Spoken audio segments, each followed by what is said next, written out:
Earth is not peaceful anymore. Humans face constant threats from monsters.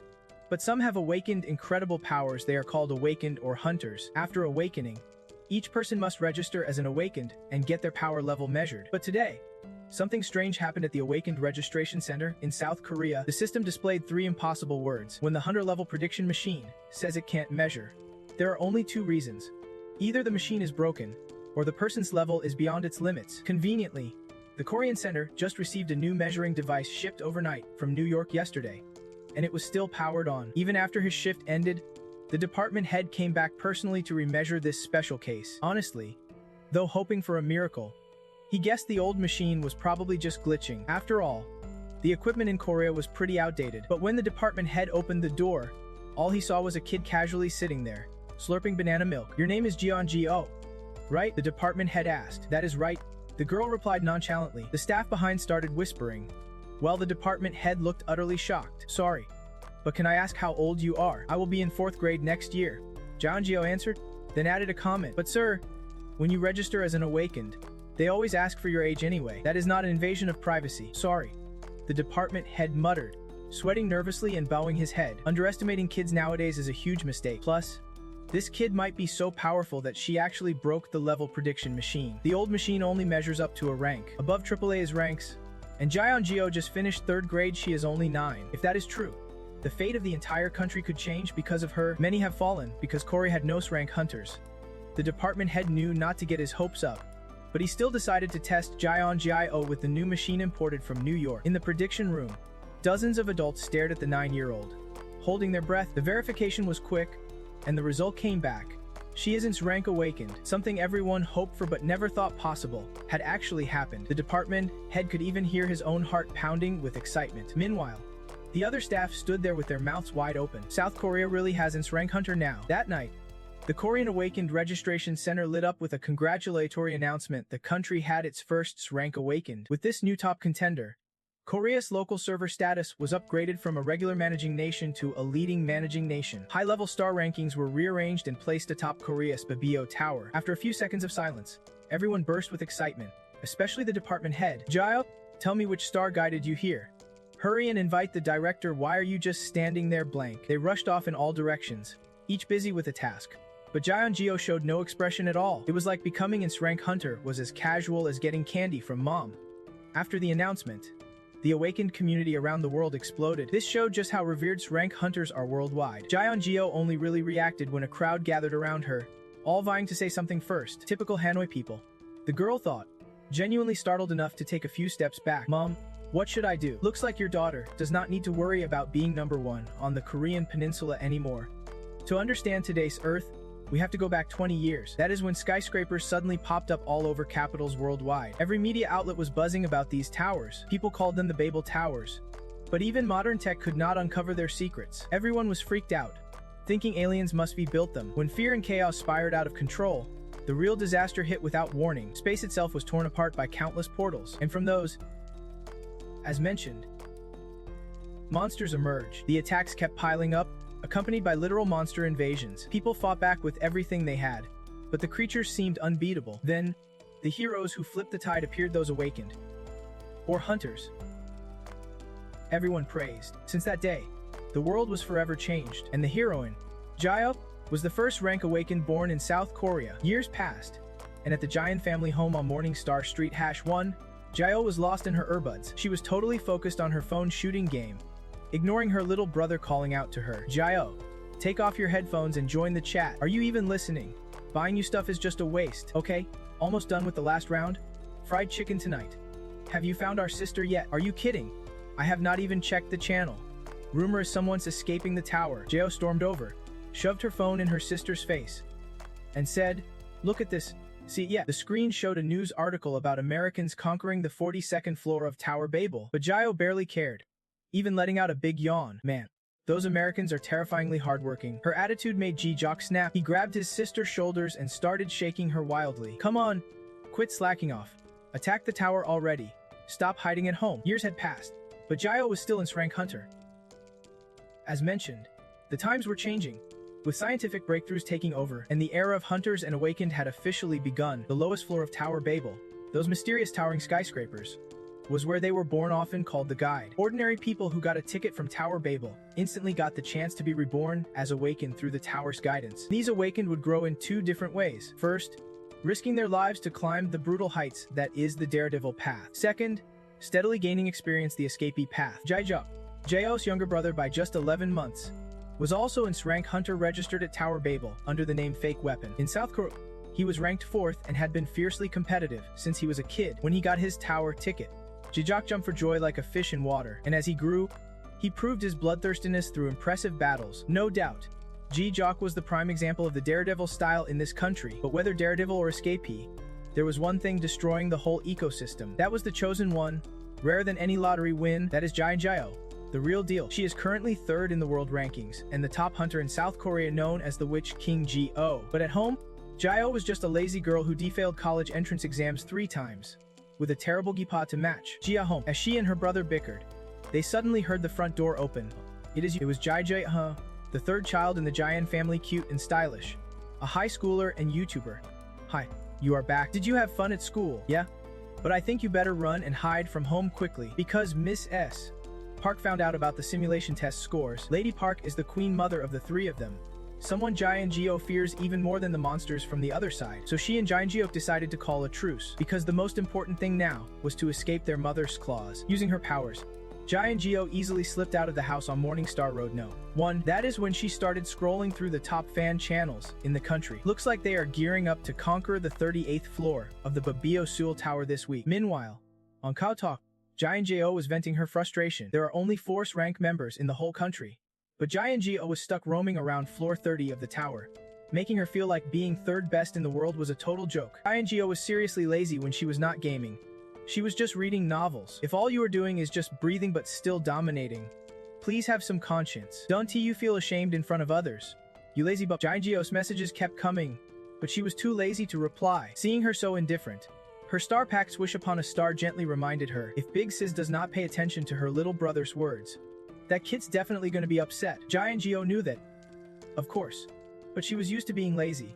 Plus, ever since her brother became an rank hunter, he would been handling the family finances. Even though Jaeho kept nagging her sister not to hide herself, she had her reasons for staying low-key and lazy without getting hated. Because after the Babel Tower appeared in every country, it automatically set up a network system with multiple servers. Each country is a different server, and the number of tickets depends on the server's size. The more high-rank awakened there are, the more tickets they get, and the number of tickets matches the number of awakened in that country. The system bases itself on a small core of top-tier awakened as the foundation for the whole nation. In this era, the status of high-rank awakened is like nuclear weapons far beyond what came before. South Korea, once ignored and cold-shouldered by the Babel Tower, has now become a top powerhouse. And the biggest reason for this dramatic transformation was the arrival of Jaeho. Even though a few other rank hunters showed up later, she was the first and still the country's savior.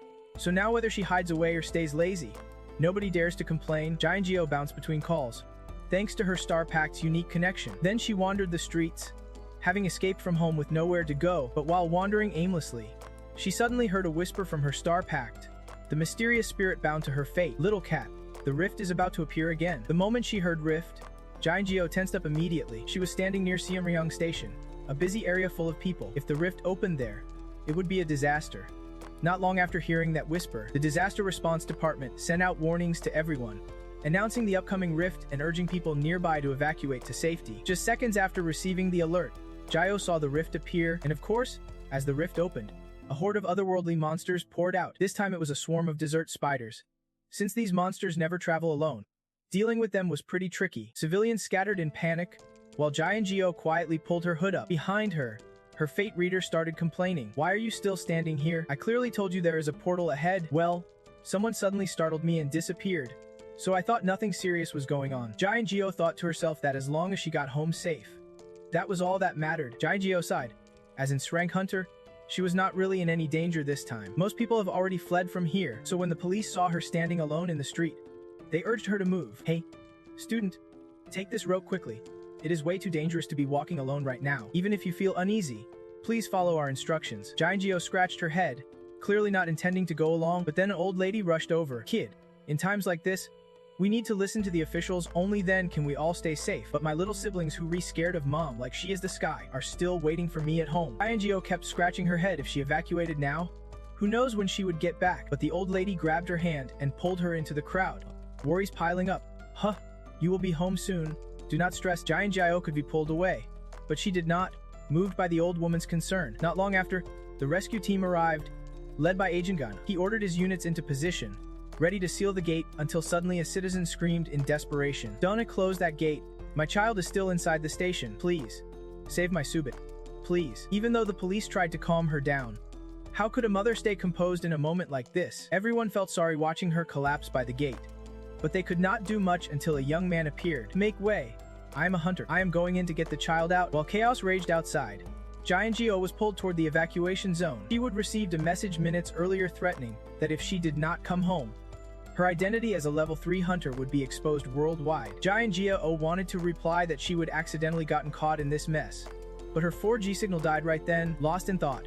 She realized she was really stuck here, and it might take a while before things settled and she was free again. But after a moment, she felt this place might actually be safer than home, because Miss S, back at home, surely has not forgotten her laughable simulation test scores. Suddenly, a worried shout caught Giant Geo's attention. Look! Priority monsters. Oh no? Are there any fake awakened here? They are heading this way. I am due. Why do I have to work overtime and get stuck with this disaster? Giant Geo hesitated, unsure if she should step in since the suppression team was already on site, but the desert spiders were too many and aggressive, while the suppression guards at the evacuation point were low-level hunters. Clearly freaking out, they started firing, but after a few shots, someone with a megaphone started yelling, "Hey, snap out of it. You can just leave the barricades down. What good is firing at a level 5 monster if you just freeze up?" This guy's Jaina's top emergency response agent and a Baby rank hunter. After being roasted by Jaina, they scrambled to pull themselves together and rebuilt the barricades. They held their ground for a while, but as night deepened, some cops at the scene started wondering, the suppression and rescue teams here, so why have not they closed that gate yet? Having a key Jaina member is enough already. Didn't you hear? There is still a kid trapped inside, and a Bib rank hunter just went in. What the hell? A Bub rank hunter dared to enter that gate, yeah? So we are just waiting on him now. Two cops one side, the other swore. It is way too risky for a hunter to storm a breach like that.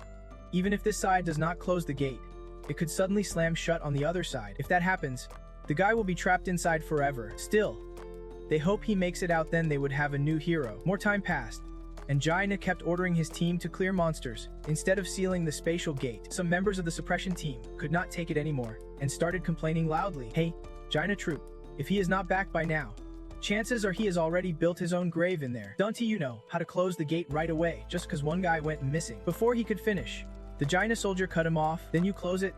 Senior, I will go inside. Without missing a beat, he grabbed the other guy by the collar and lifted him up, repeating what he said with a seriously intense glare. I have to go in and save the kid trapped inside. So you try closing the gate.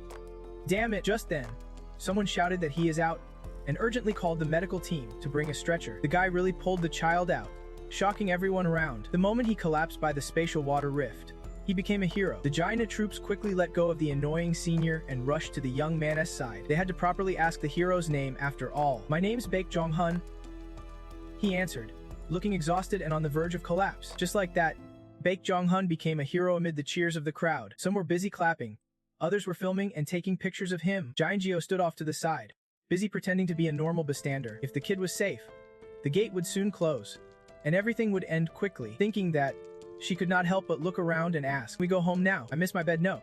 I miss my mom so much." After Giant Jiho spoke up, others also started asking the police to let them go. It had been a long time since the gate appeared, and it was really late. The police could not stop the commotion, and since the gate was about to close, they reluctantly opened the safety barrier and let them leave. With this event, a new skill called the decoy was added to Giant Jiho's abilities. Giant Jiho sighed in relief.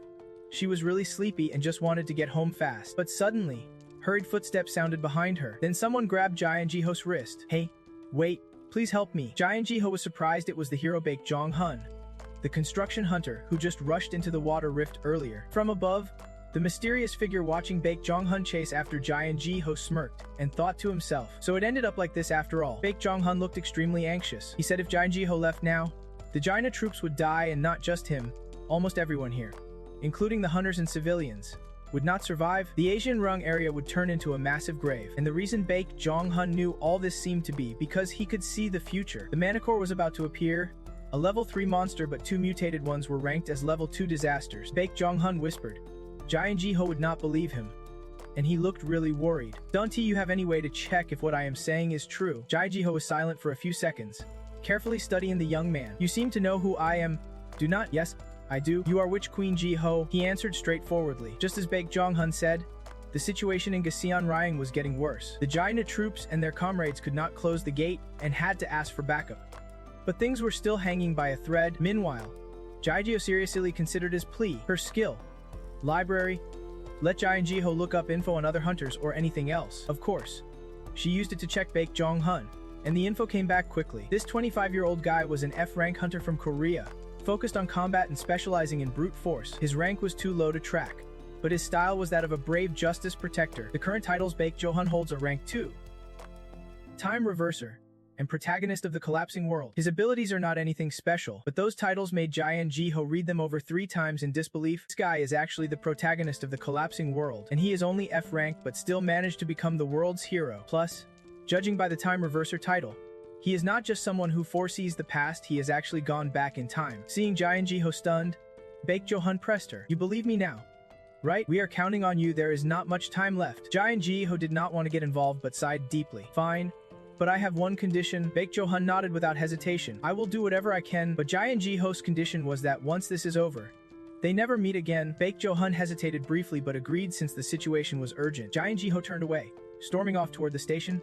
Furious, protagonist, and a time-reversing protagonist at that. Giant Jiho was not buying it. No matter how disappointing this world is, you should not pick such a weakling as the protagonist. Soon, she spotted the crack. Getting involved with that would definitely be trouble, so this whole thing was a real pain for Giant Jiho. Meanwhile, Baek Jong-hun was trailing behind her, bound by his promise and unable to back out. She had to wrap this up quickly and get home. Minutes later, a breaking news report popped up on the Korean server.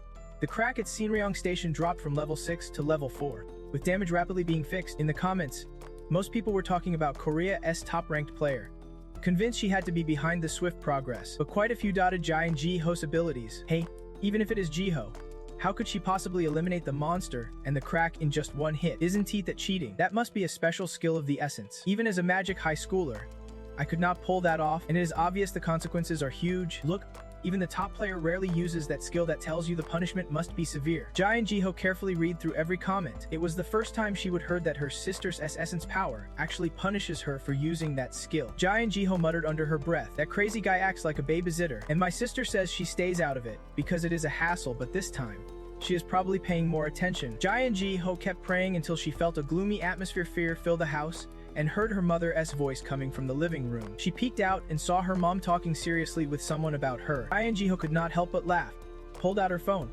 snapped a pic, and sent it to Kokothok. Looks like these are the last peaceful moments for Witch King Jiho. Back at the crack site, Giant Jiho activated her essence library skill again, but this time, it was within a 1-kilometer radius around her. Everything, objects and phenomena turned into text, and she began editing them. I am going to erase every ability that can open that crack. Anything else you know, hurry up and do not skip any details. Giant Jiho pushed Baek Jong-hun to quickly spill everything he would seen. At the same time, he felt that bleak future fading away. Baek Jong-hun never imagined he would witness Korea's top player taking action firsthand. Her power really is not enough. After Giant Jiho finished editing the document, the crack disappeared, and everything went back to normal, as if nothing had happened. Is it okay now? She turned to Baek Jong-hun and asked, being around you just confuses me, so it is best we do not see each other again. After saying that, she took off running, not giving Baek Jong-hun a chance to reply. Giant Jiho has been reading web novels forever, so she is super wary of people like Baek Jong-hun, main characters with 0 skills. She just knows he is going to cling to the strongest person her, and wait until she is worn out before he takes advantage. Basically, getting close to a main character glow like that means you are stuck as a side character struggling to survive. So Jiho swore she would never meet him again. As she ran past a convenience store, her phone started buzzing nonstop. Looks like she found Wi-Fi, so she stopped to check her messages. The moment she opened the chat with Jiho, she froze. Even the crack between 2 monsters did not scare her as much as the texts from this lightning quick little brother. You really are a legend. Mom has already cleaned your room. Ha ha ha ha. Seems like mom's been talking to a temple somewhere in Gangwon province. I even heard that if you go there, you have to chant Buddha's name every morning. Haha, enjoy the mortal world one last time before heading to Big Siz's place. Attached are 2 photos. Even through a screen, Jiho could feel Miss Baek's fury rising to the sky, so she decided not to rush home. Just as Jiho predicted, bitch Jae-hun was still chasing after her. Well, guess I will have to rely on the main character S fan for now. Hey, you got money. Got a place to stay? Bitch Jong-Hun was caught off guard by her sudden question. Before he could answer, Jong-Hun went on, if you do not mind, can I crash at your place? Single guy. Single girl. Both young, that is a pretty bold proposal. Bold enough to make bitch Jong-Hun totally freak out. What?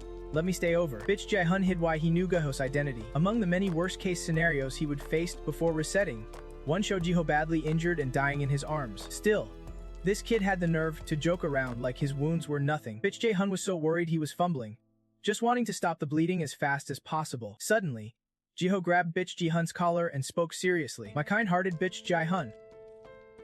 Remember this. From now on, never tell anyone about what you can see. Then Jong-Hun yanked hard on her necklace, snapping it in two. A blinding light flashed behind them. Bitch Jong-Hun turned and saw the world trembling and swirling. In the distance, he saw the Witch King Jong-Hun riding a dragon flying their way. When she landed, even the ground beneath her shimmered like a sparkling river. Jong-Hun stared at her little brother but spoke accusingly to bitch Jong-Hun. Is this your fault? Spill it. Not me. It was not caused by me, but he did get hurt because of me. What is your full name? I am bitch Jong-Hun. Flicker of disgust appeared on the young Witch King's face. Looks like she used her library skill and saw all of bitch Jong-Hun's fancy titles. But the so-called Justice Protector was the reason Jong-Hun ended up like this, so she could not hide her contempt. After a moment, she took a few steps forward and removed her cap, revealing a youthful face. Dang, I guess I am gonna have to bother you a bit. Back to the current situation at Baek Jong-Hun's place. He actually let Jong-Hun stay over, and even carefully helped her buy a toothbrush tray and some everyday essentials. When Baek Jong-Hun returned, he found his bedroom totally wrecked, with crumbs and chip bags scattered all over the floor. Is this your bedroom or what? Baek Jong-Hun confronted her, but Jong-Hun completely ignored it. You are back. Hand me some popsicles. Your Wi-Fi password is super simple. Just numbers 1 to 9. Baek Jong-Hun held up a popsicle in front of Jong-Hun, who instantly jumped up, barely able to hide her happy face. But then, Baek Jong-Hun suddenly pulled the popsicle back and laid down some rules. You have to promise to brush your teeth and clean up your socks afterward. Otherwise, you will get cavities. You just ate cookies. You know, what a hassle. Fine. Just give it to me already. Jong-Hun grumbled. I even bought you new clothes you have to change before going to bed. He kept laying down conditions. Why though? My clothes are still perfectly fine. Nope. If you sleep in your outside clothes, you will catch a cold from the dust on them. Alright. I get. Finally, Jong-Hun managed to snatch the popsicle from him. This scene made Baek Jong-Hun start doubting her claim to be a Witch King. Jong-Hun looked more like a stubborn black cat to him. Just as she popped the popsicle into her mouth, a notification window appeared in front of them. It said the awakening player from the Korean Dawn Guild had successfully cleared the 38th floor of Babel Tower. Because of that, the 39th floor of the tower was unlocked. The top local player scene instantly got lively because of this. Jong-Hun silently read the messages until she saw one from a user named David. You are reading this, right? I heard you went to Seon Ryung today. How much longer? Are you going to keep acting all mysterious? Jong-Hun initially did not want to reply, but that kid's spelling mistakes annoyed her too much. It is not then. It is done. Every time he spells wrong, I get so scared I do not want to grind anymore. Seeing Jong-Hun pop up in the group chat, Babel to you immediately send a message. Jai-ho, where are you right now? Jong-Hun did not bother to answer. After all, she was not planning to go home today. Jai-ho seemed really impatient.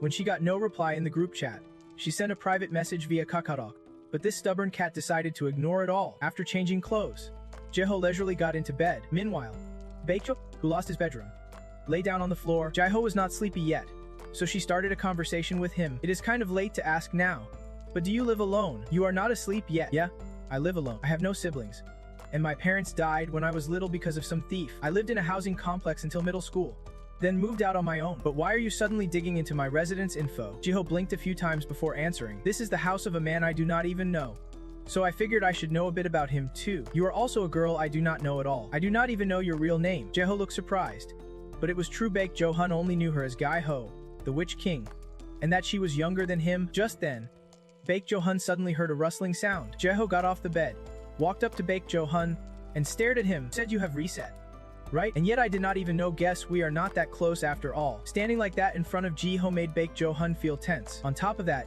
the dark past Jai-ho had gone through made him even more hesitant. Baek Jong-Hun buried his face in his pillow, trying hard not to let anyone see his awkward expression. We have only talked once, that is all. As he spoke, Baek Jong-Hun recalled that day when Jai-ho helped his little brother climb onto the dragon's back and flew away. Though he never told anyone, he would never forget that silhouette. Jai-ho, that is my name.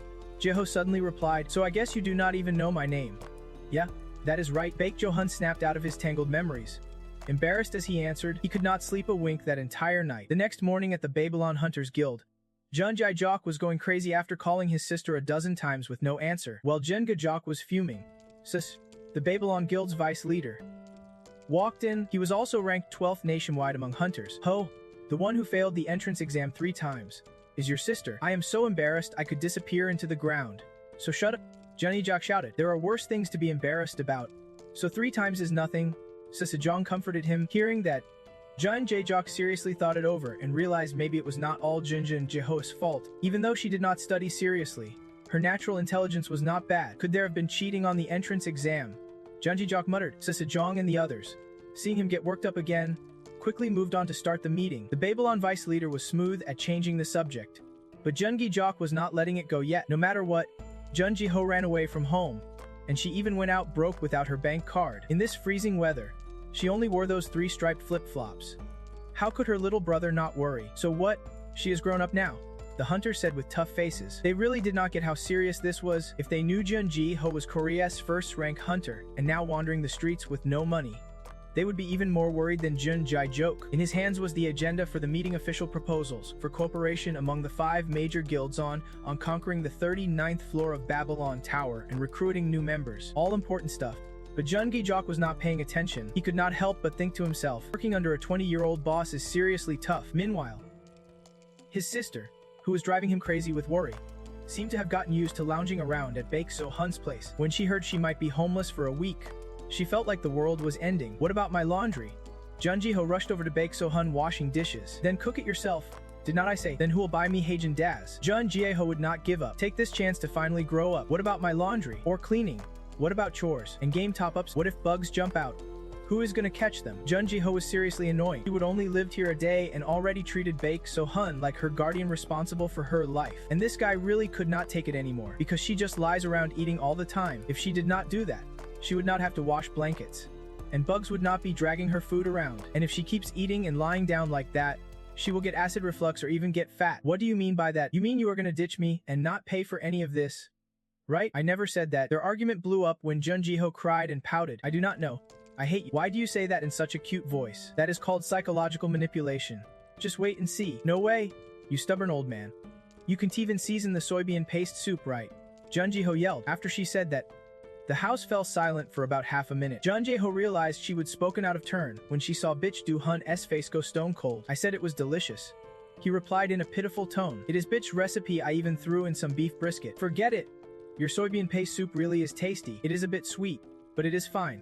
Just do better next time. Keep it up. Jun Jae-ho could manipulate Bitch Do-hun's feelings like that because of her thick skin, a trait she would been gifted. Yep, you heard right, being thick-skinned is a trait too. And after this argument, it leveled up big time, making Jun Gi-ho fully qualified to become a professional con artist. But for now, she was not thinking about that. What she wanted to know was where Bitch Do-hun was going for a whole week. Well, it is because of this. Bitch Do-hun raised his hand, holding an invitation ticket to Babel Tower. The Babel Tower invite appeared as a symbol on the body of the Spare Awakened, alongside the image of an open music box. As the reward unlocks, a countdown timer shows up, usually in yellow, but it can come in different colors depending on its use. Babel entry ticket? Jun Ji-ho murmured. Doesn't he have 0 stars right now? Why's that? They are just sealed for now. I promise to meet again and pick them like they chose me before I reset. Jun Ji-ho did not know where Bitch Do-hun got the guts to say that so confidently. Stars change all the time. If there is another chance, they might not pick him. But Bitch Do-hun never believed in luck, only in himself, believing he would get to walk that path again no matter what. Resetting and losing his star was not enough to shake his faith. When Bitch Do-hun spoke about his ideal, Jun Ji-ho truly felt a blinding aura. It was no wonder he was the main character in a collapsing world. If this keeps up, she would become that stubborn sidekick with overpowering strength who steals the spotlight from the protagonist. Jun Ji-ho's star reminded her she was annoyed and needed to calm down before she lost her temper for real. What aura are you talking about? There is no such thing. Open your eyes and see clearly. Following her star's advice, Jun Ji-ho opened her eyes wide.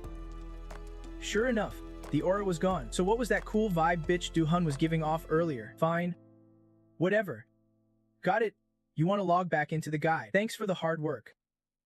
Now goodbye. After saying that, Jun Ji-ho jumped onto the bed and wrapped herself tightly in the blanket. Already planning to sleep. You rest. I will dim the lights. After Bitch Do-hun left, Jun Jae-ho still felt her heart pounding nonstop. She sneakily glanced toward the door. Was it because of bitch Do-hun's noble ideal that her heart wavered a bit just now? As someone who knows all her emotions, Jung-geo's star obviously sensed it too. Before I show you how chaotic things get when a man's blinded by jealousy, I warn you, hurry home. He sends you this reminder. Ho, shut up, star. She snapped back. Seems like this Gen Z slang confused her star. But she was not in the mood to argue with him. He just mocked bitch Do-hun. If I could reset like him, I would definitely find out who he really is. Forget it. Now scram. After saying that, Jun-ho quickly fell asleep. Not long after, the sound of wind rustling echoed in the room, even though the window was closed. Her star appeared in a blurry form, standing at the head of the bed, watching Jin Ji-ho sleep soundly with a mischievous smile. Ho, I love it the most when you are sulking but still can't deny me like this. Rewind to earlier. I never let you, Miss Fame, make that clumsy mistake in the first place. The next morning, a new bulletin was posted by the two female MCs, Mona and they host Good Morning Babel, the show that keeps hunters up to date with the freshest news. First up, last night, the Dawn Guild, led by the hunter known as the Midnight King and ranked 6th nationwide, conquered the 38th floor. It took them a full 5 months, so everyone's got high hopes for their power on floor 39. The 9th floor of every stage is called the Death Segment because it is notoriously deadly. Most followers are on edge, wondering if Dawn will tackle the next challenge solo or team up with other guilds. Also, there is some juicy news. The Guidance Week is about to kick off. When it starts, all other floors in the tower will be locked down except for floor 1, aka the Guidance floor, which opens to awaken those humans who've scored Babel tickets. So this is the perfect time for each guild to reorganize their squads. Plus, the old Death Segment is opening, so there is a theory that those carrying the Guidance flag now might get picked by the elite, like when floor 29 opened. 2 super heavy hitters appeared, Night Dance and the Midnight King. That is why everyone in Korea is hoping to see at least one more rank hunter soon. Next up, a spotlight video from the other day. Hot news.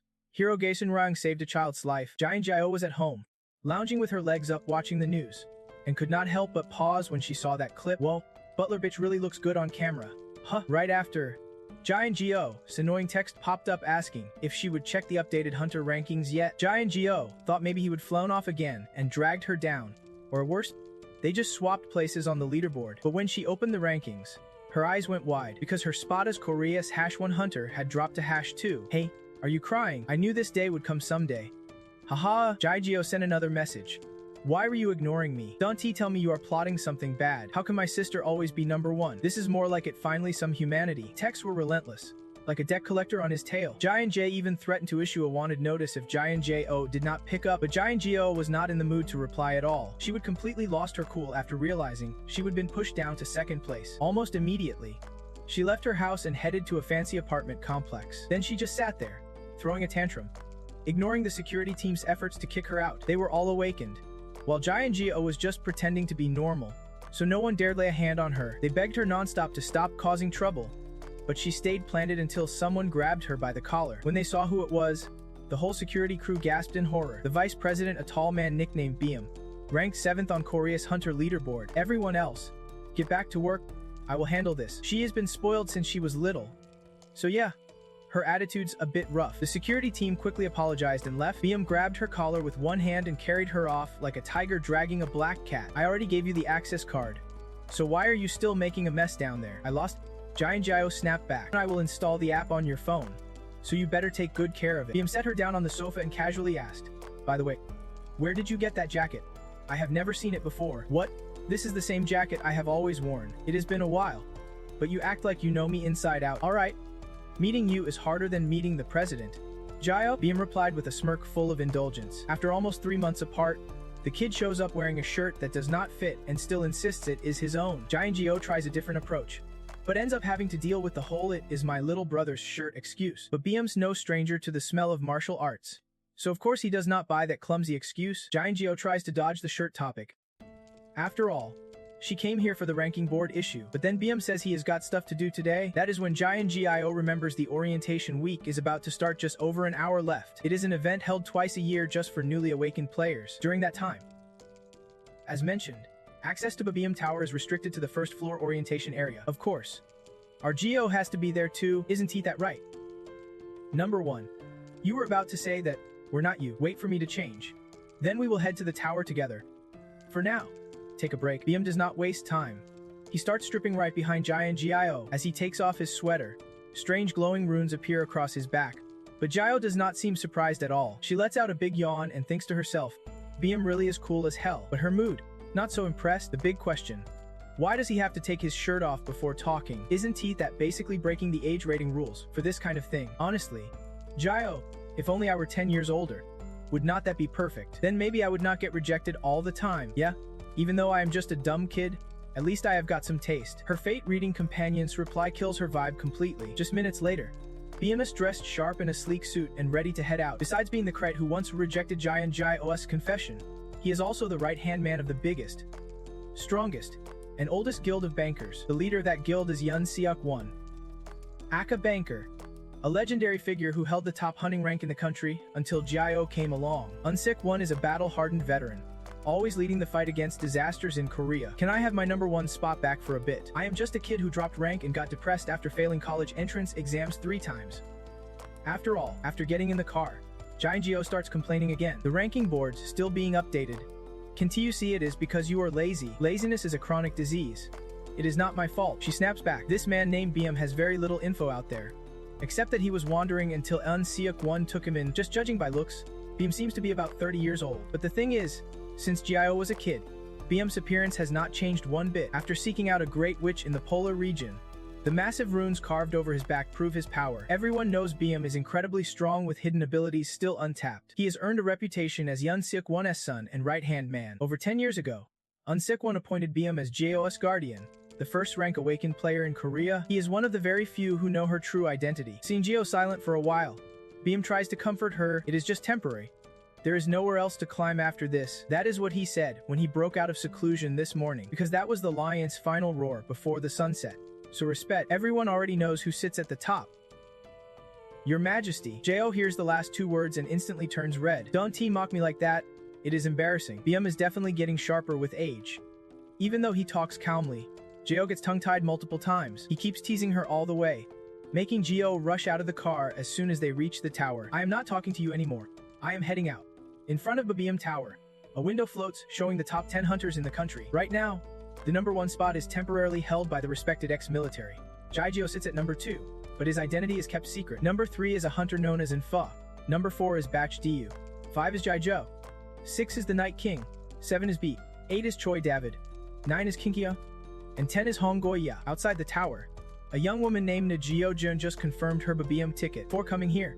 Her mom scolded her quite a bit. She mentioned a saying, great territory restored, the rightful heir becomes king. Kings, dukes, generals, they have to come from a noble line to rise. But Najio Jun's mom gave her a name that means supporting role, because to her, a happy ending only belongs to the supporting characters. The main players in the world are either at the very top or the very bottom of the pyramid, watching their lives.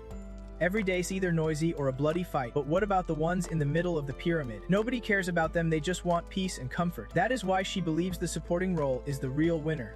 And she hopes Najio Jun will live a peaceful, comfortable life just like her name implies. Najio Jun listens to her mom, does not dream too big, and just wants to move forward as a supporting character. As she is about to enter the tower and sees the updated rankings, she can't help but feel a bit overwhelmed. Hey! Your Majesty, not just Najio Jun when the rankings updated this morning. The whole country went wild, of course. They all believed that King Zio would soon reclaim the top spot again. But because of that, Najio Jun made up her mind to be the ultimate supporting role and take down anyone who dares block her king. Just as she is fired up, a voice suddenly warns. Be careful with that nickname. Who would be thought once you picked that name, you can change it. Najio Jun turns to see a stranger, who seems to be a newcomer awakening here as well. The girl then asks if she has thought of a nickname yet. Supporting role. Najio Jun answers, I was thinking just supporting. Najio Jun replied warmly, haha, that is cute. I am planning to go with Rami. I heard a lot of people are joining the orientation today. We even had a quick chat for a couple minutes back at the subway station. This young girl chatted nonstop, making Najio Jun think she is really friendly. Then they walked into the dead zone, the orientation area. It was packed and loud, like a crowded festival. Najio Jun felt a bit dizzy, but reminded herself that everyone here is just a supporting role like her. The main characters are probably sitting inside the observation room, watching everything unfold, and in a competition against other supporting roles. There is no way she can win. While reassuring herself, Rami suddenly rushed over, dragging someone else along. She looked really excited. A supporting sister. Meet each other. This is the guy I told you about from the subway earlier. He is super kind. Since he just logged in, I think he has a shot at climbing the ranks. I really do. Haha, overwhelmed by Romi's enthusiasm. The guy stepped forward to introduce himself to Jong-Hun, and it turned out to be Jong-Hun, the guy who has claimed the Babel Tower title twice. The first time Jong-Hun saw Jong-Hun, she almost got blinded by his main character glow. A thought flashed through her mind, maybe this guy is not a supporting role like her after all. Meanwhile, inside the observation room of Babel Tower, this is a place only the top 100 ranked players can enter. Right now, only a few people were inside the observation room. Wait a minute, is this the elite class of the Heavenly Realm? Why does it feel like I just walked into a nursing home? The door opens, and a loud female voice rings out. David, stop saying weird stuff, says another female voice, but much calmer this time. The noisy one is Troy David. Rank 8, while the calm voice belongs to White Tiger. Rank 4, Troy David looks really annoyed, busy schedule, but forced to come here for newbie orientation. White Tiger can help but ask after hearing that, you busy? That is the first time I have heard that from you. Hey, you white bird lady. This is an official holiday from Babel. So obviously we are supposed to party hard, not attend orientation. Troy David's loud voice fills the room. The others recognize these two as top players from the Hida Guild, and are used to their constant bickering, so they just pretend not to notice. White Tiger explains that this orientation is special. So they brought Troy David along, since he is a former death ranker, and there is a good chance the third golden generation will appear. Yeah? Right? Troy David mumbles, zoning out for a sec. On floor 29 there is Night Dance and the Midnight King, and floor 19, White Tiger cuts in, that is you? Maybe you forgot, but you are also a rarest rank. David? Troy David is the classic brown noser. Hearing White Tiger compliment him, his cheeks flush red and he suddenly behaves a lot better. Then the monitoring room door opens again, and first rank spellcaster on Exok and his subordinate, and just in rank 16. Walk in, his presence is overwhelming. No one dares say a word. Ananciev picks the front row and sits down. Shortly after, Rok, rank 5, and says, rank 12. Also enter. The young leader of the Babylon Guild is still going crazy, spamming his sister's phone number with no response. After Night Dance arrives, Jong-Hun, rank 3, appears. He is friendly. Unlike the others, he speaks up right after entering, but no one answers. Next is the Midnight King. His real name is Jong-Hun, and right now he is busy on a call with his mom. He and Jen Rock not only compete on the rankings, but are also equally noisy. If the Midnight King's secretary had not reminded him, he probably would not have hung up or zipped his mouth. The lower rank hunters watching can't help but sigh in amazement. This really is a death ranker orientation. Otherwise, how else would they get to see the spellcaster, Enfa, Night Dance, and Midnight King all in person? Not long after, a new announcement pops up. This time it is Belm rank 7 and an anonymous hunter entering. The door opens, and Belm's tall figure blocks out Jin Ji Roke. Everyone who sees him is stunned by his coolness, definitely the spellcaster's right-hand man, capable of anything. But it is only when Jin Ji Rock enters, dressed plainly with his hood pulled low, that the top hunters really take notice. Some even sneaking glances. Every step she takes demands everyone's full attention. Among them, Anfa is one of the few who stays calm, even joking a bit. Lucifer shows up in the monitoring room, where all the death rankers are hanging out. Jun Ji Rock does not answer but throws him a sly look and thinks to herself, these assholes really have sharp noses. Jun Ji Rock can feel all the eyes glued to her without even looking. That is why I said, I do not like these fame-hungry types one bit. Even though she is confident in controlling her mana, being stared at like that is definitely nerve-wracking. Earlier, when she first entered Babel Tower, Jung Rock got hit with a flood of new notifications. Important skills got buffed. Others too, it is like a blind cat getting fried fish. She benefits just by standing still. If her partner had not reminded her the door was about to open, she would probably still be zoning out. Got to pull her hood up and just expose that face for everyone to see. No wonder her partner keeps pushing her to hang out in the tower. So many buffs waiting here. Even though a few people have noticed her identity, they are all from Korea's top fame channel and will probably keep it secret. And if anyone dares to blab, Junji-Rook won't hesitate to step in and enforce justice herself. Anyway, she still has the backing of the fake support. After all, even though she adjusted her magic to be less conspicuous, there was still one thing worrying Jun-Gio. It was the laser-like stare from that crazy fake warrior kid. Ever since she stepped into the monitoring room, Jun-Gio's been under his intense gaze. Not a single moment's break. Giant Gio was too lazy to pay attention to him and headed straight to the top-ranked alchemist. Hey. Found you. Looks like your life's been better than before.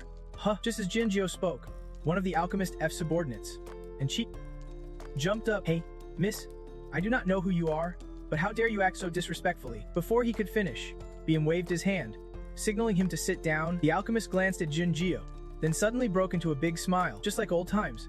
Huh. long time no see. How have you been lately? Jun-gyo plopped down in front of him, replying with a wary voice, still hanging in there. Until this morning, I have to do something to snatch the throne.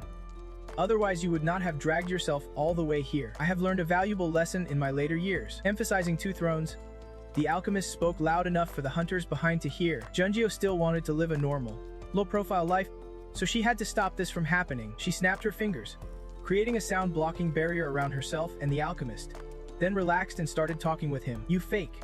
Do not act all high and mighty. What do you plan to do with that weak body of yours? You want to storm right into the house? Huh, Then let me see how many years you have left to live. Faced with this sudden request, Jun-gyo unconsciously bit her lip tight in her library skill. There is a small feature called the Hourglass of Fate that shows the remaining lifespan of a designated target. Looking at the alchemist's hourglass, with just a little time left, Jun-gyo said he could live at most 2 more years, maybe just 1. After all, hunters are not gods. Even with their extraordinary power, they can defy natural laws. The alchemist seemed calm hearing this, but Jun-gyo felt uneasy. She recalled the first time she met him, when she was newly discovered as an S-rank fake awakener. Belm brought her to see the alchemist. You must be Geo. Nice to meet you. I am the alchemist. From today on, if you ever run into trouble, just tell me everything. Back then, Jun-gyo was pretty shy. Plus it was their first meeting, and they were strangers. So there was some awkward distance, but he gently patted her head and was especially patient with her. Feel free to say whatever's on your mind. It is my first time being a grandfather figure, so I might be clumsy. But let us try our best together. And so, the alchemist became Jung-gyo's non-blood grandfather, protecting her alongside Belle for many years. More than 10 years have passed since then. He's really old now. Seeing Jun-gyo silent after checking his hourglass, the alchemist spoke again. This might be the last time we meet. So it is okay if you are mad at me. I have no other choice. I have lived this way my whole life and do not know any other way, even if it worries my precious granddaughter. I have to die trying the challenge if I am to die at all. That is the only way I can be a perfect hunter. Clearly, the alchemist has no intention of giving up on conquering the tower until his last breath. He is that stubborn, and Jun-gyo can't do anything about it. Besides, it is too late to stop him now. Despite her serious tone, the alchemist even burst out laughing. Oh dear, what can I do to make it up to my granddaughter? There is nothing funny about that. Jun-gyo snapped back so sharply that even he had to remind her to be polite. But whether it was him or the alchemist, they both knew she was just hiding her true feelings behind that rebellious attitude. Seeing the fate clocks made Jun-gyo so down that she did not even want to stick around anymore. But just as she was about to get up and leave, she noticed a pop-up showing her skills and traits steadily leveling up. Whether she sat still or not, they kept increasing on their own. Leaving now would be such a waste. She grudgingly sat back down. Well, since I am here, I might as well check out the tutorial. Right after that, the official tutorial kicked off with the opening ritual called Losing Humanity, and Jun-gyo seemed a bit spaced out. That is because through the Babel network, Jun-gyo kept sending her game invites with the message just accept it. Even though Jun-gyo deleted the invites 3 times, this kid was not giving up until she said yes. In the end, Jun-gyo gave in and accepted the invite with a message. Here's 100,000 troops. So just say yes already. Phones do not work inside Babel Tower, so Jun-gyo had to send the invite through the Babel network to reach her. Just as Jun-gyo expected, the kid started spamming non-stop again. Hey, old lady, I told you 3 times already. Do not ignore me. It has been 2 days since you showed up. Now you are trying to avoid me. You are seriously heartless. Before Jun-gyo could reply, Jun-gyo noticed the oversized hoodie she was wearing and kept attacking with messages. Wait a second. What is up with your clothes? Don't tell me you are crashing at some guy's place. No reply. You are already rubbing your legs like that. Jun-gyo sighed inwardly. How does this kid guess everything so dead on? She said she was sleeping at bitch Jong-Hun's place. Maybe even sharing a room. It could spark a scandal. So Jun-gyo started dodging the question. Among your friends, only Jo-hee is taller than you. I know all your friends. By the way, someone who is always holed up at home, like you, only has 3 buds. She has played with since kindergarten. Nowhere else. Jun-gyo still was not backing down, so his sister started dodging. I have to stare at this screen all the time. My eyes are killing me. Seeing his sister pointing at the big screen in front of her, Joke fired back. Right now, the only thing you can see is the square. When the scenario starts, the mission location changes and new candidates begin moving. Then you can check out any area or team you want. Since you are someone who reads webtoons on your phone every day, your eyes are bound to get worse sooner or later. Your life will be a total mess if you can see anything anymore. Even though Jun-gyo was texting desperately, Jun-gyo just replied with a simple yeah and left the chat room. No need to guess how pumped Master Jia-vu must be right now. If they were not in the surveillance room, he would definitely have rushed over to grab Jun-gyo by now. And so the newbie tutorial began. True to its name, Losing Humanity throws candidates into a battle where they have to kill each other off, and in doing so, lose their own humanity. Of course, dying here does not mean dying for real. Everything else feels totally real. So actually attacking others is not easy if you are sensitive. Yet, a gentle guy like Baek Jong-Hun kept striking without hesitation. Looks like he is determined to snag the top spot this time and climb to the top faster than anyone else. The reason Baek Jong-hun is so determined is he wants to find and take down someone called Kiddo before the reset. He used to be baffled why the Mage King Geo turned his back on humanity and acted so indifferent. But then he realized that while she seemed indifferent, she was not careless at all. People call Jinjio the king. The majesty her existence is always like that. There is only one reason someone like Jinjio would turn their back on humanity, and that is Kiddo. That is why Baek Jong-hun pushes himself to be strong. He wants to eliminate Kiddo and protect his king. Baek Jong-hun's swordplay during the challenge was seriously impressive. The title Lightning Sword of Judgment has officially entered its next phase. Various factions dedicated to eradicating evil and protecting order have started to take notice of Baek Jong-hun. Right now, he has got 10,270 points and is leading the guide rankings. In the surveillance room, some top-tier players have also noticed Baek Jong-hun, especially Night King Hong-han. For him, calling Baek Jong-hun a golden generation does not quite fit. He is more like an entire giant gold nugget. Do we have any info on this guy, or is he just a rookie? Hong-han asked his subordinate. No info, but he did appear once on the channel people call the Gasian Ryong hero. Hearing that, Night King paused for a moment. A few days ago on Gasian, are you sure about that? What is up? You want to recruit him? There is no way he is even close to a wizard king's fingernail. Are you crazy? This is fate. We have to think big and long term. We need to figure out his true value. While Hong-han was debating with his subordinate, Choi David, sitting higher up, suddenly stood and walked past him. Instinctively, Hong-han reached out and grabbed her arm. A flash of annoyance crossed Choi David's face. Damn, so this broke-ass Night King Vivip guy is the one always eating my lunch. You losing it? I warned you not to call me that outside. Remember, but where do you think you are going? No clue. But look over there. Choi David yanked her arm so hard Hong-han's face smashed into his chair. The way they acted was more like kids than elite hunters. Hong-han looked where Choi David pointed and saw she was heading toward Jian Jio. He reminded her of the guild rules. Everyone's identity has to stay secret within the channel. If Choi David suddenly approached now, all eyes would be on Jian Jio. Choi David snapped back, annoyed that Hong-han thought she was just a rude idiot. She pulled out a VIP card and bragged she was part of the elite tennis club with Yun Seo-gun. So if she wanted to approach Jian Jio, she could just sit next to Yun Seo-gun. Seeing Hong-han admire her VIP card, Choi David was totally smug. Well then, I am out of here, dummy. But before she could step down, a sudden rumble shook the entire surveillance room. The big screen in front of them flashed a message. Babel Tower is undergoing urgent server maintenance. During this time, the defense system might weaken, plus, due to external factors, the difficulty of the guide section will be adjusted. Once it starts, candidates 1T be able to exit the training grounds. What is going on? Hong-han asked. Surprised. There is an emergency alert on channel 2, and his subordinate looked panicked. The alert is about 3 breaches happening at once.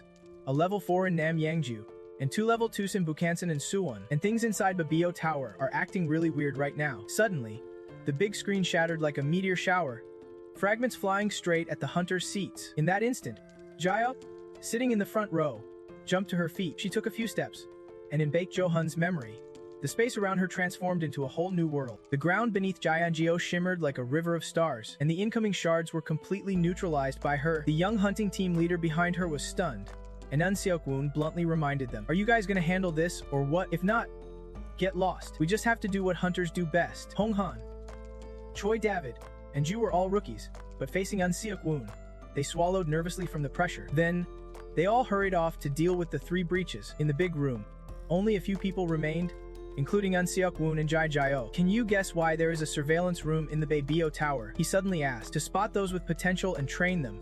Jai Jio replied with another question. "What you said is true, but the real purpose of the surveillance room is to prepare for unexpected situations. If the targets are rookies, they need our protection even more." According to Eun Seok-woon, this is the first time the tower has shaken this violently, and of course, that is definitely not a good sign. In such a situation, they can just abandon the rookies, because these people are the future of the country. Before Jianjio could even respond, Eun Seok-woon suddenly rushed up from behind. "I get how you feel right now, Master Eun, but once the training starts, it can be interrupted or interfered with, so do not dump this impossible mission on Jianjio." "That is not what I meant. But if you misunderstood, I apologize." Eun Seok-woon replied, "No worries. I am pretty frustrated too. It would be great if those trainees would just step back. But who would do that to keep the exclusive rights?" When Jianjio said this, Eun Seok-woon was slightly startled. He immediately grabbed her hand and rolled up her sleeve. There was a white mark there, symbolizing free pass clearance. Giant Geo felt like her brother would definitely disown her if she kept acting like an official in this situation. So Giant Geo started scolding her trainee.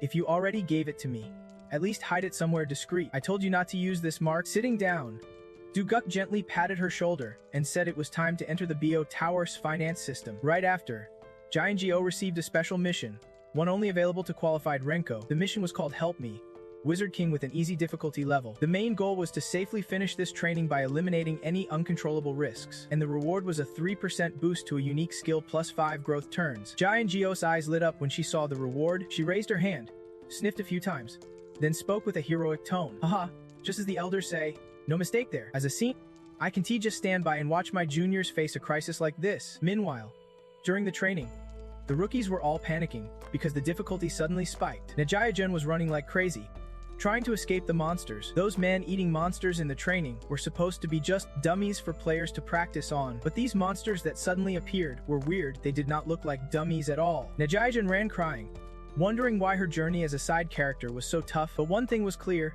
She definitely did not want to get caught and eaten by those monsters. Behind Najaya-jun, a bloodthirsty monster was devouring her teammate. Even though she was running as fast as she could, her size and strength were no match. She was about to be caught. At her most desperate moment, out of nowhere, a single attack was launched that blew the monster's head off. Its heavy body collapsed, almost falling on Neo-jin. She clutched her head, screamed loudly, and after a moment, slowly wiped away her tears. Unexpectedly, the Wizard King Jaya had arrived. A memory from Jong-Hun's first quarter. The camera panned to a woman with a proud look. Today's interviewee was Jong-Hun, a view a rank support hunter.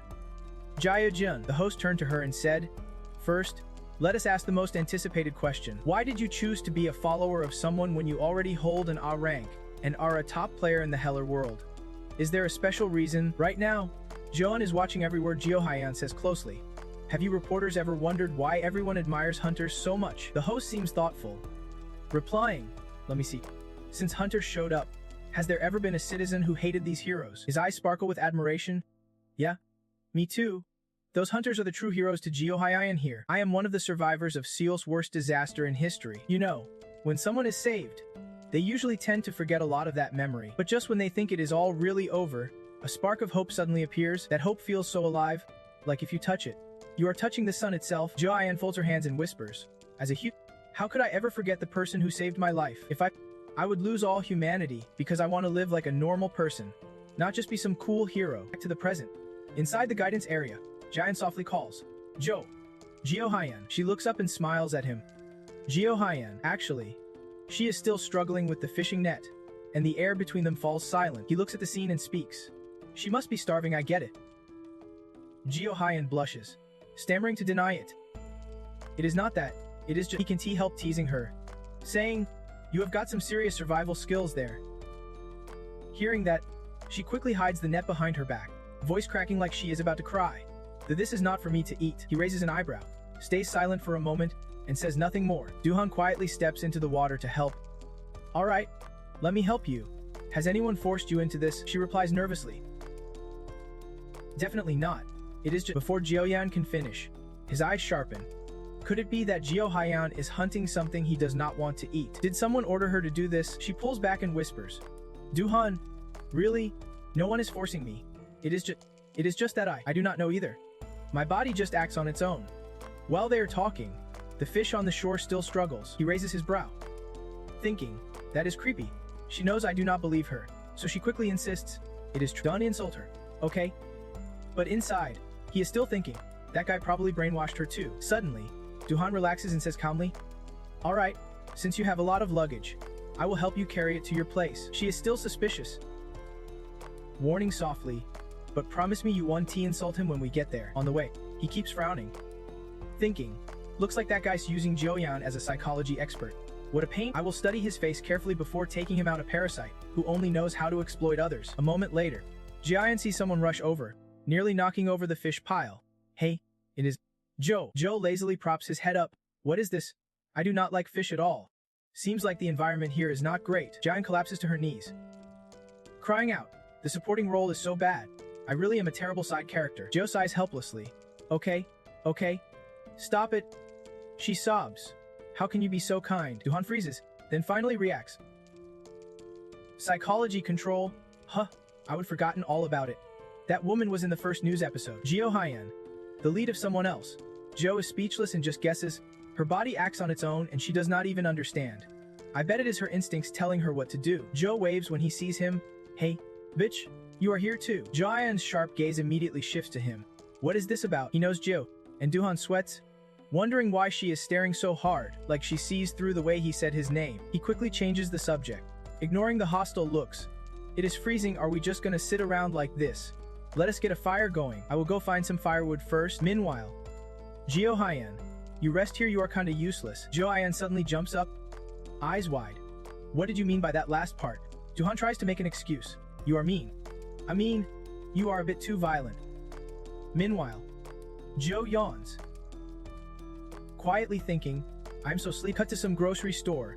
Live stream on screen shows a figure shooting up into the sky, aiming straight at the monster. The streamer's hyped up, saying this rank hunter has appeared after just a few comments. It is Dayu. The rank Dayu is here. He instantly pulls out his weapon. Jo swings his arm, and black smoke swirls around his hand right away. The monster does not hesitate, drawing its sword, ready to fight right away. Jo kicks the monster's head effortlessly. Jo blasts up into the air, leaping straight at the monster from behind. The commentator shouts excitedly, Level 4 monster. The blood magic knights turned into his springboard. Dayu is charging straight for the boss. The spear pierces the boss immediately. A few girls watching widen their eyes in admiration. Everyone's pumped, cheering for the hero on screen. Omut, I am dying here. Is your oppa crazy? The girl sitting behind looks annoyed, saying, those hype comments are nuts. He even has a little sister. Why is everyone freaking out like this? She turns to the girl tapping on her phone at the table.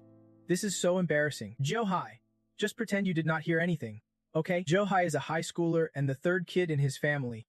He is a YouTuber. Only then does she half listen and ask again. What? The other two friends glance back at the big screen, acting calm, saying, forget it. He does not care about his brother's business. If my family had someone ranked that high, I would take him everywhere. Probably even get some spending money. Just imagine.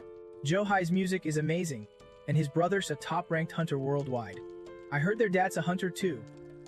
So jealous. But he must be lonely. I wish he had a normal brother. She ignores what they say and keeps her head down, scrolling her phone. Even though she tries not to listen, those words echo in her mind. He must really want a normal person in his life. Huh. Her fingers freeze when she hears the next line. No matter how amazing his brother is, if I were him, I would feel overwhelmed. The two friends realize they slipped up and turn to Jong-Hun with awkward looks. Meanwhile, the screen shows Ji standing tall over the giant monster. The friends quickly try to ease the mood, but wherever Jong-Hun goes, he is not lacking. He's got 10,000 subscribers on YouTube. After all, Dayu just hit 300 million followers on Instagram yesterday.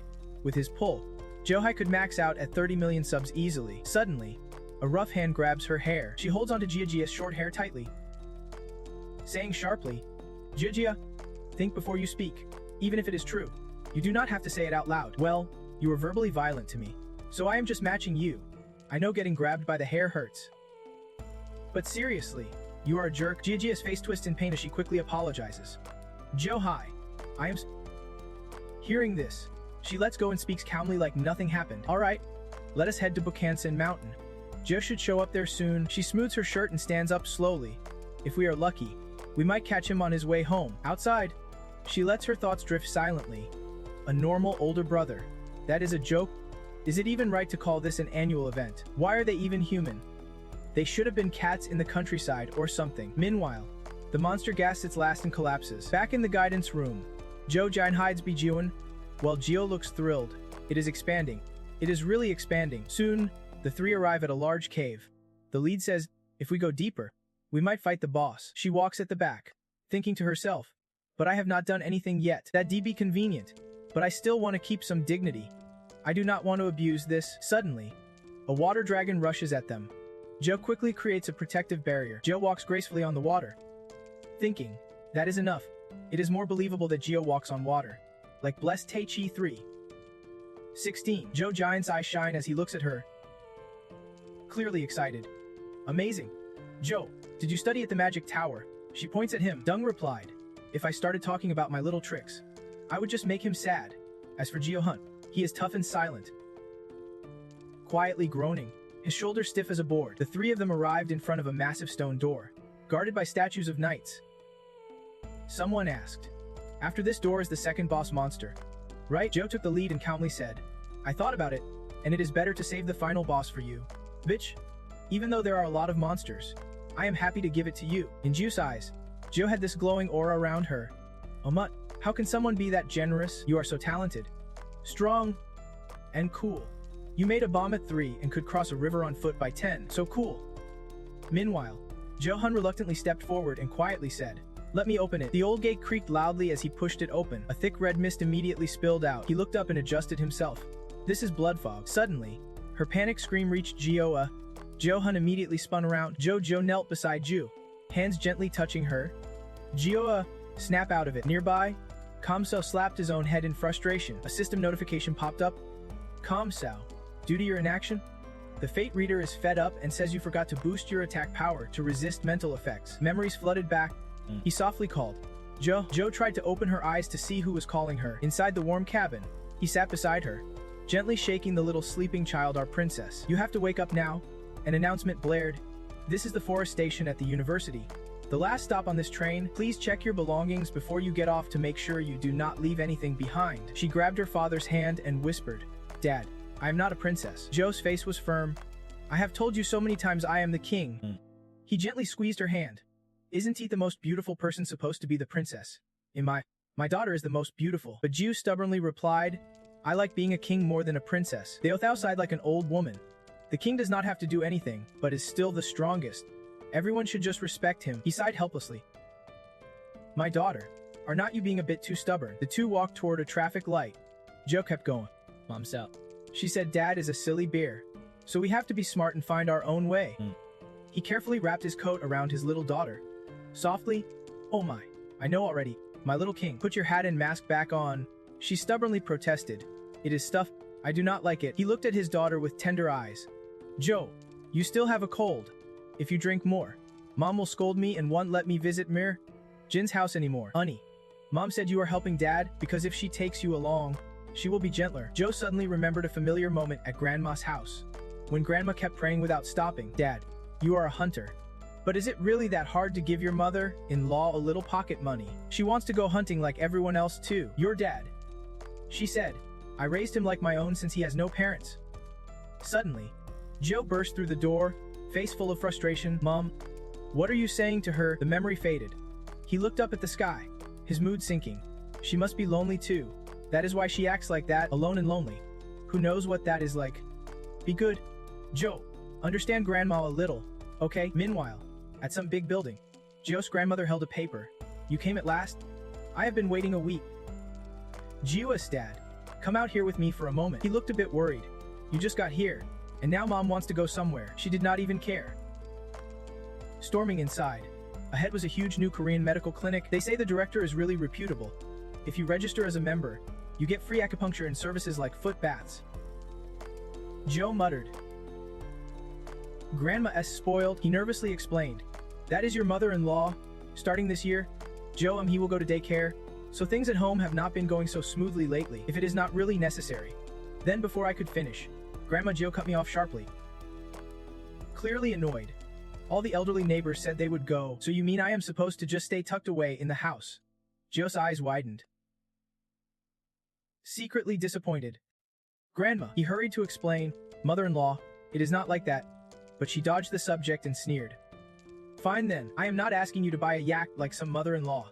Now that you are a hunter, it is only fair to have some reasonable expectations. His mood clearly sank. Seong, a rookie hunter, the lowest rank. A while later, about the job Grandma Gio mentioned earlier, she was all smiles, just missing a flower in her hair. Unlike before, she gently nudged Hisoon, Jiwa's dad, saying, let us go settle this together. I am so proud to have a son-in-law who is a hunter like you. But she did not even notice his shoes were worn out. Joe was swinging her little feet absent-mindedly when Tisong reminded her. Joe, Dad's going out but will be back soon. As he left, a female voice called out, Hey kid, did you come here all alone? She politely replied, I came with my dad and grandma. The woman covered her mouth gracefully. I thought you came alone. How old are you? First grade. Third grade. Joe answered. The woman looked surprised. Really? That means you are the same age as my daughter. Why are you so tiny? Are you a picky eater? Joe calmly responded. Seems like everyone assumes if you are small, you must be picky about food. She gasped. Oh wow, 3rd grade already. You are so smart. Do you live around here? I do not think I have seen you before. Joe answered politely. I visit my grandma on weekends. I live in Seal. Joe was not really keen on coming, but just then the TV blared. The ultra-rare supercar, only 4 in the world, was just launched last month. It was confirmed to belong to a local hunter, boosting real estate interest among hunters. Joe's eyes flickered with surprise, but when he saw Tech, Lin Lantan stepped forward. Dad, Dad. Someone called, and he opened his arms wide to embrace his daughter, who was waiting obediently. The woman covered her mouth. Your daughter is really clever. He smiled and replied politely. Thank you, madam. She takes after her mother. Nunnert's voice rang out. Can we go now? The kid's starving. He answered. Grandma will be treated in 10 minutes. So before he finished, a sudden earthquake struck. Everyone in the room panicked and scattered. Immediately grabbed his daughter's head tightly, shouting, Joe, duck down. Part of the building's leg collapsed with a loud crash. In an instant, the whole room was rubble. He kept holding Gio tightly, shielding her with his body. Only then did everyone stammer. What is happening? An earthquake. Is it just this building shaking? Everyone was panicked except one person who noticed the falling debris. Said nothing, just quietly rubbed her head and looked out the window. He frowned and said seriously, it is not an earthquake. Seeing the scene outside, he whispered uneasily, water stains. Strange gates. Just then, the big TV suddenly broke into breaking news about the water stains. Right now, massive new water stains have appeared across the Ungin area. Quick report, a large-scale event in the city of Ungin, at least level 2 severity. Residents should evacuate to safety immediately. Everyone watching was anxious and scared. Moments later, the broadcast signal cut out completely. Outside, a garbage-mashing beast with razor-sharp teeth howled, its bloody maw wide open. Not just one, but countless creatures howled together. Nearby lay a corpse. Back in the room, everyone huddled together. Calmly, Bum said, phones are not working, so turn them off to save battery. Luckily, there is still a radio. Without its disaster broadcast, we would be in real trouble. Someone pulled a cloth away, revealing an old radio underneath. The announcer's voice crackled over the radio, reporting an unusual water contamination spreading through the centers of Ungin, Nan, and Sepcho, with a portal appearing that matches a level 1 disaster at Mount Sirak. He held his little daughter tightly, gently comforting her. Still, they were lucky this was a hospital with doctors and medicine. Right? Sweetheart. Jill let out a soft groan, sweat pouring down her forehead. He immediately grew worried, feeling her forehead. Ju, why are you so weak? Let me check you. Teng's Kwang panicked and shouted, Doctor, my daughter's sick, please come quickly. Ji's face grew redder by the second. The radio kept broadcasting. Suji district in Jehung is now completely locked down after a sudden appearance of a level 2.5 portal. At Zhangya Hospital, B. Cool Ward, Jehung district, Anjin City, a group of 12 civilian hunters has been quarantined inside for 6 hours. After checking, the thermometer read 37.5 degrees C. The calm doctor reported back. After medicine, the fever has gone down, looks like things are not too bad. But then, from a corner of the room, an annoyed voice spoke up. So we are just gonna stay here like this? A man near the door shouted. At least tell us if someone is trapped here. Don't you hear the broadcast? The monsters have already broken into the building. They also said not to use the elevator recklessly. What now? Then you get yourself out. Someone snapped. Ji was fading. As the shouting grew louder, their voices kept rising. If there is a hunter here, why does it have to be me? In another corner, Ti Feng stayed silent. Watching tensely, the doctor approached gently, soothing him.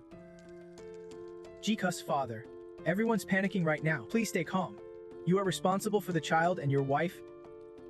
He hesitated, then bowed his head slightly, eyes filled with deep sadness. Thank you, doctor. He gently touched her and spoke with a heavy heart. If anything happens to me. RG. Outside, a group of young people were desperately running. One shouted, there is a store over there. Let us get there. Take off your jacket. Sang Qian struggled. Yeah, if this keeps up, you are gonna die for sure. Finally, he made it to a nearby store without thinking, yelling, It is op. Get inside. Quick, the door swung open as the noise of chaos echoed behind them. Hurry.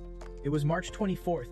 12:25. Mein Sixi banged on the door with all his might, screaming, Help, is anyone in there? Someone's outside. The monsters are almost here. Please help me. Anyone? Just then, the door opened. A kind person inside helped him in. Coming quick. He was truly grateful. Breathing a sigh of relief, I'm like, Thank you. Outside, helicopters were still flying to support everyone. Someone spoke up to explain the situation. We are students from a nearby university. We were hiding in a cafe when monsters smashed the windows and got inside. The male student was terrified. Everyone but us. A nearby woman urgently asked, "What is the situation outside? Is rescue still happening? And the government?" The university student cried as he spoke. The government and rescue teams are trying to fight on their own. Except for Silver lying at Mount Sirak and Hida at Uzungbu. No one else can move. Things outside are really tense. Monsters are still aggressively threatening people down here. The student continued. They are calling for a protest in front of the government building in Vin. But to do that, we have got to survive first. It is all over. Meanwhile, elsewhere, those hiding in the hospital were collapsing from exhaustion. Jeff exhaling warm breaths. Not stopping. He was staring at something, quietly gazing out the window. After a moment, he peeked out and said, "It is not looking good. Let me go outside and check." Just then, her scream echoed, "Dad." She panicked, begging, "Please do not go."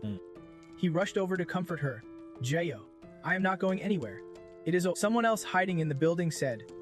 "We can just leave the girl behind, even if he is a hunter. It is way too dangerous to leave her alone. So let us hold on a little longer." On the evening of March 25th at 8:15 p.m., after 2 days of quarantine, he gently asked, "My princess, Your Majesty, have you stopped crying yet?" He carefully lifted Gio into his arms. "You must be exhausted. Crying like that. Of course you are tired. Your mom and I used to worry because you rarely cried. But that worry was pointless. I never thought you would be such a good crier." Yet she boldly said, "I am someone who acts when the time is right." He had no choice but to give in. All right, I live for you." Seriously. Suddenly, he grew serious. "Jayo, I am a hunter.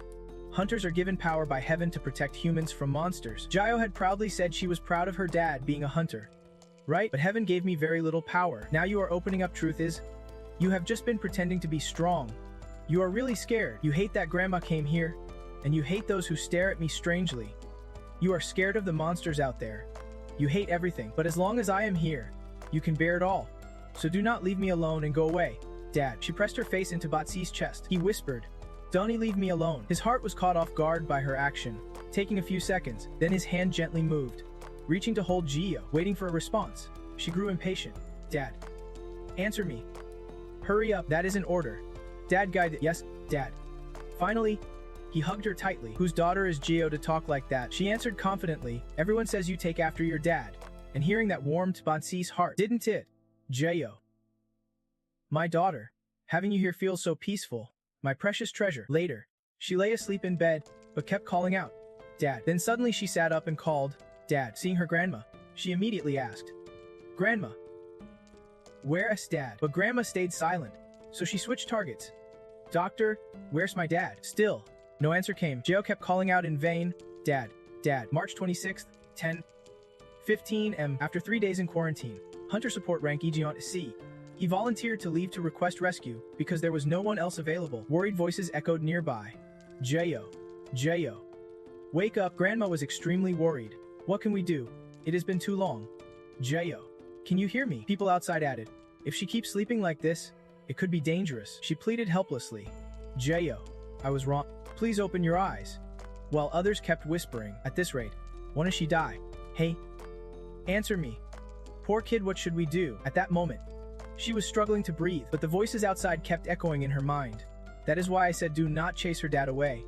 Just watch her closely first. Suddenly, a strange voice echoed inside Gio's mind. "Found you." A constellation smiled at her. Slowly, Jayo opened her eyes and looked at the strange surroundings. Everything around her suddenly brightened. The unusual scene confused her. "Where am I?" Jayo turned to the window and saw a bird fluttering. Suddenly, a piece of paper fell on her head out of nowhere. Instinctively, she picked it up and examined it. A star paper. What is this? Some decoration. That voice echoed again. "Is this the scenery inside your heart? Maybe it is a little mixed up with me. I missed you so much, my dear," said the glowing constellation floating before Jayo. Seeing him, she panicked. "Who is that? Could he be the intercepting thief?" He remained calm. "You are not scared at all. Huh? This is your subconscious world inside me." Suddenly, Jayo grabbed paper and pen and wrote a heartfelt letter. "Dad, Mom, if the intercepting thief asks for money, do not give it as the kid's tuition. That move really makes me mad. I am not a corner cutter, so put that pen down." Then he snapped back to his mysterious vibe. Aren't he, the veteran, supposed to explain these things about meetings and the existence of higher-level beings? She stared blankly at him, then suddenly Jo realized something. Higher-level beings. She wondered to herself, could it be constellations? She remembered a TV show saying the government names those awakened with special powers as constellations. Jo turned and asked Taesian, Dad, do you have a constellation too? He denied it. I was not chosen by them. Very few people get picked by the constellations. She snapped back. Constellations, he went on. You should know. The process those people on TV went through was not peaceful at all. Hey, Saints, are you listening? Meanwhile, Jo kept staring at him with wide, innocent eyes. Awakened. I am the awakened one. He pulled her close. My little incarnation, Jo, belong to me. Let us rise again, wealth and power, victory and glory, wisdom and might. I will give you everything. Deal? Come on. Jo, just one word. That is all. Then this world is yours and mine. She was confused and did not understand at first. Then she turned back to the constellation. He waited for an answer. Say it clearly. Say yes, but he just floated there with no response from Jo. What do you think? She stayed silent, tightly clamping her mouth shut. Finally, bluntly, I do not like it. Fine, I will agree, just like that. She answered. Jo's determined eyes met the constellations. If you did not see her trembling hands clutching her shirt, you would think she was not scared at all. His words left him speechless. She recalled Taesian's words. Jo, I am a hunter, chosen by heaven to save people from monsters. Jo was proud of her dad being a hunter. Right? That is why the constellation was curious if it is your dad? Could it be because of Ji and Taesian? She swallowed nervously. Did you just read my thoughts? The constellation laughed. I can read your mind. Your thoughts are kind of an exception. Not bad at all, somewhere between negative and positive, but closer to positive. Jo kicked awkwardly. How silly of her. I want power, but not so badly that I would become a hunter. We have got hunters here already. Why do we need to go out there? While others fight to the death, those guys just hide and refuse to step forward. If you have power, you have to take responsibility. Those eyes focused on her dad. It was honestly pretty scary. Hearing that, the smile on the constellation's face faded. What a pointless worry. Jo immediately got upset. Hey, I am serious here. He turned away and said, you do not have to be a hunter if you do not want to. She stared at him, confused. But he just said, go out there if you want. That is fine too. Just think of yourself like the king from a fairy tale. As soon as he said that, Jo started to glow. A crown appeared, slowly descending through the air. It landed right on her head, followed by his words. If you want, you can have the whole world beneath your feet. If you want, even death won't dare to claim you. You will have the power to lead the world. Who dare say a word against that? The world would be grateful just to have you, just like the king you once wanted to be, without having to do a thing. He raised his index finger and asked Jo, don't you like it? The reason you want to be king fits perfectly. The constellation kept rambling as she ignored him. Lazy, violent, ungrateful, selfish to the core, like a tyrant. She was so bored.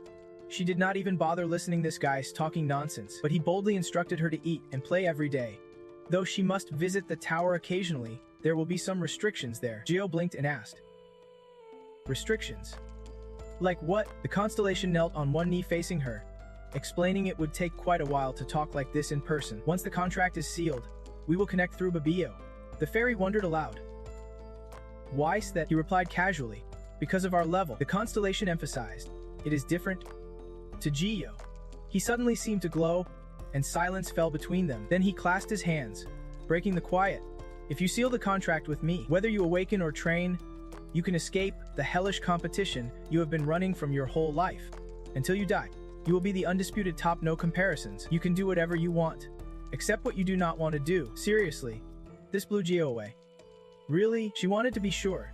Are you really that strong? The constellation admitted it would be tough for her, since she is still young. But yes, he was very powerful. Hearing this, Jo's expression turned serious.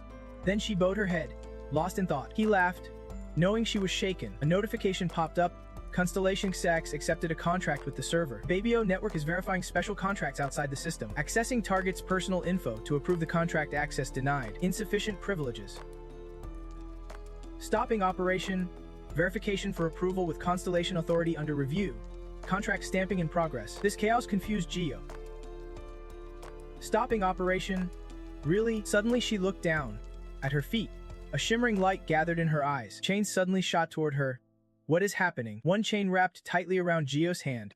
Others coiled around her body. Jo hesitated, wondering, is this the contract? His voice echoed again. Little Jo, the contract is sealed. You are mine once more. Error occurred. Unable to read Constellation's voice. even after returning. The alert kept sounding. He spoke again. When you come back, I hope you carry no sorrow. Sooner or later, the outcome 1T change. April 1st. The machine in the ear kept beeping. She wore a respirator and slowly opened her eyes. So warm through blurry vision. She saw worried faces around her. Doctor, patient Gio has woken up. Jayo.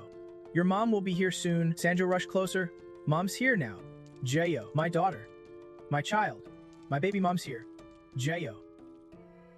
Thank heavens. Thank heavens, she whispered. Mom, and Sanjo quickly reassured her. It is okay now. Everything's fine. Tears streamed down the woman's face. It is Jayo. But Gio still asked, what about Dad?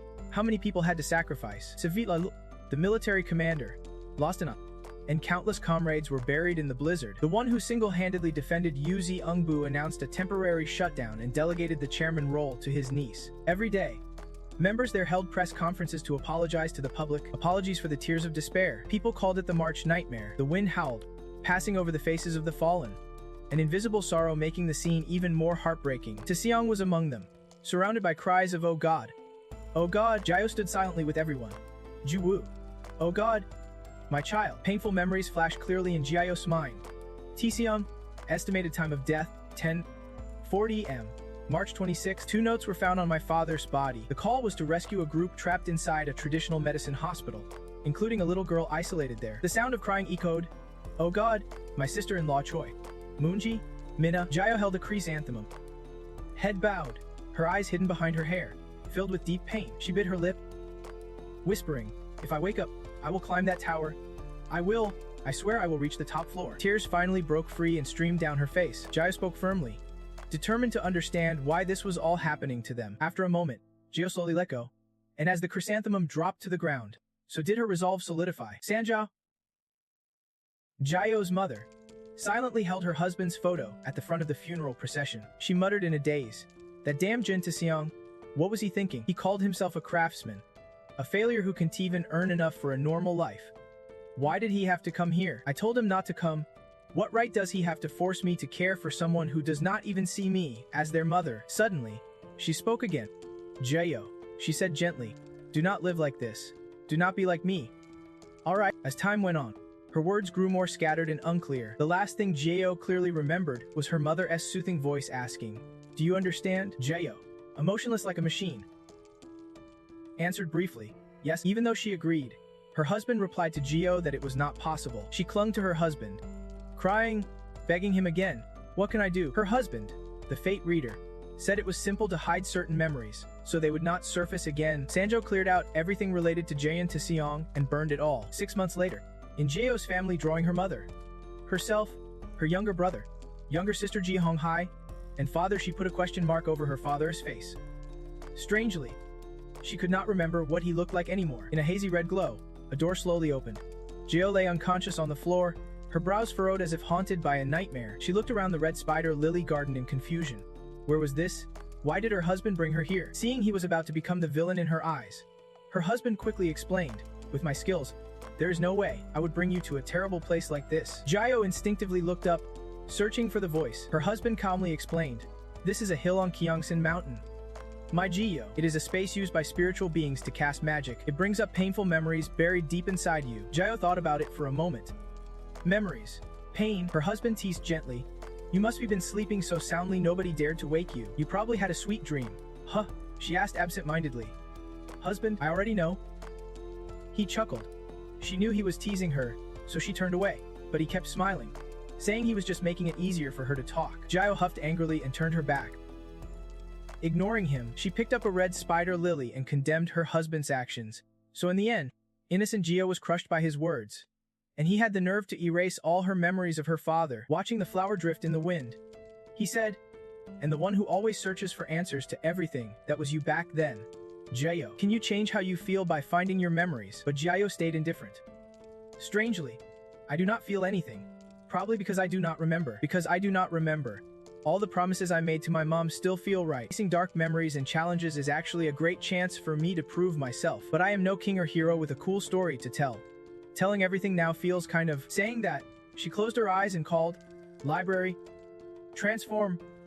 Instantly, a black hole appeared in the space. The red spider lily stirred wildly, swirling and wrapping around a tiny silhouette of Jaeyo. Kyungsan Hill's unique trait is that it nullifies magic, so skills are limited here. To truly see the difference in power between you and your opponent, you have to strip away their illusions first. A brush pen appeared out of nowhere, gently landing in her hand. Jaeyo lightly waved her hand, awakening the unique traits of the spiritual world, the hidden, majestic qualities of a king. The rare power unlocked, reflected in Jaeyo's mysterious purple eyes, shone a dazzling golden light that was mesmerizing. She stomped firmly, planted her feet, and her strong yet soft hands smoothly glided over the crescent blade. Jaeyo swung her arm down hard, her usual cold expression unchanging. At the same moment, a desperate voice called out, "Hey, Jaeyo."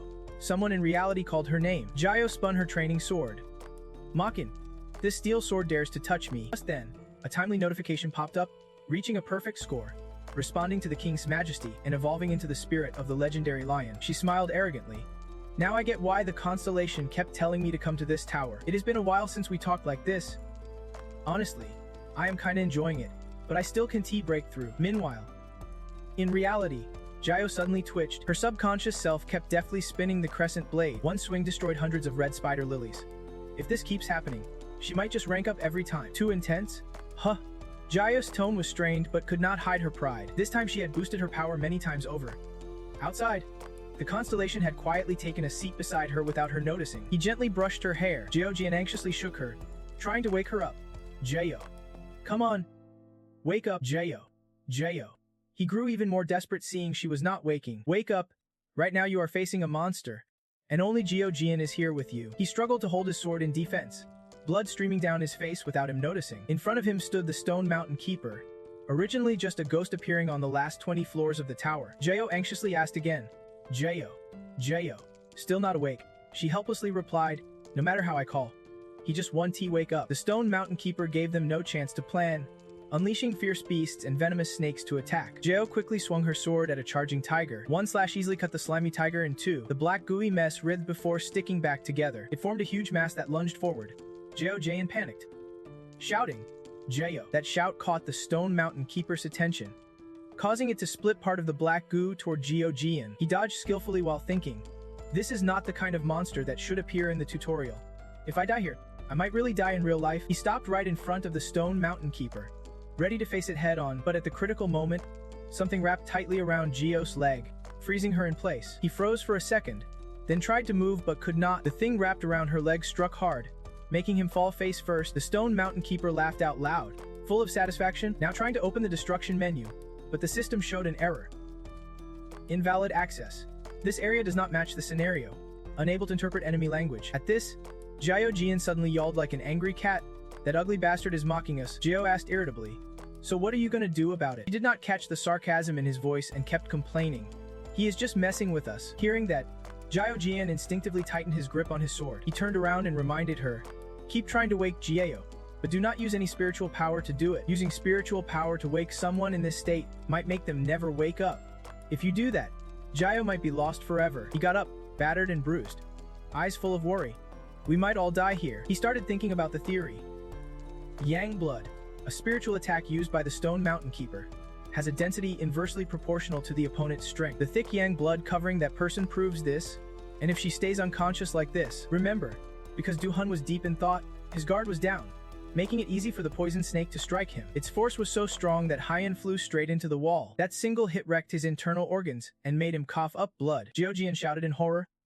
Worried, she rushed over, asking, "Jong-Hun, are you okay?" Her anxious voice kept ringing out. "Wake up, please wake up. Come on." Healing magic. The beeping sounds echoed non-stop. The countdown was at 6 minutes and 15 seconds. Jong-Hun was so worried she started crying. The main piece retreated and left Hello behind. "It is clear you are no side character. Please wake up." Tome Keeper of the Mountain could not wait any longer and hurriedly sent the monsters charging straight at them. Jian's eyes filled with fear. Her whole body tensed up, unable to move. "No way!" At that moment, Jong-Hun woke up and struggled slightly, silently thinking, "Déjà vu?" In truth, Jong-Hun was still groggy, barely aware of the emergency unfolding before him. He was relieved to realize the blood mist had cleared right at the critical moment. When Jaeyo had woken up, Jong-Hun smiled peacefully and slipped back into unconsciousness. Jian was still dazed, not understanding what was happening. "What is going on? How did this happen?" Jaeyo quietly stepped behind her, making Jian jump in surprise. Only then did Jaeyo reach out her hand. "You guys have been tossed in already." Along with that came a familiar voice. "Now, It is time to sleep, she snapped her fingers, and golden sparks appeared, reflecting in Ji-hyun's bright eyes. Memories played like a slow-motion film of that day. The day hope flickered in a moment of despair. Jong-Hun and Ji-hyun were bathed in that warm light. Quickly recovering, Jae looked at them and whispered, "My sleepy little friend. Rest well." A second later, she pulled out a notebook and declared, "The time to deliver justice has begun. Library, old action log, bookmark #4. A countryside experience." The keyword Grim Reaper appeared behind Geo, a death god in a black cloak, wielding a scythe with fiery red eyes. The system announced, "West area detected. Weapon filter activated. Embodiment of death." Geo said coolly, "Allow me to play cat and mouse." The Mountain Tome Keeper's minions snarled in fury. Before they could charge, a streak of white light sliced through the air. It was Jae swinging her scythe in a dazzling arc. By now, Jong-Hun had awakened and stared in amazement at the scene. Of course, he recognized the black cloak and weapon symbolizing the king of magic. Scythe swung again, slicing through the slimy horde. Their mouths gurgled unpleasantly, making ugly noise. Then came choking sounds mixed with pitiful whimpers, as if begging for mercy like losers pleading for their lives. Jae did not say a word and stomped hard on them. She boasted, "Think about who is the king of this area. It is me." The slimy black mess was powerless and quickly dissolved with a gust of wind. Behind Geo's steady back lay two weaklings sprawled on the floor. Jong-Hun, his face covered in blood, struggled to open his eyes to witness Jae's coolness. "Damn, so badass." Shortly after, the system announced, "Ground app, ritual guide started. Humans eliminated. Scenario concluded. Stage 2 growth of title traits completed. Mission reward calculation in progress." Jae just breathed out, glancing at the system panel. The system let out a clear beep. Ranking updated. Babel network. World announcement. Leaderboard updated. Planetary representative replaced. At the same time, Windows Worldwide flashed the message. Planetary representative replaced. Everyone on the planetary leaderboard was watching eagerly. Some shouted excitedly, "Awesome!" As expected, the world's #1 spot and planetary representative title went to Geo from South Korea. Seeing this, Jae could not help but frown in frustration. "What?" David happily grabbed the monster's hand and jumped up.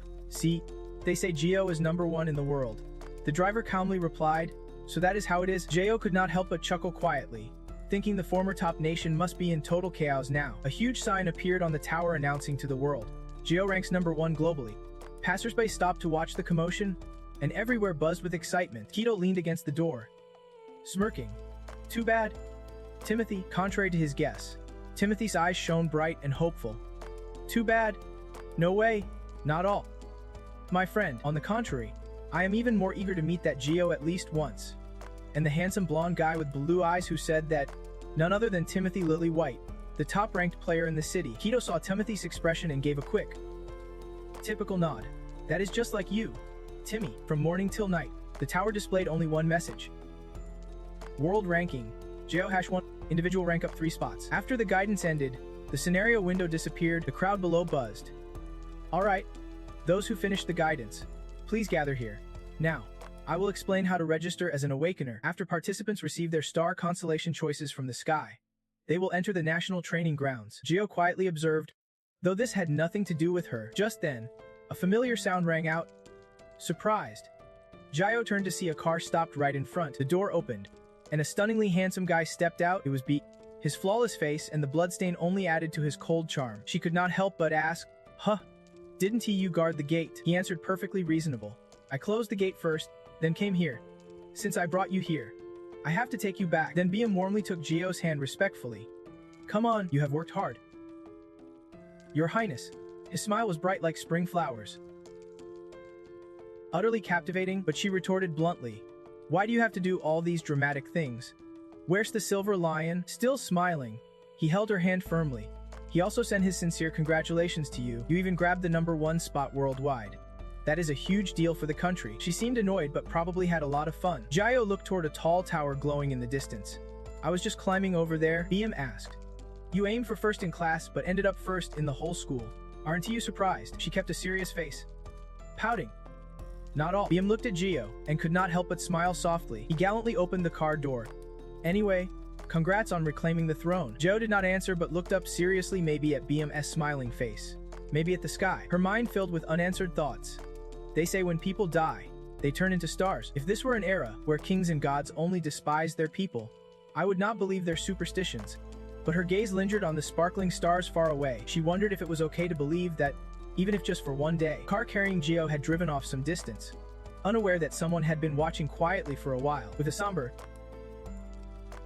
unreadable expression, he silently watched the car until it disappeared behind the trees. Finally, he turned his back and walked away, heavy with thoughts. Night fell, and the tall buildings turned off their lights, making way for the stars to shine. Gio sat comfortably in the car, humming, "This weather is perfect for claiming first place." Just as she said that, a star quietly began to glow. It felt like we could all sense the ending drawing near. If that thing kept spewing out like that, half the city would be gone. But then, the sharp crescent swung gently, slicing the monster in two. Korea's top-rank hunter appeared. Did you see that? He beheaded the Banrock with a single strike. What you saw was before he showed up now.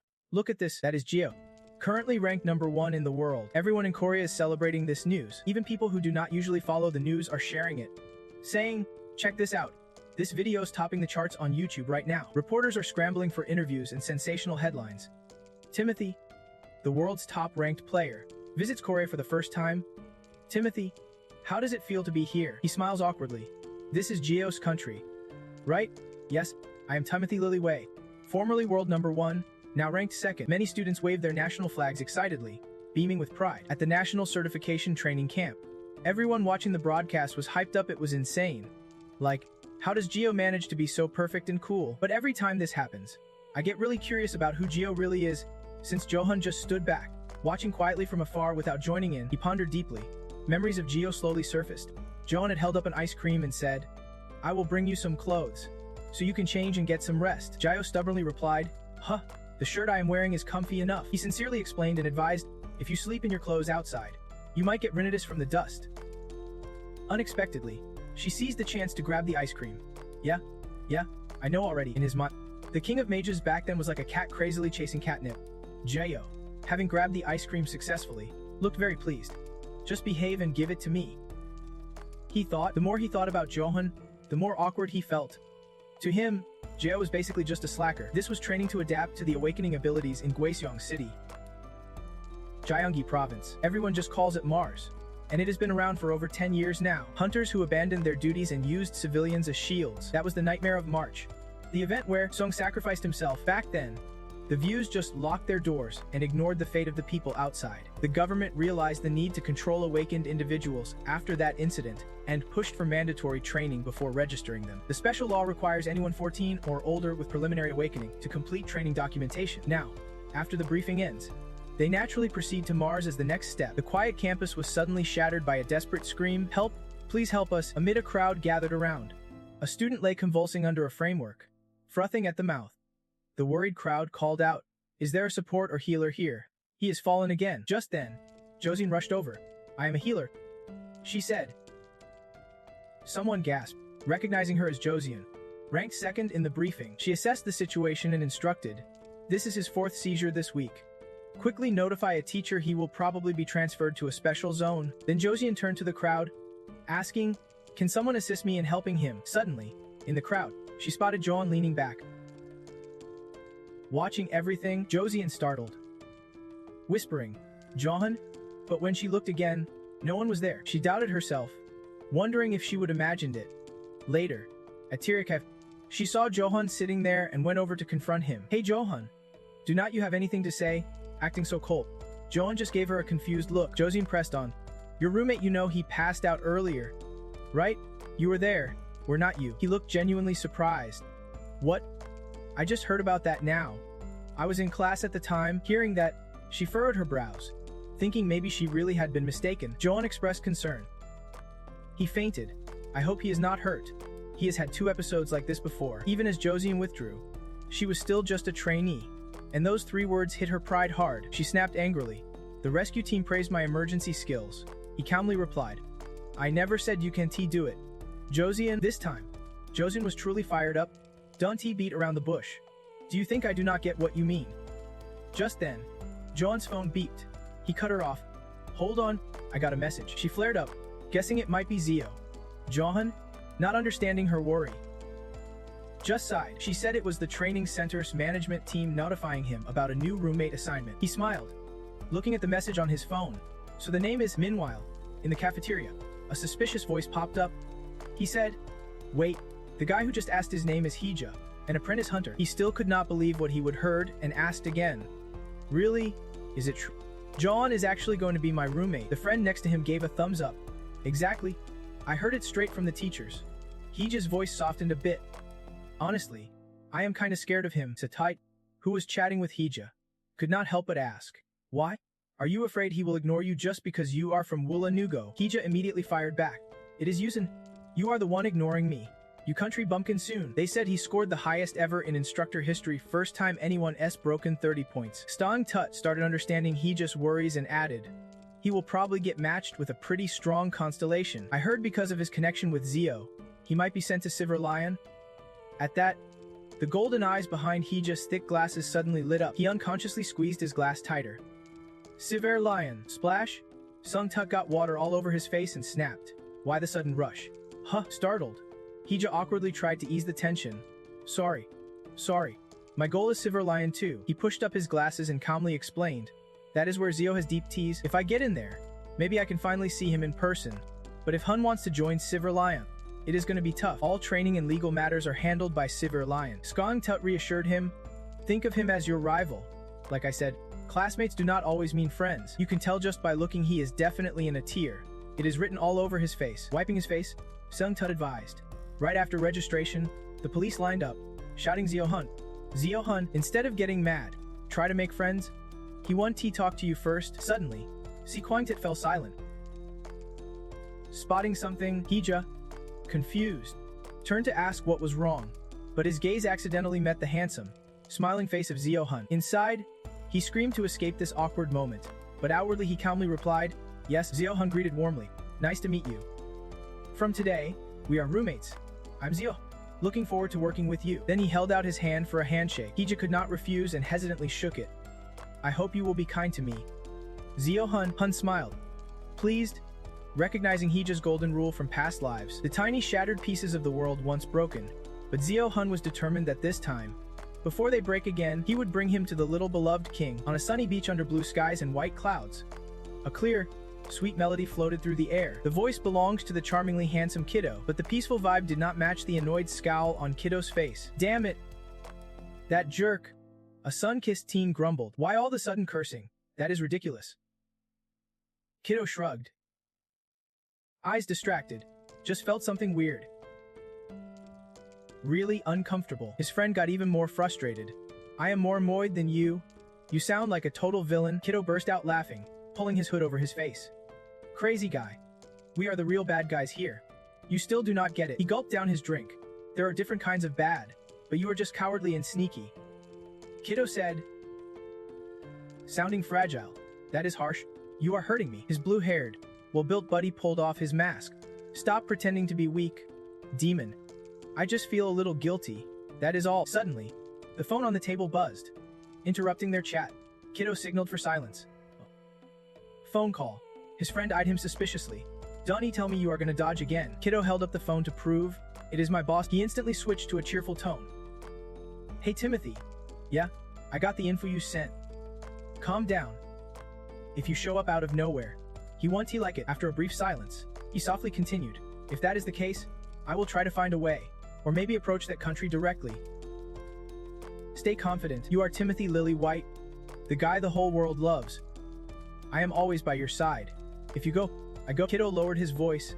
Have you tracked down Mad Dog yet? We had to go all the way to Marrakesh to find him. Mad Dog, the world's third-ranked fighter, was no stranger.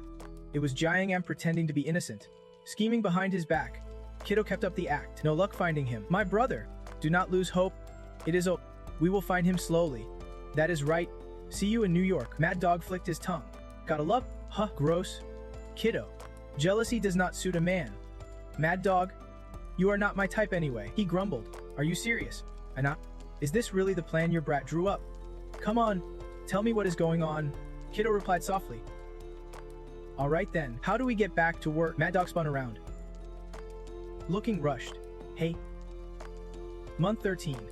Before he could say more, a cough interrupted him. Nope, no calling me that now. Why did the cat walk into the dog's trap?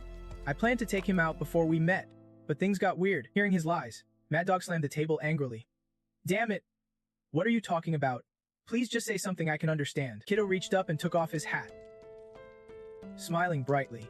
I am heading to Seoul soon. Don't he say stuff like that? Do not worry. You are family.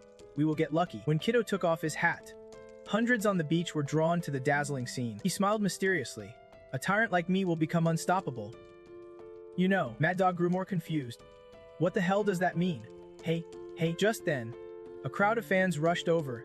Are you Kiddo Maramandi? Can I get your autograph? Me too. Take a photo with me. Timothy Lily White, trained by the Son of God, nicknamed the world's biggest shield. Ryo Aegis, deputy leader, Kiddo Maramandi's coach, known as the head of the stateless terrorist group called Month 13. He ranks 9th in the world rankings. Executive Officer Kiddo. Meanwhile, Ryo was being dragged to the Art Academy at the Special Management Board for Art Selection. A cheerful boy boasted to Ryo, Look, handsome, right? That is my brother. Doesn't he look like you, Ryo? Speechless. Thought, wait, not him. The boy grinned proudly. I only told my sister, so you have to keep it secret. Actually, Ryo is my big brother. The more he heard, the more she doubted herself. Do I really look that boyish? That fierce? What is he saying? The boy was still proud. Isn't he this a girl a style? I think he looks like Ji-Jok too. Ryo wanted to speak up but could not. If Devi heard this, he would probably kill that kid. She helplessly listened as the boy rambled and offered to set her up. I will introduce you. Okay, suddenly a voice shouted, Go to help. Ryo's constellation, the lone fate bearer, stood up and declared this was self-defense even Satan would accept. Introduce. The constellation raised an eyebrow, asking why he was saying that to others, clearly pissed off. He tried to grab Ryo to mark his territory, and she could not help but feel annoyed, since she became world number 1. These fake identities kept popping up. Suddenly, a blonde girl appeared and asked, Seriously, Kiddo, are you lying again? She turned to Ryo. Ignore him, says, I am his classmate. That Ryo story is not real, he made it all up. It is all just, you probably got tricked because it is your first time here. Right? Gio finally calmed down. Yeah, it is all lies. The girl tucked her hair behind her ear and smiled. I am You are right? Kangji's brother is a hunter and also ranked. You know, hearing that, she looked surprised. Never heard that before. Jong-Hun's story about Kangji seemed a bit hard to believe, but he still shared some basic info about his older brother. Really? You are not interested in View or any hunters? She did not know Yuzul, ranked 29th in Ryu and Viper, but once mentioned. Both of them turned their attention to the person in the photo. She eagerly asked about Gio's hobbies. So what do you like? Want to see my cat? Its name is Nana. Kangji got annoyed when Jong-Hun started messing around again and stormed out of the classroom, slamming the door behind him. Gio and some classmates got startled, but only Jong-Hun stayed calm, saying, Here we go again. Don't he pay him any mind. Okay? She frowned, thinking the storm might have passed. Finally, Gio decided to text his younger brother. Hey, Javi, do you know in vibes? Find some info for me. Jairok glanced at the message from his sister, curious about what she was up to and where she was, even though he was in a meeting. The message distracted him. Why would she text such random stuff mid-meeting? Jairok fiddled with his phone, mumbling, Azul's and Ryu and Viper. That low tier ruin. Whoa, if that Yuzul is little, that is surprising. Domi, a hunter under Ryu Balon, replied while playing around. In vibes? At first, they were solid, but then the Night King totally burned them down. Anyway, he feasted well. Night King is the nickname for the wild territory. Dante, you have stuff to do. Domi, he was not too bothered by that name and continued. That guy's useless. But wait, then someone cut him off. He is not just any thug, he is an international crime boss. Babe, Jirok stubbornly argued. Still, they are just some gangsters. Jirok fell silent after hearing that. Jirok stopped bothering him and quietly messaged Gio. Don't waste time on that low-quality drama. Just focus on your studies. Later, curiosity got the better of him, and he asked, So why didn't vibes collapse? Dami ignored the steaming car behind him and calmly explained. Our leader was too green. Don't you know this is a famous case? Why did the hunters hide behind water stains and then disappear? At that moment, caught in a nightmare, he suddenly shouted out, Domi. Jirok's face darkened hearing this. He instinctively radiated an intense aura, like a surge of natural power rising behind him. Jirok's voice went cold. What is it? Just tell me already. The car rushed to save the story, meaning Ixio was too precious to be left to rot like in vibe. Besides Maramandia's settlement, Ixio was the only high-level tamer there. But problems started when their hunt failed. But why ask that? Jijok fell silent upon hearing this. After a moment, he casually replied, Because someone asked me. And Dami skillfully changed the subject. If it is someone, is not it his sister who ran away and was caught and locked up for reform? He started flattering. I guess the art school is super tough to get into. even though I have tried 3 times. If my sister sticks with it, I will have the freedom to fly, he thought proudly. Impressed with his own mood-shifting skills, Dami did not even hesitate to sacrifice his sister's honor. He just wanted to make their mother's dream come true. Jirok gave a polite compliment. Gicha, you are really a devoted daughter. Then he suddenly got proud and bluntly judged. Makes sense. Since she is your sister, if you cared about family like that, it would be terrifying. The roaming car sighed relieved as things calmed down, then called everyone together. Alright, now let us make the roaming car's wish come true. Focus up. The most important goal after this mission is to catch one of the 2 supernovas behind us. Hiroga, Bixwangdup, Jong-Hun, and Josian. Based on intel, her lowest rank is under the Heller division, especially according to Mars sources. Zoan's power is predicted to be ranks, so this is something we absolutely must get. Today's another day to give our all for art. The teacher reviewed the artworks. Michelle's painting looks really good today. Pay more attention to density and contrast. Kanks, I told you not to write on your painting. Did not? Joe found it weird that he kept staring at her with a smile. What is up with this kid, always looking at me? Kangsu whispered proudly. This is a painting you can fully appreciate without seeing it in person. Now do you believe me? She scoffed silently. Of course I know he is trying to fool me after all. I am directly involved in this. Seeing she did not believe him, he pulled out proof. Here's real evidence. Joe looked at him, puzzled. Huh? Evidence? Are you trying to make some kind of Jinjo copy? Not wanting to leave her guessing, Kang showed a black scale boastfully. A black dragon scale. Joe looked at it and had a vague suspicion. Hey, where did you get that? He quickly replied. My brother gave it to me. A chilling aura radiated from her, making Kangxi flinch. She stared coldly at him and said firmly, I am asking where you got it. Kangxi's face stiffened as he nervously stammered. This is from my brother. Suddenly, the system popped up 2 notifications.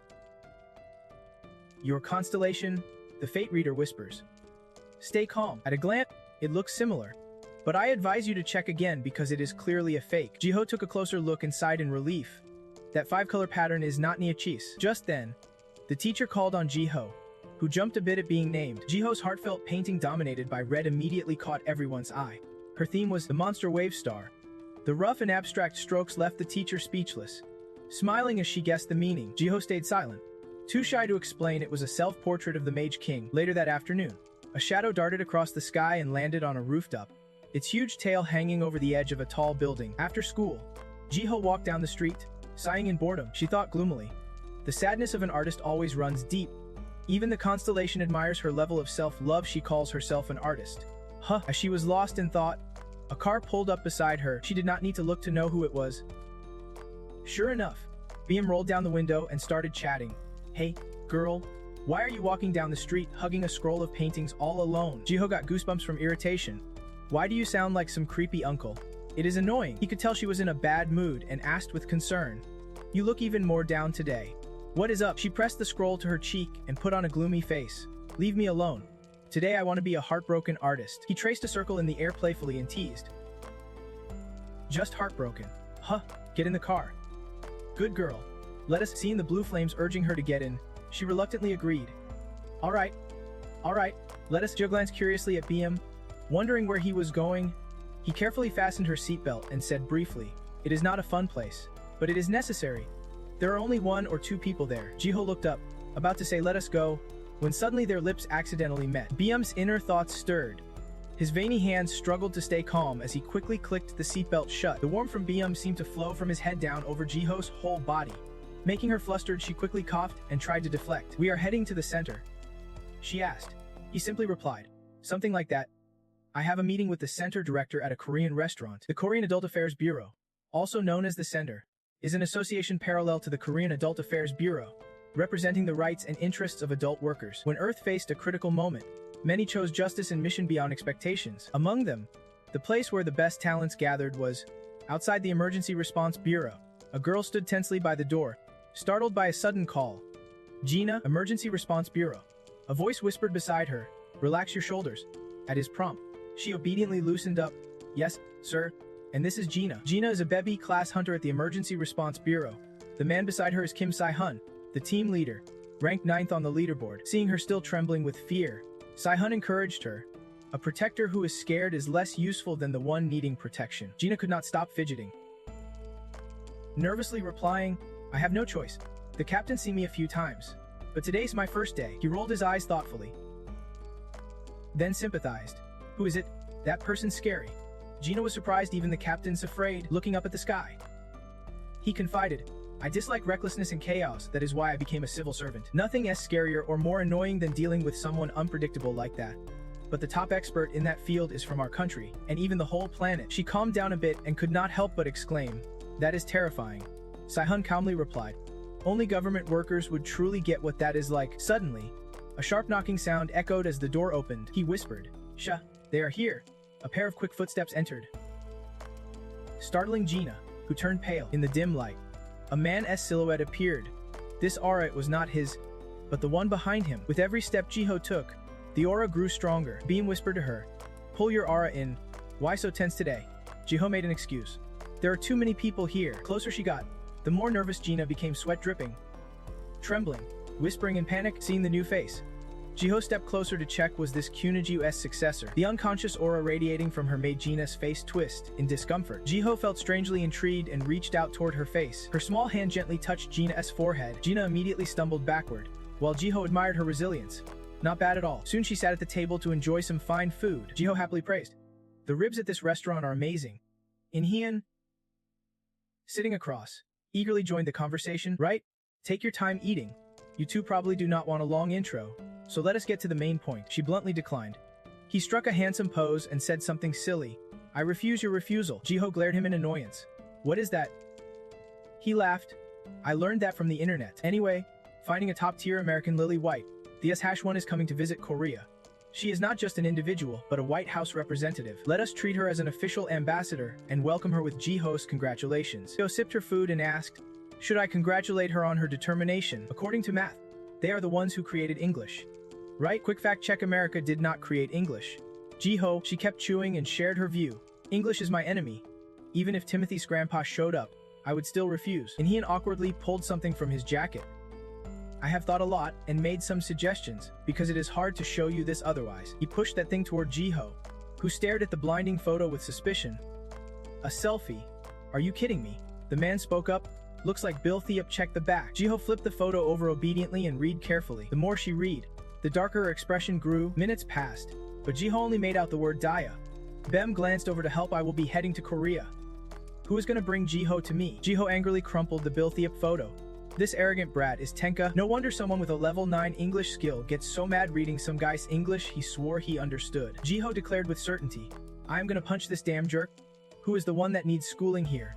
Huh, Korea? A country topping global rankings and leading the Urban Stability Index for 10 straight years. Boasting the lowest death rate from accidents among developed nations. The more Jiho thought about it, the more frustrated she got. It is so outdated that Korean is not an international language yet. She would personally teach that arrogant dude a lesson for speaking English so cocky. Jiho had already been patient enough to listen to director In-hyun's persuasion, but Korea should be the first to change. She thought the government should drop English from mandatory classes. It is sad the world has not caught up yet. Suddenly, Jiho heard a few calls nearby. Sis, while the system simultaneously announced, creative skill, close eyes for a moment, was disabled because you slept instead of focusing. Creative skill, what are you looking at? A rare type that makes teachers think you are doing something else instead of sleeping was disabled. She tossed something behind her before answering. Jong-Hun, what is up? She replied, I just stopped by the convenience store. Want some cola? But wash your hands first, they are kinda dirty. Looking at the huge pile of cola cans, Jiho could not help but react. Mutt, how much did you buy? Jong-Hun cheerfully pointed at the pile and explained. This limited edition Wonder Joy is a model of the Mage King. I noticed the class vibe was good today, so I decided to open it here. The others overheard and joined in. Me too. I want to see that model. Count me in. She was a bit surprised by her own pull. Awesome. Now I can attract everyone just with some snacks. Eventually, the whole crew agreed to gather around Jiho's table to open the goodies, and she felt a bit awkward. Why are there suddenly so many people? Someone sighed in disappointment right away. The first one's empty. The bun-haired girl suddenly wondered. But why is Kangji so quiet? The girl with loose hair also asked. Isn't he Hyuzul's younger brother? Lately, lots of people have been faking being relatives of the shop lineup, so it is hard to believe. At that moment, she happily raised her card. Here it is, the Mage King. The two girls cheered along. Congrats. Congrats. That is when Jong-Hun answered the classmates. Oh right. Kangjae really is Hyuzul's little brother. They were pretty easy to convince, so it is not some imposters. While they were still debating, Jiho quietly fiddled around a bit. She admired the cute little black model thoughtfully. What is this thing? It looks so fragile. Seeing this, she thought Jiho liked it, so she generously gave it to her. This little black one's cute. right? Taking it as like a matching set for you. Are you sure you are gonna open the Mage King next? Jiho froze, hesitating before asking. Black? Is this the little black one? Jong-Hun answered honestly. Everyone just calls it the little black one. No one knows its real name. Feeling guilty, she apologized sincerely. Hux, I am sorry I did not protect your honor. She kept rambling about how, for some reason, they handed over all the brand rights to CI Fly Wong, and that tiny doll is actually the Mage King. So she never thought they would sell it looking this cute. Jiho kept staring at the model, quietly convinced it has to be him messing around. Those girls already switched the topic. Last time, someone thought Jiho's little sister was fake, and she totally clapped back on Instagram. Jiho has a sister. Hey, check this out. Then the girl with the bun showed her pictures. Jong-Hun was totally into it. Awesome. She is definitely a goddess. That friend agreed too, right? Looking at her, you would swear she was a model. Right? That is when she realized. I thought she just had a YouTube channel. Turns out she is on Instagram too. Makes sense. That is just how young people are these days. In the photo, Jiho was casually dressed, taking a picture with her back turned to him and Jiho. The two girls immediately started showering compliments. Just by looking at those shoulders, you know that is Jiho for sure. That back is unmistakably his. Meanwhile, both of them focused intently on the phone screen. Suddenly, they seemed to discover something. They hurriedly inspected it more closely. What caught their attention was the blue pattern on the sleeve in the picture. Right away, she and the bun-haired friend looked up at her. They grabbed Jiho's sleeve to get a better look. Jong-Hun even held the photo up to compare every detail. That hoodie is a lower-end version of Jiho's. The bun-haired girl pointed it out, and looking closely, they were the same. At that moment, she panicked hard, sweating bullets. Why are you staring at me like that, Isha? Really? Jiho quickly looked for an excuse to bail. Right? I'm going to grab some herbal tea. Bye for now. I keep going. She could not help but post that pic with a big cat on her wall, but had no reason to stop. Huh? Yeah? Just going and coming back? The bun-haired friend seemed a bit doubtful about the coincidence. No way that is real. If it were, why would she need to drink herbal tea? Jong-Hun could only agree yeah, because Jiho makes enough money to support 3 generations. Blink, and the classroom was noisy again as usual. The morning sun was at its peak, bathing the whole city in warm light. After dodging those intense stares, she sipped her drink, thinking, great, I got caught with this too. I should not have picked it up or worn it. It is Jiho's hoodie. If it is a lower-end version, I should be just put it away. If that idiot keeps being this careless, all the fangirls will run off. Suddenly, the system issued a warning, forced activation of the star contract. Jiho froze, unsure what was happening. Forced star contract. He propped his hands on the table, 6-pack of shiny. But his voice was urgent. Step back 2 paces. Now. 2 seconds later, a powerful magical orb lit up the gloomy sky, shooting straight down where she had been standing. Jiho still stood there, stunned, staring at the new disaster unfolding. In front of her, a mysterious magical gate appeared along with a mission notice on the internal channel: an accidental water breach at Dongnogu. Seal, it was a timed mission with a minimum rank of D. Only then did Jiho react, spitting out her drink as a gate appeared right at the academy. There were 2 main schools, Divine Essence and Prison Break. Prison Break was like a planned sniper operation, mostly used to mine magic stones or for training, but Prison Break missions were usually tough, especially timed ones. If they ran over, it could cause serious damage to nearby areas. The magical gate that just popped up in the city created a huge crater. Though blocked off for safety, many curious people edged closer. A man stepped forward, smiling and greeting. Hello? Thanks for working hard, everyone. Namin, an officer from the Emergency Response Bureau of the Awakened Management Center, raised his hand to keep people back and said, hold on. Please let us verify your identities first. The shy leader, Icha, is a government official. We swear to be honest, this is Ryu and Veem's second strategic team. But he still double-checked. Are you sure you are a Class C Awakener, including 6 others besides the tech chief Jin Chaeun? Feels like there are not enough people for the test. Jin Chaeun waved it off. Oh right. Since Ryu Dun is level 5, he sent another person with us. But they are running late. Please wait a moment.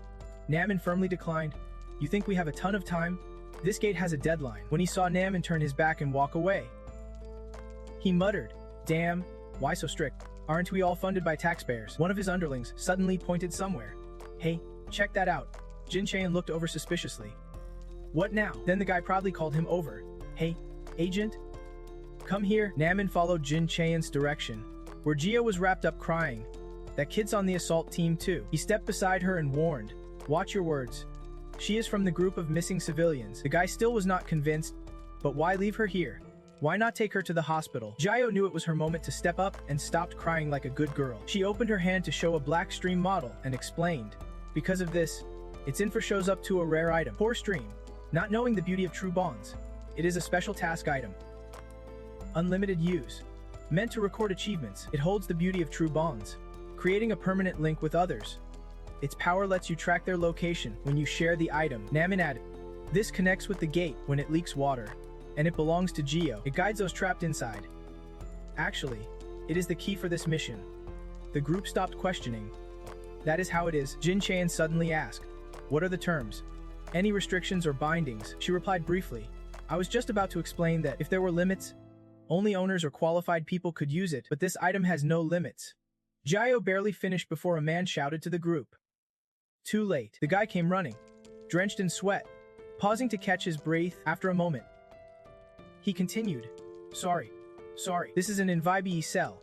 My brother is trapped inside. He confirmed his identity. Are you the E-cell hunter assigned here? Jin Chaein frowned. Clearly annoyed. Damn it. Don said he would send his people directly. Why you? The guy panicked. Tech chief. My brother. A cell. Is one of the Academy's people. He is my brother. Jin Chaein ignored the E-cell drama and stepped forward. First, talk to me. The guy pleaded desperately. I lost contact with him earlier. Please. Let me. She silently observed and instantly recognized. That is the kid's brother. The cell begged desperately. A cell. Myself. He is all I have. Please. I will contact the views and handle everything. Please. My brother. Jayo could not stay quiet anymore. She told Namin. Take this. He blinked. Confused. What? Jayo silently handed over the model. His eyes hardened with resolve. Use this. But I am the only one who can, so I have to go in too. Namin hesitated. Looking at her, she clearly said no limits. But before he could speak, Jayo cut him off firmly. Right then, a loud shout confirmed. Too late. Both turned sharply. What? The guy said slowly. We got stuck in traffic, his voice full of surprise. Woo, traffic like this? Amazing. What is with this vibe? I do not know what is going on, but it is wild. His footsteps echoed loudly, drawing every eye. Someone whispered. Is that the guy from the strike team? The guy next to him whispered back. Yeah, that is the king of eats. Jong-Hun. He smiled confidently, pointed to himself, and reminded them. Better say a charming team captain. I am Jong-Hun, the odd-even duo partner with my younger brother Hong Chatasi Ning, both in our 20s. Haven't heard of us yet. The 29th floor of Babel Tower has opened, and 2 rank hunters have appeared. Joe is 15, a sophomore in high school, and Jong-Hun is 19, a senior in high school. This is a bold and unique breakthrough. A shining new talent. The world calls these gifted individuals the golden generation. While he is busy breaking top records and building his rep as a young leader, he is also ruling the underground world as the head of the gangs. That is why Gio, who rarely shows up in the media, can't even clearly remember what Jong-Han looks like in the past. Gio gritted his teeth in anger and cursed. Those damn gangsters are starting up again. After a week of guidance, his views dropped to second place. Losing by just 1 point, his ranking kept flipping because of them. Dunn declared war on Babylon, which set Gio's competitive spirit blazing like wildfire. He showed her a photo and warned, says, if you see anyone who looks like this on the street, punch him a few times for me, or better yet, just give him the cold shoulder. She blinked, confused, and asked, got it, but who is that guy anyway? Back in the present, Kamsa was super cautious, guarding Jayo. The system then spoke up, your Chamso. The fortune teller got angry and asked, why does that arrogant jerk dare mess with you? Bad luck running into him. He looks like duff that was not needed right. Only then did she vaguely realize this enchanting aura must be Jong-Han. Sensing danger, he tensed up. What is with this vibe? Jayo sneered at him. Wait, you are not Jong-Han. Then who the heck are you? Cut the crap. You loser. He stepped aside, pretending to clear his throat awkwardly. She watched his clumsy act and thought, well, is he really trying to dodge the fight like that? Meanwhile, on Korea's private server, the Top Rankers channel was dead silent. Number 9. Junjin. Don't message me until you finish the guidance, especially Babylon side. Number 8. David chimed in. Anyway, Jiva is already burning through cash. Suddenly, Number 1 woke up and messaged the group, where's Jong-Han? Seeing the Number 1's message was like a shot of adrenaline for the group. Number 8. David sighed. Tomorrow the Number 20 will get their ranking certificate.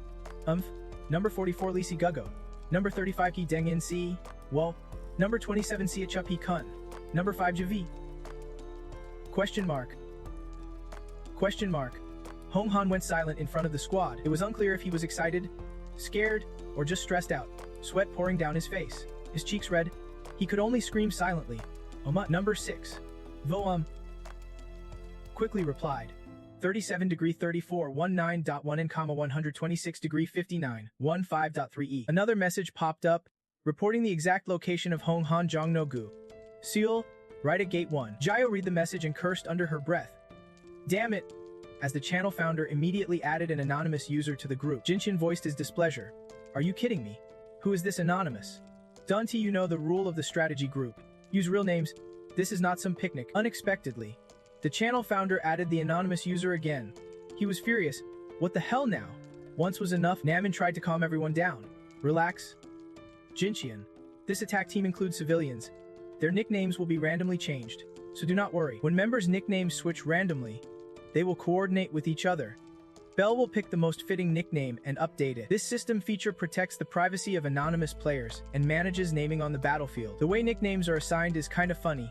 She was named Kitten, which left Gio puzzled. Kitten. His was even worse. Jong-Han's nickname was Gangster Tofu. He angrily gritted. Seriously. Gangster Tofu. If I find out who named me that, they are dead meat. Namin clapped to get everyone's attention and said, now that names are settled, let me briefly introduce this dungeon. This dungeon is a timed raid mission to rescue trapped victims. Difficulty is maxed at 10/10. The goal, stop the enemy and save the victims. Time limit, 19. 21. 57. The monster inside is a crustacean-type pest. Basically some kind of bug. Our mission is to eliminate it and save everyone, but only one person will lead the way, and that is Jiho, who has an item that can locate missing people. Jin Chaeyan's getting impatient. This bureaucrat friend of ours says, this dungeon has a time limit. Let us move. And do not forget to tell her first. Normal people caught in this kind of situation might awaken powers. If we do this right, we could gain a new awakened member during the attack. He is so confident he is asking for thanks in advance. Honestly, I am not here to find an awakened one, but if it happens, make sure you repay me, okay? The lucky girl sees his high and mighty attitude and just plays along. Alright. Min Chaeyan. When he hears her mispronounce his name, he quickly corrects her. It is Jin Chaeyan. Yeah. Jiho says nonchalantly. Uncle Jin Chaeyan? He yells angrily. Are you doing that on purpose? I said Jin Chaeyan. She sighs. We are still outside. You know. Got it, Uncle Shin Chaeyan. The constellation gets mad and wants to teach him a lesson, so the system helps him communicate it. Your fate-reading constellation rolls up its sleeves and asks why this arrogant Jin Chaeyan dares to glare at you like that. He is ready to punch and asks if he should let the constellation throw a punch at that guy. Jiho quickly stops him. Hey, stop. Isn't it a no-hit day? Humans are meant to be protected. The system immediately replies. Your fate-reading constellation said he only meant it. No actual punching. With that settled, she mutters to herself. I know how uncles usually act, but that is not really rude. After all, she still has to take care of a stranger and a Ryuden guy who got sent here. Just by looking at the chameleon checking the group chat nervously, Jiho is sure her guess is right. Meanwhile, Jong-Han is totally flustered. Wano replied, that clumsy babio is always like this, thinking the worst. His whole body tenses up. Could this really be an emergency? I sent a signal already. How could the system not get it? Where's Jiho? If she is stuck, she should pay attention to me. Waving his phone frantically, she only sees Jong-Han looking irritated and muttering curses. Damn, this hurts my eyes. He keeps sending messages to the chat. Rank 6 Night Snack King. If you are stuck or something, send the waving carrot command. Jong-Han will rush there immediately. Rank 5 Ice King. Crazy Night Snacker. Jiho pays no attention and steps back. Honestly, she is more worried about that guy than him. At that spot, Azul nervously bites her nails. She thinks to herself, Road 29 is one of the top channels. Azul, I am so tired of that expression of yours. Once the group settles down, Namin speaks up. Alright, I will go in first. Following his words, he places both hands on the magic gate, and a whooshing sound like wind grows louder. When the deafening sound stops, a dazzling light bursts forth. Gio shows no reaction, calmly waiting for the gate to open. 1 second later, the system displays, you have entered the abandoned dungeon rift. Performing member check and power measurement. Difficulty must be adjusted due to exceeding limit. Dungeon difficulty is exploding. Everyone itches to hear more. What? The system continues. Abandoned dungeon upgraded from level D to level B. Only now does the group snap back, realizing the dungeon's level jumped 2 ranks. Time remaining 5 hours, 37 minutes, 45 seconds. Jin Chaeyan curses in frustration. Level B's way higher than before. Damn it! No words left. His followers start clamoring. This is insane. We barely got a level C mission. Now it is level B. What the heck? This makes no sense. Captain, you have to call for outside support now. Namin tries to calm them down. Everyone, please stay calm. We only have 5 hours left. The outer gate must be closed since the quota is full. And we have got civilians inside too. Jin Chain is making too much noise. Even though they are just civilians. They won't worry because they see us as their heroes. My mom will be alone for the rest of her life. Do you understand that? He still has to try to calm the rioting crowd because it is his responsibility. Everyone, please stay calm. But they did not listen and immediately came back at us. Calm? Yeah? Right? What'll happen to my family? How am I supposed to stay calm? I think they are overreacting. Even a B-rank hunter can be taken down by some determined D-rank hunters. Maybe it is because there are 2 strong people here. So it is weird the difficulty did not go up. Joe is top's rank. Jong-Hun is rank number 6. And Asio is a rank number 29. Realizing she is partly responsible, she softened her tone and helped him calm the others down. Life's tough sometimes. Is not, she says that but is secretly proud well, except for me. Of course, he nodded, adding, right? Adjust the difficulty just like when my rank got changed when I was younger. It hurts so much. Actually, Jong-Hun's pride kicked in. Of course it hurts, he has never been hurt before. Seeing someone who thinks like Jiho, Jong-Hun awkwardly started chatting. Things were getting a bit violent. There is really no reason to get mad about this. He gave a fake smile and agreed. Yeah, I am thinking the same. Look at them so shy. Jong-Hun was talking nonsense. Wait, are you my lost twin sister? How do you think exactly like me? Want to be my little sister? You are cute, like a kitten, she asked calmly. What about your real little brother? Are you making this up? Seriously? He said, surprised. You think I would make you change your name to Hong? Come on, stop. Jiho silently watched Jong-Hun and judged. This guy, he is just joking around to test my strength. Huh, makes sense. It is normal to suspect a calm person like that. She caught that probing look and quietly scorned it. What are you staring at? I am not about to let some thug control me. Today, hiding her power was flawless, effortless control over her magic. She would have been trained by him. Going back 10 years in time, a grand mansion basked in warm sunlight and soft white clouds. A handsome young man appeared with a friendly smile. It was Bel. Greeting gently. Hello? So you are Zio. But she stayed silent. Not replying, Bum quickly corrected himself. I mean, right? She finally reacted. Thinking. That is me. A spark lit up in her empty eyes. Zio looked up and asked her first question. Who are you? He bit his lip and said, Who are you? I am Belm from Silver Lion. From now on, I will be your guardian and teacher. If you allow, I would like to be your friend too. His bright smile lit up her innocent eyes.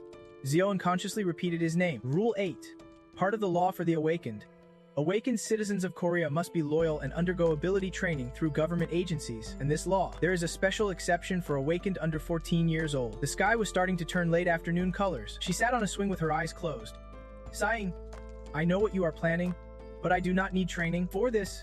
In-hyun was the captain of the Awakened Management Center's general department. He smiled awkwardly. Whoa, you even know that?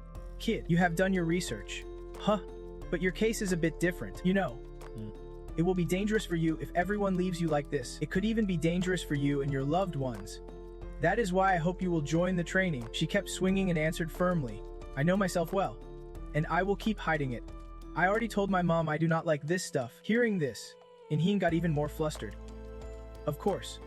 We are trying to meet your needs. She asked with a blank expression. So what about one-on-one training? Trust me and just meet that person once. I am sure it will help you. She pushed the swing just enough to go high. Then Thang refused. Do you know how many centers I am already attending? And now you want me to take more lessons. I do not want to, he begged desperately. Crying, please. The system popped up immediately. Your constellation, the fortune reader, advises you to accept that offer. Swinging. Asked curiously. Why? What do you want me to do while you control my power? The constellation explained. Overusing the sacred skills like this will harm your small body. He sighed sadly. I would be devastated if your body got hurt. If the original body's damaged, the spirit world will be affected. She stayed silent, ignored the constellation, and jumped off the swing. I really do not like it at all. Zio looked at In-hyun and said, I have to go home to watch a music show now. Tomorrow after ballet class. I will come. Okay, soon after, he reported to Bill. Today's the day. I finally convinced the girl to come. Undercover agents picked her up after she fainted at a ballot center. She is now isolated. Detailed checks confirmed this is a case of forced overload beyond personal control. At the hospital, after waking up, she secretly watched her mom and the doctor talking about Zio's condition. The doctor advised. Zio's mom.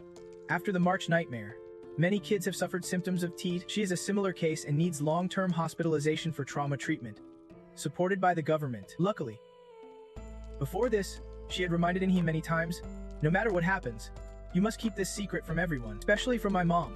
Only now can Zio finally breathe a sigh of relief. Good thing I spoke up early. Looks like they are handling it pretty well. Sanjo anxiously asked the doctor, my Zio, will she be okay? Hearing that, she stood outside the door, lost in thought for a long time. The next day, Zio left quietly. The whole process was smooth and quick. She believes lying to her mom is a way to indirectly mislead those around her. With the government involved, lying can happen without any problems. Then Zio was admitted to therapy, officially for long-term trauma treatment supported by the state. As planned earlier, she drew a straight line on paper and said, I do not know much, but I heard you are the top person controlling the whole country. Bellum asked, who told you that? Zio did not answer directly, just shared her feelings. There is nothing really strong inside him either. He sat cross-legged happily admitting, of course, I can compare to you. She confidently said, well, I am number one. So how could you compare? Did not argue, sighed, and said, you are right. I guess. Zio praised a bit. Today you do not smell as much like cigarettes. Hearing that, he bragged, I really tried hard. All for that kid. She kept her cold attitude, stepping back carefully. I am not saying you do not smell at all. Bum tried to laugh it off. I smoke because I hate the incense smell. Quitting's tough, cut me some slack. Zio not stubborn and compromised. Alright, I will let it slide this time. After all, you are the one taking care of me. Even if I fall, you will be there. Falls asleep during a conversation. If you do that, I want tea like it one bit. Saying that, a deep shadow seemed to lurk behind her, ready to swallow everything. From the first physical contact with Babel to measure his level, the unique powers of the awakened, like the heart of the line, stirred. The delay of the magic was awakened, and Zio's power began to surge whenever signs of magic overload appeared. Everyone thought the kid's body would be pushed too far, so they decided to forcibly suppress his power. She held up the drawing she would just made and slowly confided, even when I am functioning normally, I can still faint. I told the constellation not to do that, but he did not listen. I argued with him, and he said I could not possibly understand how he feels. He fell silent, but the others knew, though she pretended not to care. Her body leaned this way, and her cold, darting eyes showed she was deep in thought, lost in some memory. That behavior has shown up in reports before, right? According to Joe's check, he is someone with an extremely strong self-defense instinct, always taking full responsibility for everything and everyone around him. Even though she said nothing and tried to stay calm, her small hands nervously fiddled with the paper in front of her. The others guessed she was feeling anxious. Maybe it was time to really help her heal, instead of just pretending to. With that thought, he gently rubbed Gio's head with his big, warm hand. He gave her a reassuring reply. He really liked that. She blinked in surprise. Yes, he smiled and slowly told her, you look so cute. When you are half asleep, I could watch you all day and never get bored. So whether you are awake or dozing off does not even matter anymore. When his hand left her head, Gio's heart clenched with a sudden feeling of loss. He smiled contentedly, like he finally felt safe. So adorable. Curious, he looked at the drawing on the ground. You seem to like drawing. She hesitated, then answered, not really. It is just that when I draw, it feels a bit fresh. That is all. He nodded in approval. You are really dedicated to drawing. Huh? She gave a brief explanation. My mom dreamed of getting into art school, but could not because of money. So I want to try and show her what I can do. Nothing special. And that is fine, I have no regrets. After saying that, she gently put down her colored pencil. He hesitated but finally asked what she had drawn. Said casually, the monster living inside me. A shadow slowly spread, swallowing her bit by bit. The brief conversation was coming to an end. Told him, hey, do not come here anymore starting tomorrow. See you at the training room. The break was over. But she did not realize this break might truly be the end, because the monster inside Jiu had awakened. When the light came back, the walls were splattered with blood, and a pair of legs collapsed in a pool of it. The room fell silent, except for her clear, sobbing cries. The ones full of wounds were gasping in pain, stood before him, crying and endlessly apologizing. I am really sorry. The Mage King holds and is the vessel of a magical civilization destined to live forever within humanity. Magic attacks, unlimited mana streams, immeasurable power, optimal reflexes. Finally, she reached the ultimate state and broke humanity's limits. Stood at the peak of her era and generation like a true monster. And now, back in the training room at the center, that same haunting room, she kept repeating, I was wrong. Tears streaming down that small face nonstop. Tried to explain, I meant, this is not what I wanted. That terrifying image came flooding back, and a strong magical aura radiated from her. They charged fiercely toward Bell, The system quickly warned. Your constellation, and the fate reader whispered gently, "It is not your fault. You warned him, so everything will be okay." He forced a smile. "Why does it have to be you? That is not what you wanted." Then Belm gently wrapped his arm around Gio. He held her close, giving Jigo a steady shoulder to lean on. This little kid felt guilty just for being the strongest, a scruffy, bloody kid who was worried about himself. Belm spoke slowly. "You asked me before how I became the best at control. It is because I have faced ghost creatures always wandering, driven by hunger. They can tell friend from foe. They attack whenever they can, every day, every moment, fighting monsters. And there is always this feeling like they are invading your body. If you decide to live with them, you have got to first learn to control them properly." The image of him bound by a red cord, with his legs exposed and his back covered in mysterious symbols and protective charms, appears like a vivid illustration of Belm's doomed fate. He holds her close and raises the question, "So who is the real monster here? Him or them? If even he struggles to tell the difference, what chance do others have? Hunters are both human and monster at the same time. That is an undeniable truth, and we will never escape that formula." His bloodstained hand gently wipes Gio's tears. "But Gio, remember this, always keep your back straight, chin up, and eyes forward. That is the basic stance of a hunter. Don't let them swallow you whole. If you can chain your monster, you might as well set it free." Hearing those strong words, she slowly calms down. Her eyes fill with an unshakable determination. From that moment on, a whole new Gio emerges, someone who can easily take down monsters, like a proud god looking down on the world. Bum expresses his trust in Ju, saying she will become a hunter greater than anyone else. And once again, back to the present. Deep inside the dark dungeon in the bulldozed area, Gio blocks her view of the drama. "Good thing I kept this chain safe. Now I can comfortably disguise myself as a civilian." On the other side, Jinqian's huge. "Zeal, that name, now that I think about it, was not it you who upgraded the dungeon by 2 levels? This guy. The whole mess happened because a damn top 20 idiot like you interfered without permission. I have not even called you, and here you are." And a rank like him is shaken to the point his collar spins, desperately looking for help. Inside, Azil screams, "Help me!" but against all odds, what meets his eyes is a relaxed rank Jong-Hun chatting away. "Why are you staring at them like that?" Next to them is an unknown rank who is just as chill. She silently judges. "A clueless thug tofu like this?" Zio suddenly complains. "I really hate you." He is shocked and gasps, and she quickly apologizes. "Sorry, I got a bit too excited, so I spoke English. It is just that I have this cleanliness obsession. I have to shower at twilight, or else I will die." For those who do not know, Jong-Hun means twilight, and Zos trying to be punny, and he actually believes that excuse. She is just curious there is really a disease like that. "I am the manager of Anti-Jong-Han Cafe. By the way, Anti-Jong-Han Cafe is a group whose motto is disappear at twilight. It has 24,987 members. He is even more stunned. What kind of motto is disappear at twilight? Jong-Han's clueless look makes Zio helplessly chuckle. Seriously. Finally, Naming can't hold it in any more furious. He yells, "What the hell are you guys doing? We all know there is no time." He angrily drags him away. Axio falls flat to the ground and stops being silent. Now there isn't a rank tamer and an ordinary girl here. No matter how much you cry and wipe your tears, it won't solve anything. In this world, tamers are rare. They have the power to control the souls of monsters and demons. Watching this chaotic scene, she regrets it. Judging by the dragon scale he was bragging about yesterday, she guesses he tamed a dragon too. That is why I openly let him into the dungeon, and now it is turned into this mess. He starts to tear up. "I am really sorry for causing trouble for everyone. So let us start with the strategy. We need a strategy. My brother, he is stubborn. I am determined to save him. Please. I will do anything you ask." System pops up. A channel for top ranked players. The 6th ranked has sent a notification. A channel member sent a notification. In this mode, ranked players can close the channel window. Rank 6. The Night Snack King. Sneers. "Stop crying just because you see me." Surprised. Huh. Joe knows everything but pretends not to notice. The Night Snack King keeps messaging. "I am watching you. You are like a wounded kid about to bleed out." A new message from the Celestial. "Are you confronting me?" Either way, you are in the channel for top-ranked players. He looked at the dungeon map with a dissatisfied expression. "I do not know what happened to you." His older brother hesitated to answer, saying that even if I am a B or a rank, when I close my eyes, I still feel uneasy. Jinqian saw Wazul texting and grinned. "Why all the secrecy? Are you two planning something against me?" Jong-Han read that reply and laughed even harder. He texted back, "Don't you know who is backing you up?"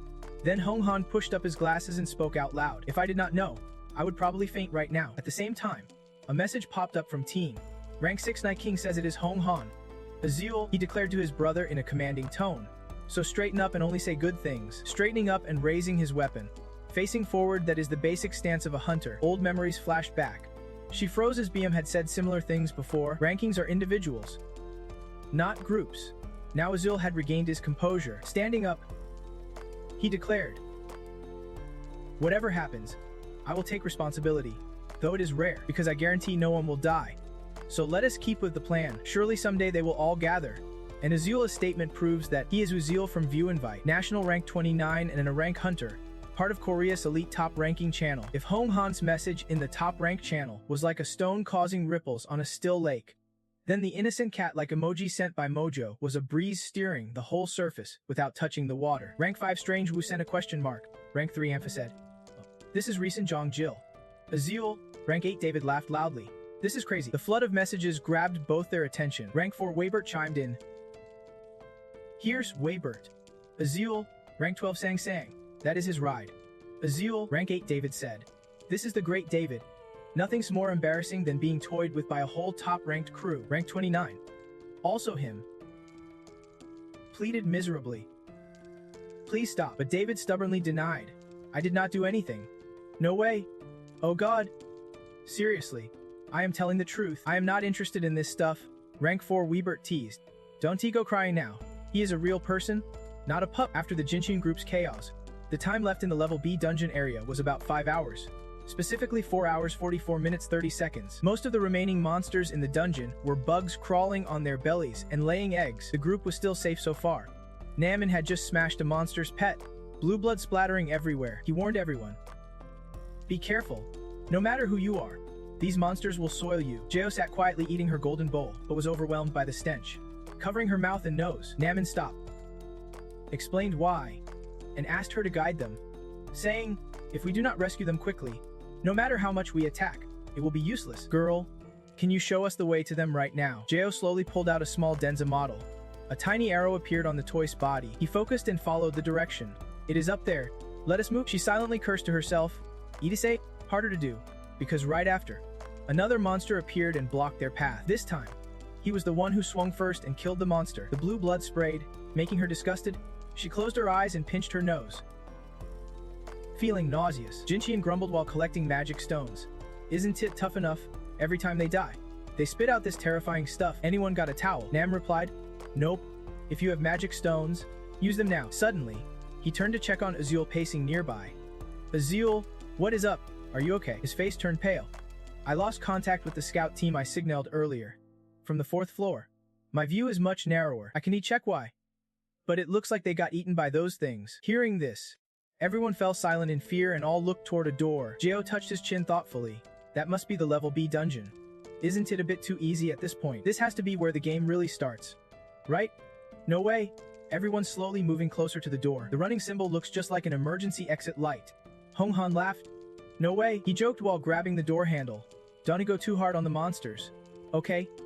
Alright, here we go." Saying that, Jong-Hun opened the door wide, his shiny glasses reflecting the blurry shape of a monster inside. As the door swung open, screams echoed out. Just moments ago, Jong-Hun was joking around. "Don't he be like that? We are hunters after all. Don't he treat the monsters that way?" he said. But when the door opened and he saw the monster inside was actually friendly and speaking English, he panicked and shouted. Without hesitation, Jong-Han slammed the door shut. He yelled at the group, "Why are you just staring at me? Bring the insecticide. Quick. Oh God. Save me." She was getting fed up with this guy. Honestly, like he is missing a screw somewhere. The system warned again. The cursed person's condition is worsening. "Geo, get away from that strange man now. Whatever you do." She tried to shield her mouth, but was so scared, she lightly bumped her head against someone to dodge. Namin helplessly urged, "Geo, it is dangerous. Please get down." "Geo," but the door opened on its own, and some insects started pouring out. Their appearance was so grotesque it could make anyone throw up. So the image was blurred. What is clear is her panicked run for her life. Namin was extremely worried. "Everyone, there is a normal person on our side. Please, go after them." Jinshin was furious. "Are these snakes actually flying creatures? This lame-ass nonsense is dragging on. Please, can someone just finish this already? If anyone's got an ultimate skill left, now's the time to use it." Jio so terrified that all her words turned into thoughts. "I have an ultimate skill. I have it." "Everyone." She quickly pulls out a pen, ready to activate her library skill. Just then, Kamso appears and grabs her hand before she can buy the pen. The system alerts. The star of the reader's fate is having a close call. He stops her and asks if Jio's planning to do some brutal dissection on those bugs, suggesting they leave the bug catching to lower level players or the emergency response team. The image is cuter now, but judging by his face, you can tell how awful it feels to have those bugs clinging on and kissing you. Someone get this creepy critter off me. Jin Qian screams in terror. Get it off, get it off, hurry. Seeing him losing it, a guy quickly warns, wait, Hunter Jin Qian will be super dangerous if you attack over there. Attacking that beam will bring the whole floor down, but before anyone can stop him, he slashes hard at the beam. No surprise, the ceiling starts to crumble. She does not sit there waiting to die. She immediately activates her cat parkour trait. Her paws push off with sharp force, dashing across the beams. Jo manages to dodge the falling debris. Cat parkour trait. Totally worth it. She breathes a sigh of relief, safe and sound. Inside, Kamsao is happily reporting back. The system says, star of the reader's fate. You pressed the button non-stop and scored a perfect 100 on the escape. Jaeho's used to Kamsao's teasing, so she does not care much. What worries her is who added that last-minute request. This was where everyone was standing just now. The team chat's dead silent, so it is just me left. Suddenly, a strong gust of wind blows clearly through the air. Jiao looks up, surprised to see tiny white particles falling snow. But on closer look, she shakes her head. No, it is powdered lime dust. As the dust clears, a huge hole comes into view. Jaeho's eyes widen in surprise. She instantly recognizes it a volcanic crater, formed by volcanic activity or meteorite impact. Basically a big hole in the ground. Jiao can't help but marvel, thinking it could probably swallow a monster whole. Next to the crater stands another figure, with that flower-patterned shirt. It is definitely Jong-Hun. She calls out, Ice Princess. He turns around confused. Who is the Ice Princess? What are you talking about? Before she can finish, Jong-Hun's eyes go wide and he shouts, oh wow!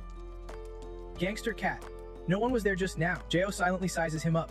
The guy in front of her is its rank hunter, Jong-Hun, Aka the Night King, a brawler from the Devil's Path and Shura clans, always headfirst into fights. This tofu-named guy waits until everyone else is down before throwing his rage skill. Looks like the rumor's true. This skill is indiscriminate and leaves a clear trail of destruction wherever it goes. Now I get the situation. Dang, caught between a rock and a hard place. Maybe I should tease this relentless tofu kid a bit. Thinking that, Jaeho fake shocks. No way. Could tofu here actually be the hidden idiot? Jong-Hun pales and vigorously shakes his head. Hey, calm down. Gangster cat, I can explain everything. He panics, flailing his arms when he sees her aiming her phone camera at him. Kid, put that phone down. Do not start filming. Suddenly he points behind Jiao. Bug. There is a bug back there. Sure enough, a nasty bug just appeared right behind Jiao. She panics and accidentally unleashes a strong attack behind her. Where is it? The poor bug is instantly wiped out. That move totally stunned Jong-Han Woo. It is just a bug. Freezes, then gives a goofy smile, trying to save face. He was so shocked he could not speak, gesturing with his hand like, hey, turns out you are a secret idiot too. Caught red-handed with no excuse. Many players dream of being a secret idiot, someone who hides their true power. Shortly after, the two entered a nearby meeting room. Jong-Han rambled as they walked. Seriously, the most respected things in this country are rank and awakening. While everyone else bragged and showed off, he kept his power hidden. Then, out of nowhere, he would become the main character, the hidden identity, who appears and fights alongside them. Well, that is so satisfying. That role reversal really hits the spot. Right? Feel me on that. She would been silent but was secretly annoyed her identity got leaked, and now he just would not stop talking. Then Gilles passed by the system board. Time had flown. But why was the team chat still silent? Should I look for the team members or rescue civilians first? But with Aixio Nam and acting as lifelines, rescuing the missing should be top priority. Let us rescue the missing first, she decided, searching around and calling out, anyone there? After a while without a reply, Gio felt disappointed. No one's here. She scanned the area thoughtfully. The higher the floor, the worse the pollution. Plus, since he would open the demon gate and cleared everything out, the scene was even more devastated. Suddenly humble, Jong-Hun whispered, gangster cat, today's secret stays between us, okay? Then he blurted out, normally, I do not open up like this to anyone except my son. But since you are gangster cat, I am telling you, because we both get that feeling. Gio silently hated it. This tofu dude kept trying to bond in some weird comrade way. He kept talking nonstop, influenced by it himself. Since he was a kid, his role model and pillar was Big Brother Gio. Even the most skilled and fearsome Big Brother would not care about appearances. He would probably brag, who knows me, or some nonsense like that. She listened quietly. Gio's opinion of Jong-Han shifted slightly. This tofu guy seemed dumb, but was not actually bad. Looking back, he kinda reminded her of that idle businessman, pretty handsome. He turned back and said, but hey, gangster cat, actually, I kinda guessed already. She hesitated. Really? Jong-Han stepped closer, looked Gio straight in the eyes, then slowly smiled. His eyes narrowed sharply. A bit dangerous. He was talking about gangster cat's true identity. Gio's usually blank face twitched with slight alertness. Jong-Han began analyzing. Everyone else seemed crazy about the dungeon level rising nonstop. But you stayed unusually calm. That is when I got suspicious. See, there is definitely something here. It is time to stop pretending to be a civilian. Right? From my perspective as an S-rank hunter, that is not the vibe I get from a regular person. Gio calmly said 2 words. And then, he smirked. And then what? Finally? She tensed, waiting nervously for his answer as her heart pounded. Then Jong-Han smiled wide and declared, I am the winner. You have awakened. Right? My instincts were right. Told you so. Now, call me Detective Jong-Han. The name you will remember. Gio was speechless. His smiling face gone anger.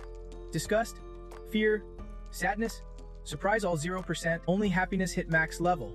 If I ran emotion analysis on his face, it would be 100% pure joy. She babbled nervously. I suspect. Tum-dong over there. Even Gio knew she was scared out of her mind. This idiot was about to collapse from overacting. Just when Jong-Han thought she would successfully hidden her identity, she started inspecting around and said, there is something weird here. He leaned close and whispered in Gio's ear, you do not have magic inside you. What was your first title again? Was it Heller or Archer? Neither. Right? Not sure what Jong-Han was mumbling, but it was definitely a no way. Gio's head was totally messed up by that guy. Damn it, what is with this pointless anxiety? Calm down. Think like a stealth master. Then she hesitated and said, check it out. My first title is Bandoja the Swordsman. Gio felt a twinge of guilt. That was the name of a character from a movie she watched as a kid? Sorry, I kinda borrowed the boss identity. Jong-Han, now enlightened, repeated, Bandoja the Swordsman. Huh, but you do not even have a sword. Gio leaned against the wall, playing the swordsman with a painful past. Around her, it felt like flowers bloomed in the breeze as she got into character. Dark weapon. Swordsmanship is a brutal art, no matter how you dress it up with fancy words or excuses. It is still the truth. But he stubbornly denied it. There is still no sword. Gio screamed silently inside. I tried to save this with some famous lines, but it is not working. Just when she was stuck, a bee suddenly flew in. Perfect timing. Without letting that tofu brain guy notice, she used a tiny bit of magic power. Then she shaped it like a blade, and with a swift slash, a soft golden light wrapped the BS dark energy. It quickly split into 2 with a razor-sharp cut like a sword. Then she proudly told Jong-Han, see, it has been cut. He went silent. No more objections? Gio threw out a classic line. The sword lies within my own sword. You narrow-minded fool. The system worked fast. Adding the philologic attribute, Jong-Han seemed convinced. Admitting defeat. Yeah. But honestly, that test was beyond me since I did not see any sword at all, she whispered, mocking his appearance.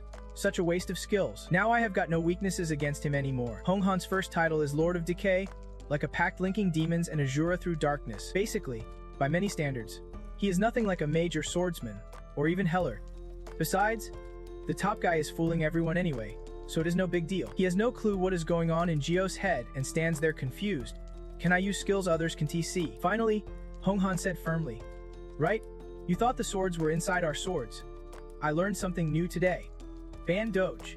Jio nodded seriously in agreement, but he still did not fully drop his suspicion. However, Jong-Han tilted his head and asked thoughtfully, how does a talented swordsman like that choose to stay anonymous? When he said that, a sharp aura clearly radiated around him. She was shocked and did not know what excuse to make up. Jong-Han did not let Gio answer and continued reasoning. Come to think of it, you are pretty brave, and I am the only one who noticed. Huh, because the black cat did not comment or even care about what everyone said. Gio felt more and more uneasy. This guy suddenly got sharp, set it up first, but I can T-plan any further. He seriously asked a ridiculous question. Black cat, have you ever been inside the fire circle? If you have, there is no way you do not have an answer. Gio panicked, waving her hands. What does that have to do with me choosing to stay anonymous? Jong-Han smirked and continued. I wonder if anyone with kids in the top ranks stays anonymous. Gio quickly defended herself. It is because I am not skilled enough yet, so I am not on that list. He still did not fully buy it. Even though I am busy, I know quite a bit about this level. His sharpness and suspicion were natural, since his name is Jong-Han, 24 years old, and he leads an organization. He spoke again. Talented people like you choosing anonymity is like turning yourself into a ghost. Gio silently agreed with that comparison. Of course it was. Jong-Han looked puzzled. That is totally unexplainable, unless you want to raise yourself from here. Gio was too lazy to argue. Jumped up, then turned back to remind him, stop playing detective and focus on the present. He sighed warily. placing his hand on his head like he understood everything. Why does she have to live so hidden away? What is the reason? Ban Doge. Jio was stunned by Jong-Hun's cold gaze.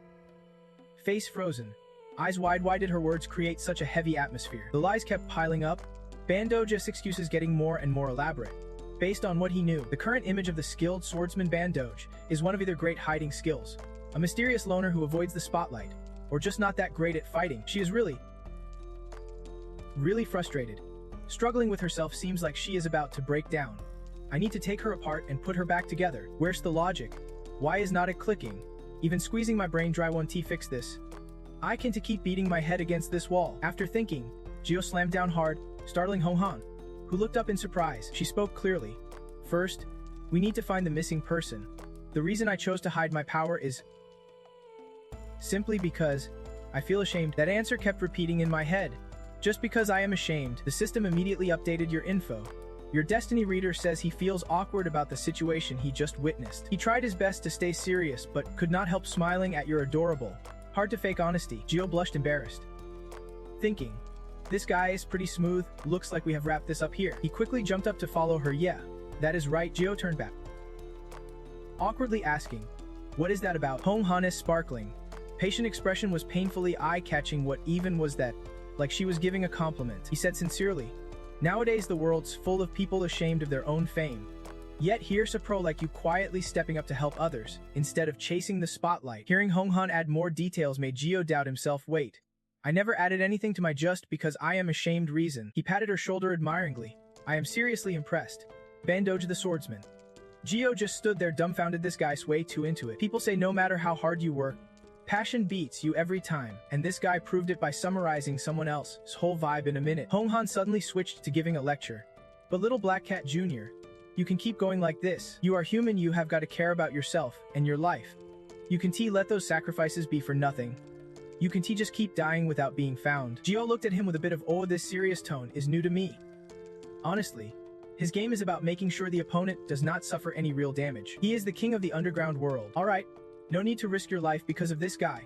Ban Doge's got a plan. Just as he decided that, Jong-Hun said something that made her want to get out of there immediately. Donna know where he got the confidence to say it. But no way, I am taking full responsibility for raising my little kitten from now on. Jio hit a communication crisis for the first time. What does that even mean? Jong-Hun kept talking nonstop. I will guide you to the top, just trust this senior. He even gave a thumbs up to show good faith solidarity. Jio looked at Jong-Hun like he was crazy. He totally misunderstood. Meanwhile, rank pros like her and him were messing around with pointless tricks right above, on the 6th floor classroom. An intense battle was about to begin. In the shadows, a bizarre monster appeared. The system announced, you have entered the cursed zone in cultural class B. Since entering the cursed zone, your body is directly exposed to the gloomy air of the otherworld. You are feeling extremely fatigued. Tidal attributes will not activate. You can resist the cursed energy. Curse, or weakening, gradually corrupts your body due to the heavy presence of dark air from the other world. If this continues, your vitality will be seriously damaged. Right now, Jong-Hun and Seo are hanging on a giant spider web. She asked urgently, hey, you out of your mind? Seeing a face 7 parts like Kangji, Jong-Hun suddenly remembered. Wait, you are Seo, right? He weakly asked back, who is that? She was thrilled to hear Seo speak, excitedly trying to recall memories. You do not remember. It is gone. Kangji's high school friend, right? He answered slowly. It is you. What happened? I am on the 4th floor. Where is everyone else? What about Kangji? She kept it short. This is the 6th floor. I am stuck here with some other students. Suddenly there was a noise and a loud thud. Then those who lost their minds were grabbed and dragged away by the parasite army. I was with them when those spider things appeared and dragged the guys away, including the hunters and him too. After that noise and thud, I was the last one to wake up. Yuzul got the gist and guessed that since those parasites need strong hosts, they probably sensed I did not meet their standards. Jong-Hun encouraged him. Come on. Why can't you handle it? I am right. You know, I am in Channel 1. Top tier area. I am one of the best tamers. Yuzul looked at those caught in the spider webs and said confidently, but they are too strong and even ranked up. How can that be? She sounded doubtful. You are a rank and still can't handle these lower ranks just because they powered up. Yuzul explained sadly. That is just the rank. Jong-Hun, it has not reset in a long time. I still believe in your strength though. But Yuzul's face turned pale as if all the blood drained out. Lost in thought. That is just how it is. Thinking about it now, 1T help. Why is it like this? The red alert on the board made his heart sink even more. Current summon command failed. Connection lost. No response from the spirit beast. The spirit beast is the tamer's most important asset. There are 3 types when summoning: protector, partner, and normal spirit beast. Among them, the partner is, as the name suggests, the tamer's sole companion and main summon to support them. Becoming a tamer without a partner is like wandering around aimlessly, with nothing to do. Yuzul anxiously said, "The partner? I need to have them by my side." Just then, a piercing scream echoed across the 6th floor, and he startled. Looking up, a giant spider covered in blue bumps was rushing towards a little girl. Jong-Hun shouted urgently, "Hey, Zeon-jun." He grew more anxious. "Jong-Hun, stop.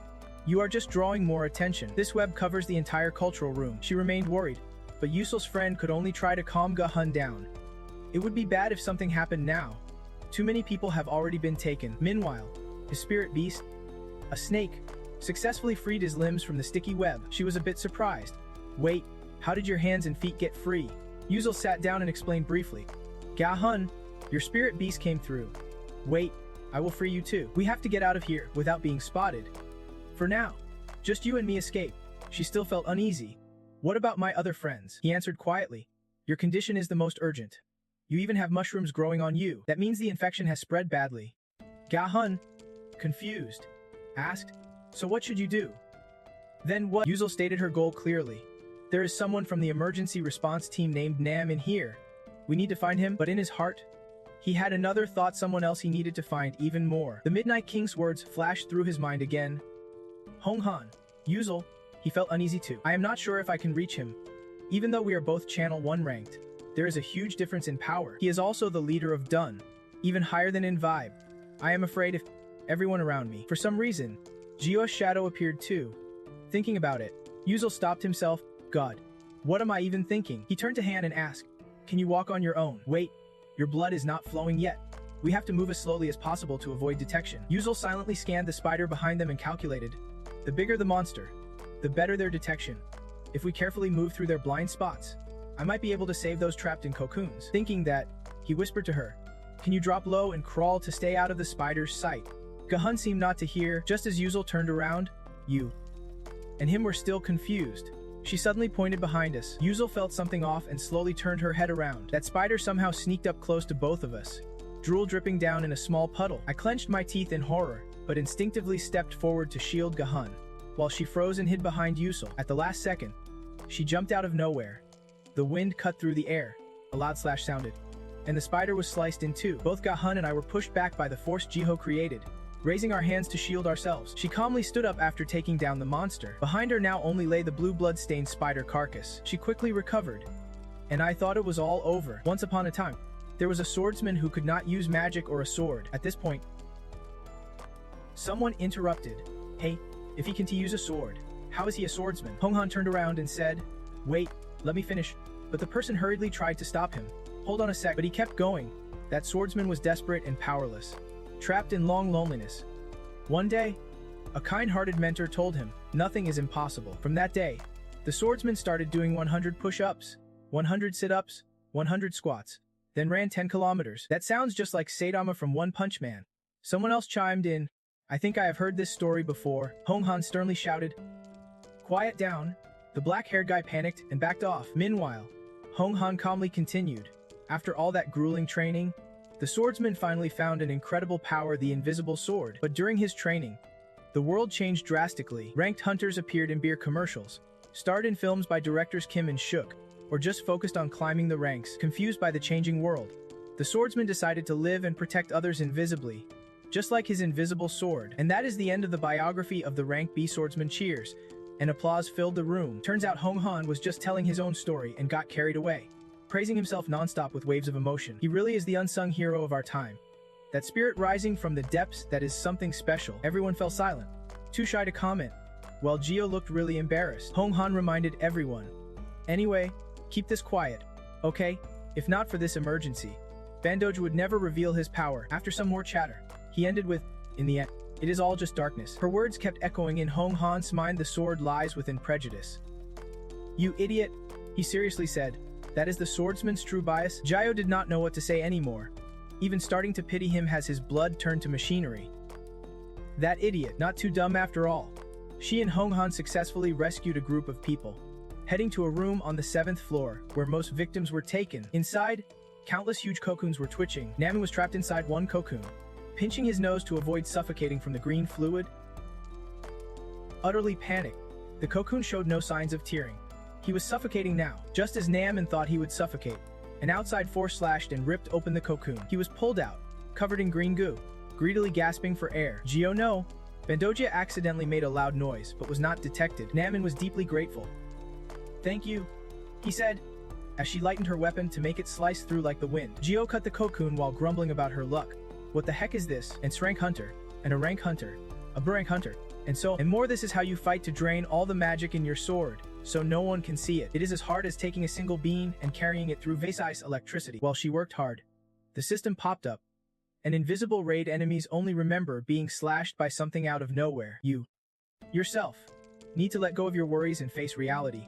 Leap forward and unlock the true potential to finish this. The Hotshot Hero skill has been unlocked, and the legendary Bandogia Swordmaster title is about to unlock as well. Gio could not help but curse. Damn it. Seeing her expression, Hong anxiously asked about the Black Cat Jr. After that, Gio stammered to change the subject. No, it is nothing." She started feeling itchy inside, as if her ears were buzzing from the swordsman's singing. Another person was rescued, coughing up blood but smiling, saying thanks to someone for this amazing experience. Just from hearing that, "You know it is Jinqian," he shouted angrily. "If you had been a few seconds late, you would be cleaning up a pile of corpses." Not satisfied with scolding, Jinqian spat right in front of Wazul. No one said a word, but he kept nagging, acting like crossing the Chokden River would wash off this disgusting stench on him. Kangri could not hold back and shouted, "What the hell are you talking about? Don't you know how to thank the person who saved you?" Trying to calm things down, Kangri said, "Stop." Jinqian only got angrier and mocked him. "What? My brother? Your head's still bleeding or something that you dare to talk back?" She had been silently watching, but the tension around her eased a bit. He was still aggressively insulting. "Ridiculous. My brother's the real hero, not this guy." But the kid stubbornly argued back. "Don't he talk nonsense? It is all thanks to my brother." Azil anxiously stepped forward to stop him. "Kangri, I told you to stop." Then he sincerely bowed. "Sorry. Captain Tech, my little brother is still young." Without holding back, "That is enough. Give him back to me." Now that is being reasonable. Hearing his self-righteous words, Azul closed her eyes and tried to endure it. His hand clenched tightly, trembling in waves. Just as the tension was rising, a chilling voice cut through, shaking everyone to look toward its brave owner. Calmly and clearly, "I am talking to you, old man," said Dio. Impatient, he stepped forward angrily. "Hey kid, what did you just say? Look me in the eye and say it." Staring straight into Do's eyes, repeating, "These days, bastards have this disgusting habit of spitting on others." Huh, she stretched the words out. "That is disgusting." He got furious, raising his fist, ready to strike. "You little brat." But in Do's angry eyes flickered a hint of fear. Just saw narrowed eyes challenging. "Are you sure you are Jinqian? If you are faking being Jinqian, just say it." He could not argue back, standing silently with clenched fists. Axio watched in shock as they sized each other up, a tall man and a small girl. It looked like a showdown, but everyone clearly saw it as a mighty dragon towering over a tiny figure kneeling below. And Qin Hong realized who the real winner was. Namin, a B-class hunter from Emergency Response Team 1, interrupted with a cough. "Our dungeon raid is not over yet. The dungeon monsters are raging. It is 27:45 now. Some dungeon cores are still intact, so we need to hurry." Jinqian, relieved to have an excuse to leave the fight, hurried off. "Yeah, let us," she sighed tiredly. He took charge again, directing everyone, "People, follow this way. The support team, go that way. The dungeon's primal core is on the rooftop, and, Black Hat Girl, I need to talk with you for a moment," Jiao said, pointing at herself. "Why me? You still have to lead them." "Just a moment, Namin," he replied. Then he held up his phone for Jiao to see. "Look quickly." Unlike Babel, dungeon areas usually block devices, but I can use mine because I often check team member info. But when I searched Geo in the center's database, classified info popped up. Namin's voice cracked a bit, clearly nervous.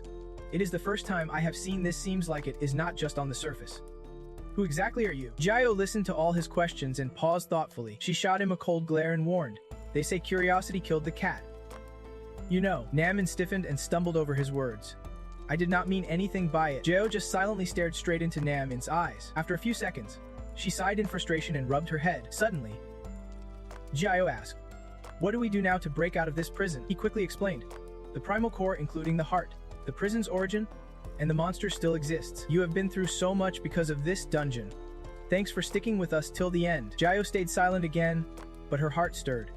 So this is what a government hunter's like. There is something about them that makes me feel weak. That is why she easily agreed. Fine. Whatever. I have already built a new reputation anyway, just for one day. Let us at least make it count. Notification. Hot sauce attribute activated. Meanwhile, outside, the Envibe vlog tech channel was live streaming a massacre of civilians in a level 4 dungeon in real time. There were 1,000 viewers watching. The scene showed a grotesque monster. Comments flooded in. Is this for real? What is this? What angle is this? Hidden camera. A flash of light. Monster eyes gleaming. Viewers were stunned. Wait, is not this monster at least B rank? What is that? Did anyone see it flying? The image shifted to a girl slashing the monster with an air sword. Others were confused. Is she really holding an air sword? I do not see anything. The image quality was too bad to see her face. Who is she? Anyway, in the top-ranked channel. After watching the stream, chaos erupted. Rank 20 messaged. Public certification exam tomorrow. This really is a golden era, so many young talents. Rank 8 David said. What are you talking about? Is that a short gear? Short gear is one of the highest sword techniques. Moving the blade using body energy. Rank 12 Sang Sang replied. Just remembered.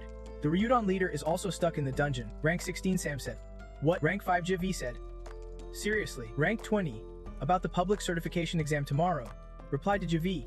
I heard the swordsman's name is Bandu Ri. Rank 8 David said. What a name. Just hearing it sounds cool. White Bird. Buy that for me. Rank 4 White Bird replied. How can you buy a person? Rank 8 David said. Hey, I have it. I will give you a special chance to serve me. Get that person's number and send it to me ASAP. Like someone zoning out. She wondered, what nonsense am I even doing? Seeing the stream suddenly go dark, Jajak looked worried. He put his phone away and put on his jacket. Moments later, Jajak sighed deeply. He fumbled through his pockets, scratched his head, and paced the room, muttering curses under his breath. Damn it, Jajak stayed calm, snacking while gently advising, it would be better if you did not go out now. You are too sensitive. Still uneasy, Jajak took out his car keys, saying, I will be back soon. She curiously asked her brother, where are you going? Jajak zipped up his jacket and replied shortly, to the dungeon. Meanwhile, at the dungeon, in the polluted underground space, black clouds, gathered above the building like a storm, was about to break loose. Jiao, with overwhelming power and a calm face, took down monsters one by one. The force of her strikes slammed the monsters hard onto the ground. The live stream now had 3,200 viewers. A blonde guy, Jin Jae-onis Jr., filming the scene for online followers. Gasped in shock, she took down the boss with just one hit. That black cat girl, how did she do that? An annoyed voice warned, Hey, Koi. Enough. Turn it off now. After killing the monster, she turned to Nammine, asking, that is the boss? Right? Is it? He was not sure either, but replied with a hesitant yeah. Maybe it is probably protecting something. It is the key, also called the core of the dungeon, an item said to be the reward for the challenge. Jiao just gave a casual without much interest. Destroying the dungeon's core means the dungeon raid mission is complete. Dungeon rewards are set so that conquerors get items randomly from the system. That reward is the main reason players want to conquer the dungeon. The reward items boost the wearer's abilities and grant special effects. Depending on their value, they can sell for a high price, making these rewards like rare flowers blooming in a dark dungeon. The system quickly announced. Jin Chaeyoung rolled a 75. The player gave a sly thumbs up. Senior's really lucky today. He sniffed arrogantly. Well, that is decent. Next announcement popped up. Black Cat rolled a 99 and got the legendary Lost Ancient Sage Monocle. She showed no surprise. Just a simple, well, the two who'd been smug moments ago suddenly felt small next to Geos 99. He laughed awkwardly. There are other items too, right? Jin Chaeyoung tried to play it cool. The system sounded again. Jin Chaeyoung rolled a 97. He showed disdain. I already have this. Nothing else to get. Just as Jin Chaeyoung finished speaking, the system announced. Black Cat rolled a 99 again. Another enviable streak of luck. Your fate, said the fate reader. Sniffing. I will sort everything out for you, since I have no clue what you like. The fate reader's exact words were, our Black Cat sure worked hard exercising. Huh, sell those and buy some snacks. After that bossy comment, she kept receiving amazing gifts while the system worked non-stop. Black Cat got the lucky pendant of the Saint Adelga Cup hero, rolled a 99 twice in a row, and Geo stared at the full pile, silently amazed. If this were a casino, those guys would drag me out for investigation. Want to complain? Find the guards of the Babel Tower, Babel Sprinkler, and Babel 5. Azul suddenly spoke up. Dang do. She pulled down her hood and replied, what is up? Need something from this pile. He awkwardly stepped forward. That is not what I meant. Jio thought he was shy, so she took the lead. Here, maybe this is what you need most. After rummaging around, she generously handed Azul a piece of paper. Here, take it. Seeing him hesitate, Jio nudged him. I am carrying a lot. Hurry up. Azul reached out to take it. Thanks. She read the detailed schedule. Available on weekdays from 10 am to 10 p.m. Weekends after 2 p.m. because I need to sleep. He still stared at the paper. The phone number is, Jio added. My phone's disconnected, so I can only message. Just so you know. Azul hesitated. Did you notice something about me? Jio calmly replied. You keep looking at me like you want to say something. How could you not notice? He nervously guessed. Well, you smell like copper and something burnt. If that is true, there is only one person. Before he finished, Jio quickly cut him off. You smell like copper too. Right? That scent must be popular. I want to check it out too. Azul was not stupid. He understood she wanted to hide her identity and silently thought for a few seconds. After a moment, Azul lowered her head, placed the paper down, and hesitated to express thanks. I will contact you if I really need help. Thank you so much, Jio said, feeling bothered. Alright, that is enough. Stop, the fate reader curiously asked. Why do you care so much about other people's business? That is a big deal. Jio did not really know what she was thinking. Answered carelessly. I do not know. I just feel strangely familiar. I do not even know why. The fate reader lightly touched a model resembling the moon and reminded her role. A king can take care for every individual. All a king can do is sit safely on the throne. Acting for one person is not the same as acting for everyone. Instead of helping one by one, it is better to save and protect all. Jio raised an eyebrow but agreed.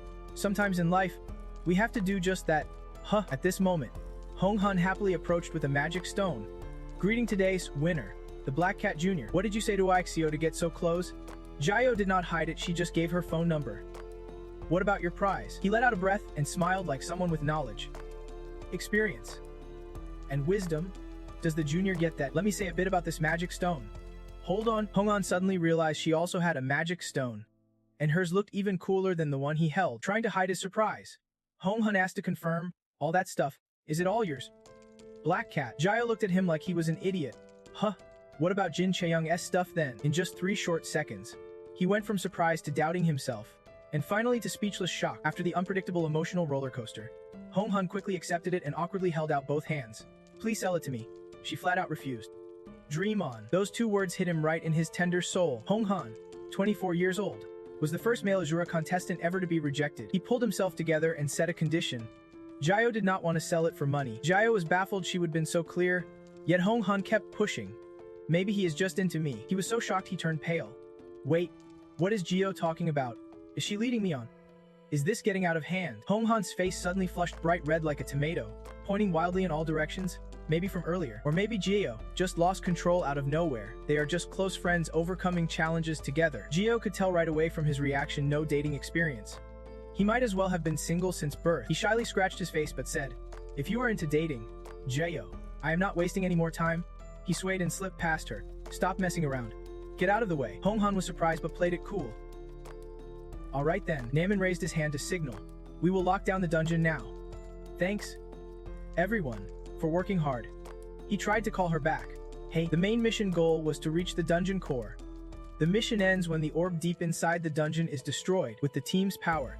Breaking the core would not take much effort or time. The orb quickly exploded, and magical beams flared up everywhere. Wherever the light touched, the darkness vanished, revealing the original structure of each area. When the last shadow disappeared, the whole city's shape appeared clearly. A system message popped up. Congratulations, you have completed the Dungeon of Spatial Misfortune. Rank B, Dungeon Ceiling in progress. Calculating reward now. Jio stood in the afternoon sun and exhaled softly, watching the orb of light fade. She sighed in relief. Finally, it is, let us go home. Her eyes showing a hint of laziness, but just as she was about to leave, a crackling light flashed repeatedly. Jio's eyes widened in surprise. Hundreds of cameras and reporters jostled. Then Mick jumped in for an interview. Here they are. Film crew. Over here. Take pictures. Agent Naaman. Do you remember me? I am from companies. I heard a rookie star has appeared. Is Bandoge there? The crowd of reporters grew tighter, and he tried to shield her from the cameras with his body, hidden behind a thin coat. Jio cursed silently. This is crazy. The cameraman started focusing on the girl behind Naaman, zooming in on her nonstop. Someone even aimed the lens right at Jio's face, trying to catch the perfect shot. She sighed.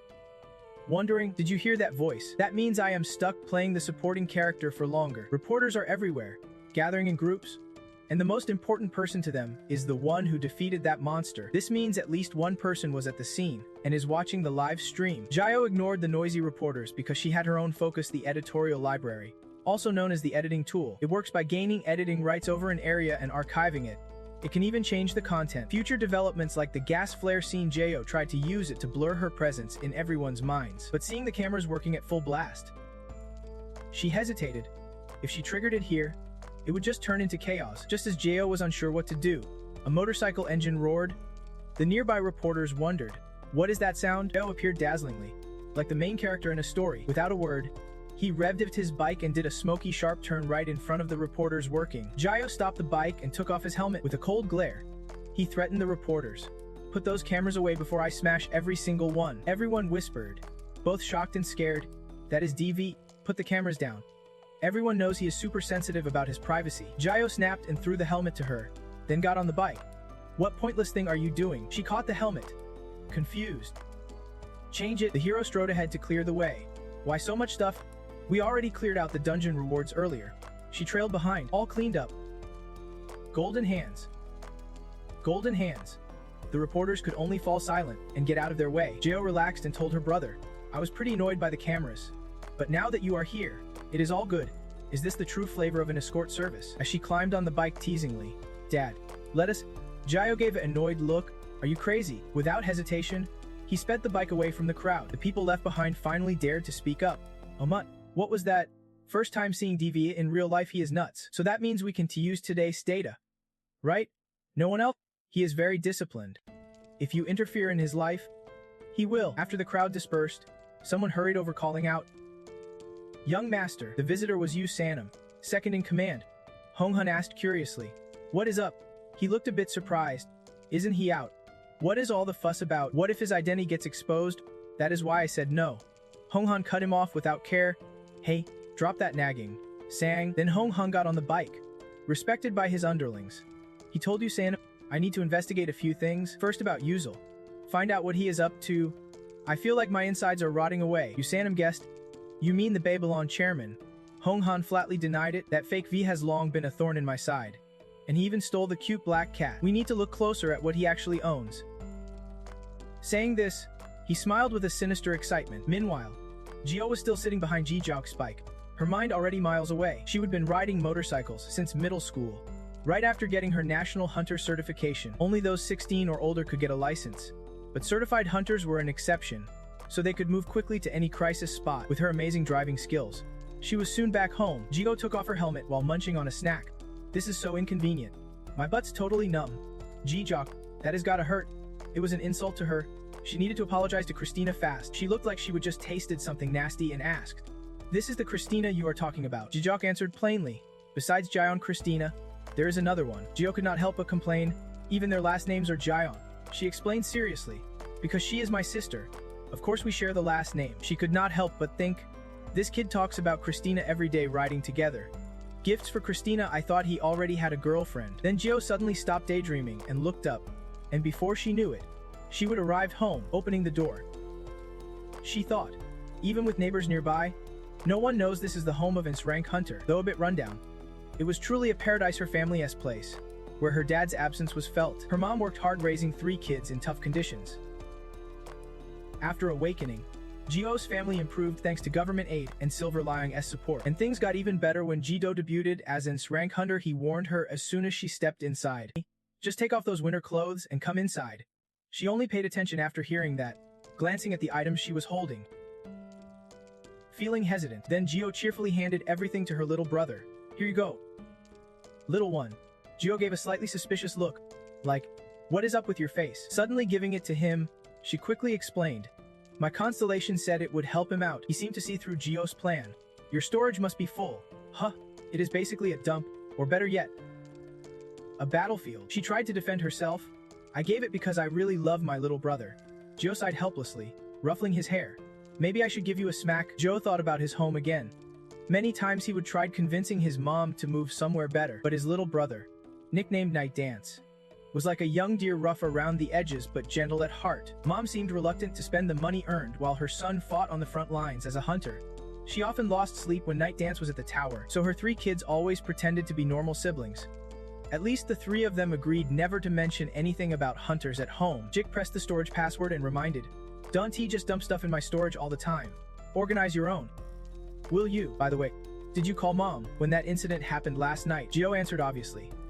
"Of course," she said, "since I was a witness. I had to give a statement." He went silent and raised his big hand. She smiled and raised her hand too. They gently touched hands like a secret pact that was their ritual to keep things hidden from Mom. Then the 2 of them quietly stepped into the house. Jik said her plan.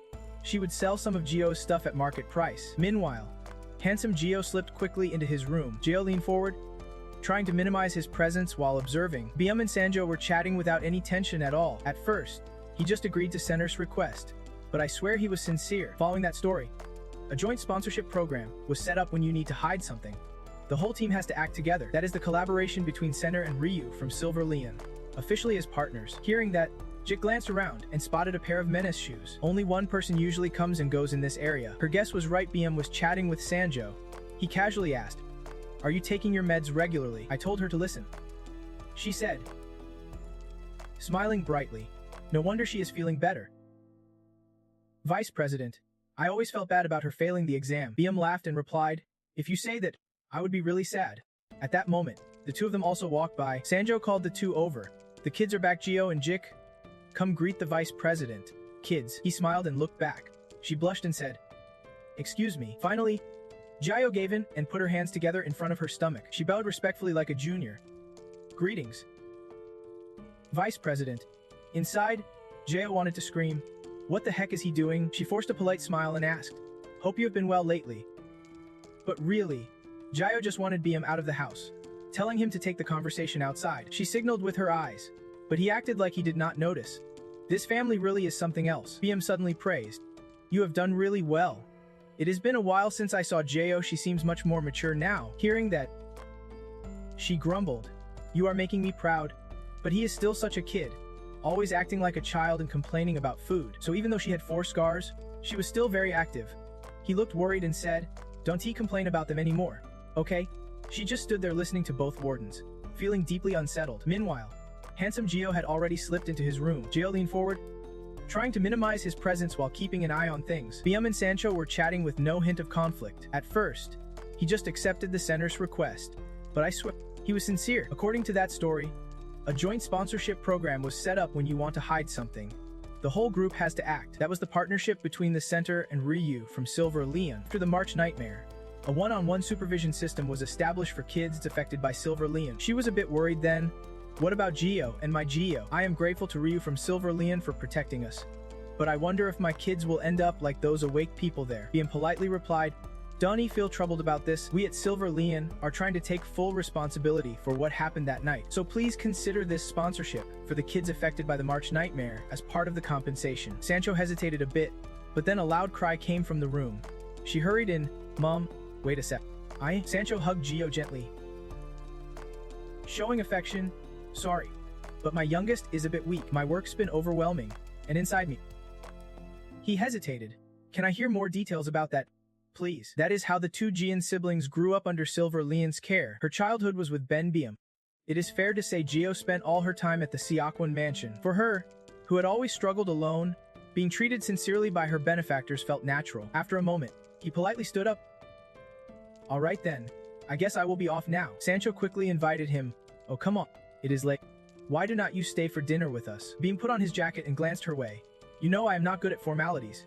I came because I was worried about the prison, but now that I have seen Gio, I am relieved. I think she wanted to see you off too." Then the 2 walked out together. She anxiously asked, "What did you say to her before I came back?" He held the medicine in his hand, replied briefly, "Always the same, talking about lions taking responsibility till death, and praising you as our pride." Gio's racing heart finally calmed down here, making her shrink back, while Biam chuckled teasingly, offering condolences to the most sensitive person in the world.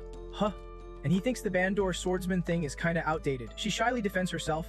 "Babe, I only used it because it was super urgent at the time." He starts boasting. "Do you know how many things I cancelled because of this Bandor? Now give the sword back just in case," Gio said bluntly. "It is better, miss. Back does not know anyway." Biam sighed. staring off. People are not that dumb. They could actually get to the king. After thinking a bit, she suddenly asks, "Do I need a permit to take the sword?" He cleverly answered, "As you know, there is someone very powerful I can silence. So caution is always number one." Jio bowed her head disappointed. "Yeah, I get." She looked sad. So he gently touched Jio's head. "That look does not suit you. It is only for puppies. Cute, but you keep fixing it like a cat. You are totally biased. Not into taking care of books." She coldly stared him down, and Jio quickly pushed BM's hand off her head. "Stop it." He smiled at her. "That is right." Then BM turned and walked away. "All right." Jio suddenly noticed something, said wait a sec, then ran off. After a moment, she returned holding an umbrella. He almost refused, but it was not raining. Jio said nothing and shoved the umbrella toward BM. "I am way more reliable than those phones." She turned and left. Minutes later, the sky darkened and the rain started falling lightly as predicted. He slowly held out his hand to catch the cool raindrops. BM murmured, "It really is raining." Looking at the tiny yellow umbrella in his hand, she could not help but smile. "I should let her boss me sometimes. Such a dummy." The Guide to a Beautiful Life by Jio, Top-Ranked Girl. Episode 1. Her life motto is, "One day off per month." And today's day off started with an amazing cola ice cream. Jio happily opened her mouth to enjoy it. Her friend next to her questioned, "So it is because your mom's too cautious that you came here and called them?" "Come on." Her brother stepped in to mediate. "Jio's family's been through a lot lately. Cut her some slack. These are her 3 useless friends. Their names are Sun, also called Sez, Jiang, also called Sizo, and Jiang is Sena's nickname. These lives are tangled, just because they went to the same kindergarten." He is curious, "So are you transferring schools? That place is closing soon?" Jio answered briefly, "Yeah, that is what they said." She kept tapping Jio's back.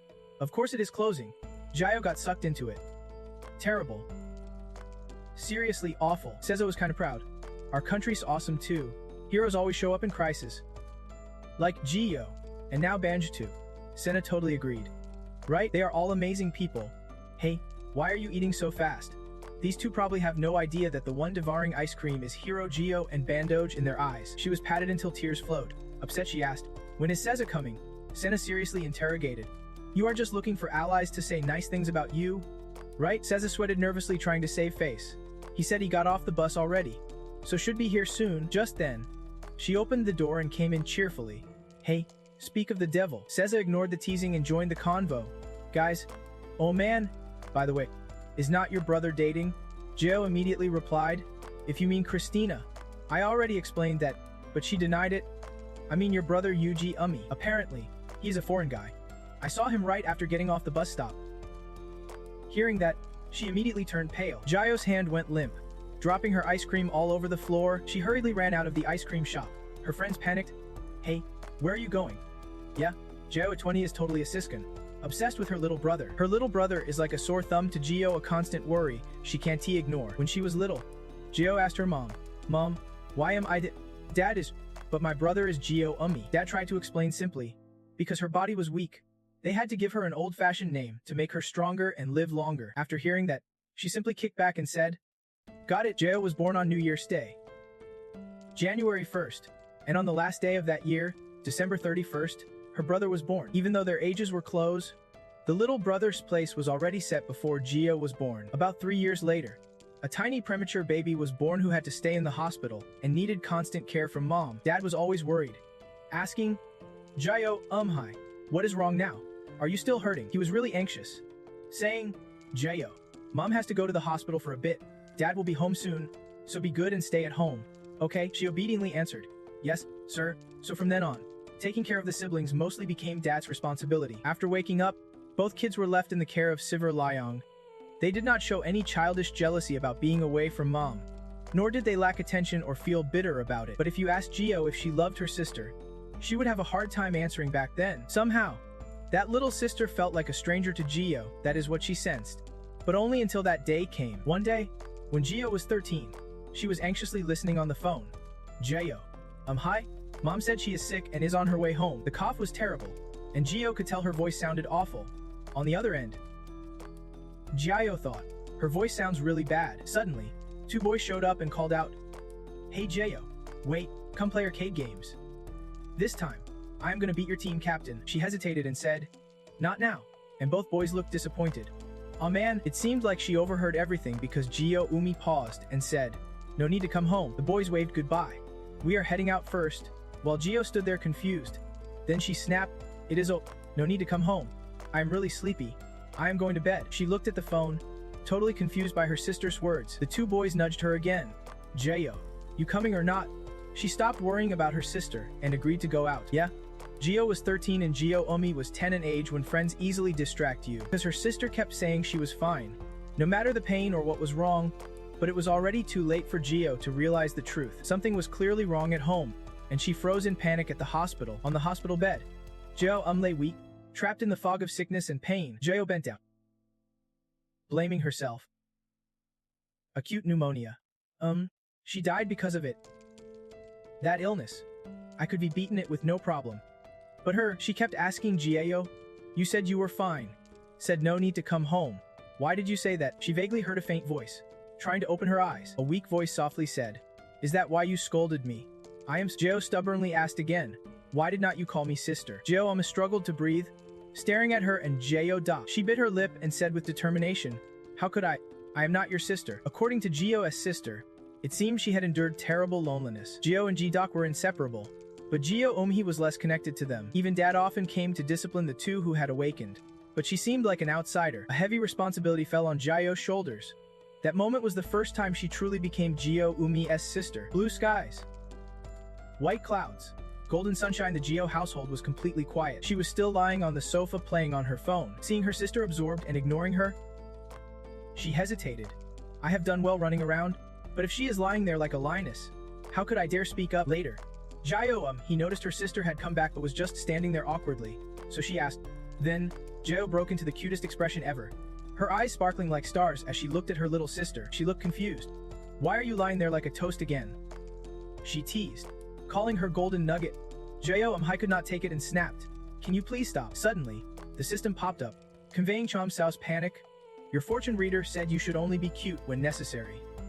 Otherwise, you just annoy people." He then asked if you want to be that person's clingy sidekick, and told you to get down from there. Gio did not care at all, still lying down and asking her sister, "What are you doing? Who are you texting?" Inside, she was pretty confused. "Is it some foreigner or something?" She sighed. "Whatever. I do what I want." After thinking for a moment, Gio suddenly snapped awake and jumped up. "Hey, do you want to go shopping with me?" Gio seemed interested. Her hand fiddling with her phone froze. She asked straight up, "Can you actually pay for it?" Gio gave a short answer. "Yeah, plenty." Gio did not believe her and asked for proof, nervously searching through her stuff. Hesitantly, Gio said, "Proof? Wait, where did I put it?" Finally, she pulled out a black card. It was a sponsored black card. Holding it up, Gio smiled brightly. "Here's the proof." Gio's eyes instantly lit up like seeing money and her eyes sparkling. She smiled softly. "Go change your clothes." Then they both headed to Hangtaming, a place selling every kind of gear for hunters, literally a one-stop shop. You might think it is just a basic item shop, but it is actually one of the top 3 hunter markets in Korea, with Hangtaming hosting lots of high-end brands. Gio glanced at a statue by the entrance. This thing does not look fancy at all. Only the 3rd floor of Hangtaming is open to regular customers. From the 4th floor up, you need a hunter's license to enter. She walked around, amazed. This felt just like when I visited the artisan village on Jahyeomgang Mountain, with staff warmly welcoming guests. "Welcome." Gio still looked a bit puzzled.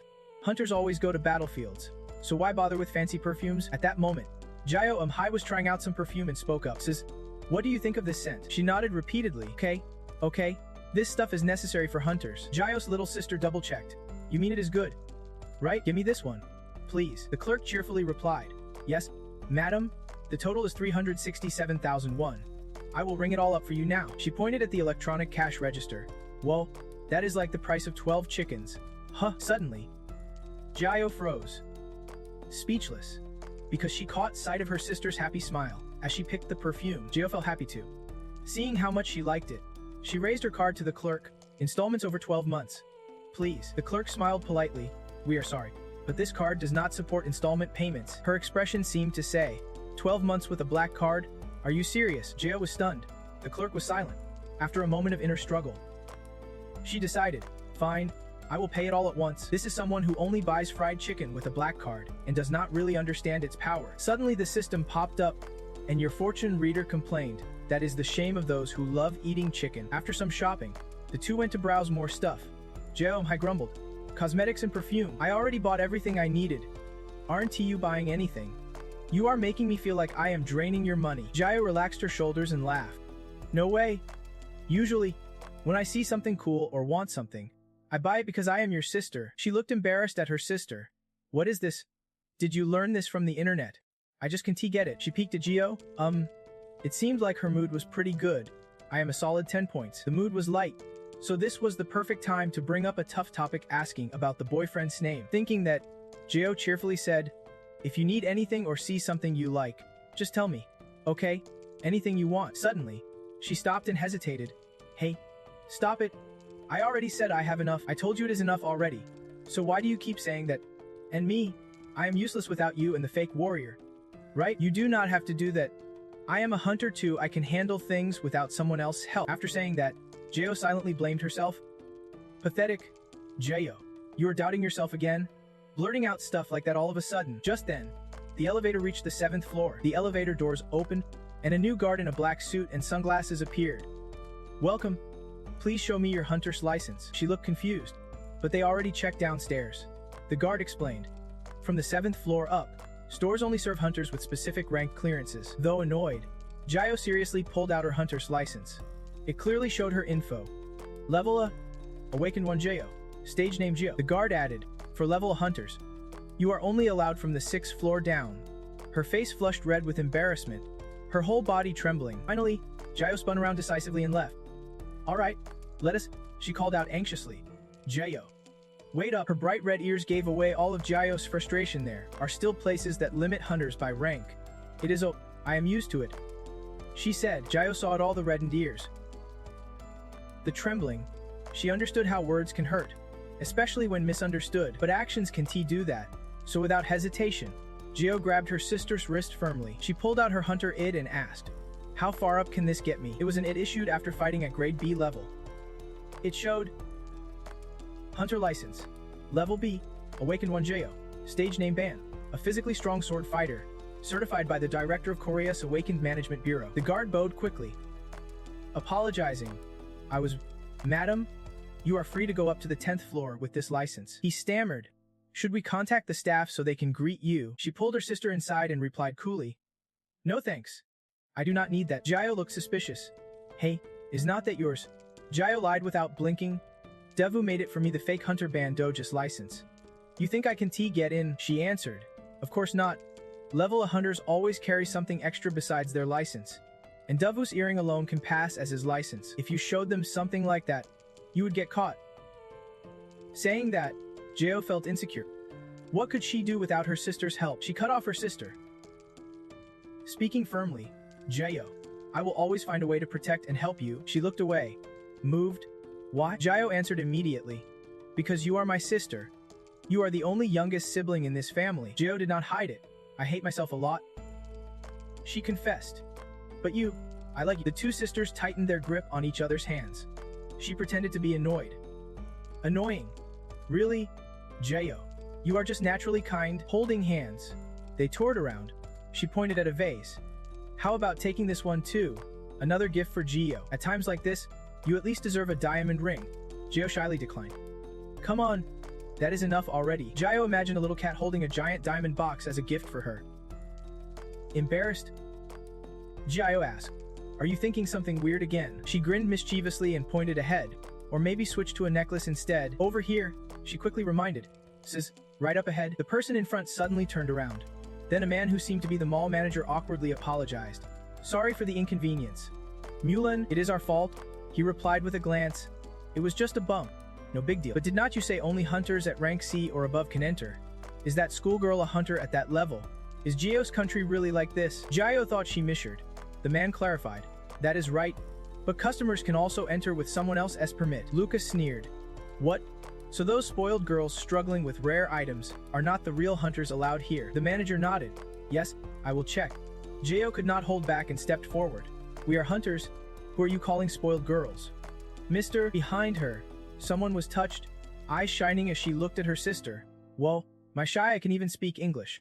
Sounds just like a native. System announcement. Constellation. The lone fate hunter wants to join the conversation to assess the situation. He still ignored it. Is that? Then what rank are you? She did not show any weakness. Why should I answer? Lucas fired back. If you were a real hunter, shouldn't you follow the rules of the ranks instead of throwing around words?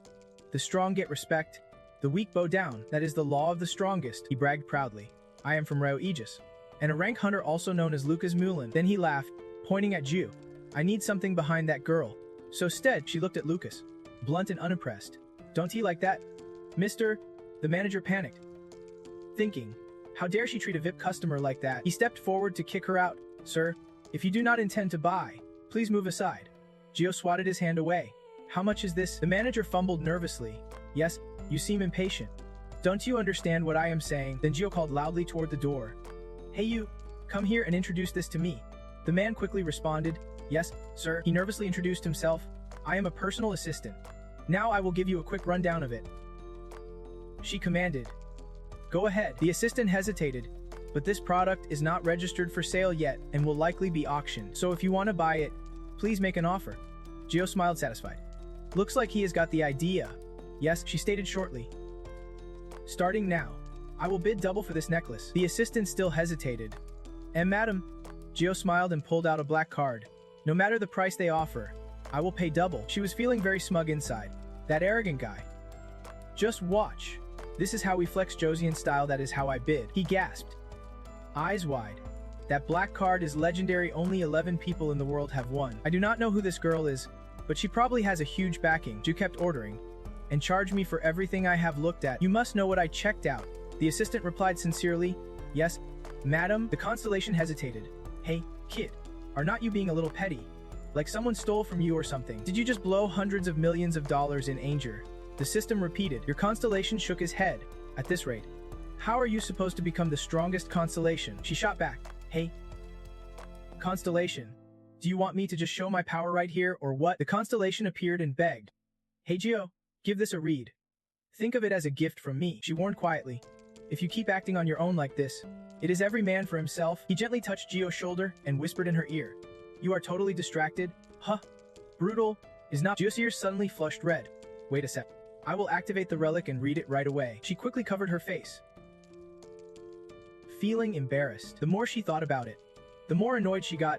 Gio glared at the constellation. Are you some kind of pervert? Are you seriously expecting me to read this? He opened the relic, and seeing her cute embarrassed face, he laughed out loud. The necklace Gio wanted to buy belonged to the Trinity of the Nameless God, a legendary set that is rarely used and strictly limited. It is an accessory from an ancient unnamed god. When worn, it protects the user from enemies, though its powers are currently sealed. She read carefully. Besides that, once worn, the necklace is bound to the user, can be traded, and can be stored in a vault. Gio gasped reading the classification, a myth-level item. This ancient god's necklace was passed down since the mythical era. It holds 3 divine seals, each carved by hand and split into 3 parts. There was a god born as part of a set of triplets, who used these 3 seals to protect his siblings in their final battle. They treated each other like family, protecting one another through crises and hardships. And even in death, the 3 seals would never turn against each other. According to these seals, even if all 3 siblings die, it becomes a shining glory, but some adjustments can be made. The first owner can designate the second and third owners, and the 3-part item plan will work like this. They can check each other's status and share locations. If the necklace is damaged, the first owner heals immediately, can be used twice, receives divine grace and glory, boosts vitality, and comes with unyielding willpower. The more she read, the more excited she got. I can check everyone's status and share locations. Plus instant healing if someone's necklace breaks. No way, guys, I just scored something awesome. The constellation, seeing Gio's excitement, related to the system. Your constellation warned that healing is limited to 1 or 2 uses, and you are still going all out. Just as she was getting carried away, Lucas interrupted. Is something wrong with you? Gio snapped out of it. What is up? She panicked, realizing. Wait, you understand Korean? Instead of a simple yes, he liked to ramble. For top-tier members like Aegis, Korean is basic knowledge. I just use it to dodge some tricky situations. Our support team leader is a Marine from Jeolla Province, South Korea. Even Gio, a fantastic player, is from that Korean squad. Gio eyed Lucas suspiciously. What is with this sudden friendliness? He would suddenly turn polite. Look, I want to ask you directly. Gio did not even listen to Lucas and snapped. I am not interested anymore. Take it. He showed frustration. Why won't you listen? You just took a pretty important myth-level item. Your careless mouth's gonna get me in trouble. Meanwhile, staff were relaying service to Jong-Hun, Do you want us to deliver it to your home? She nodded. Okay.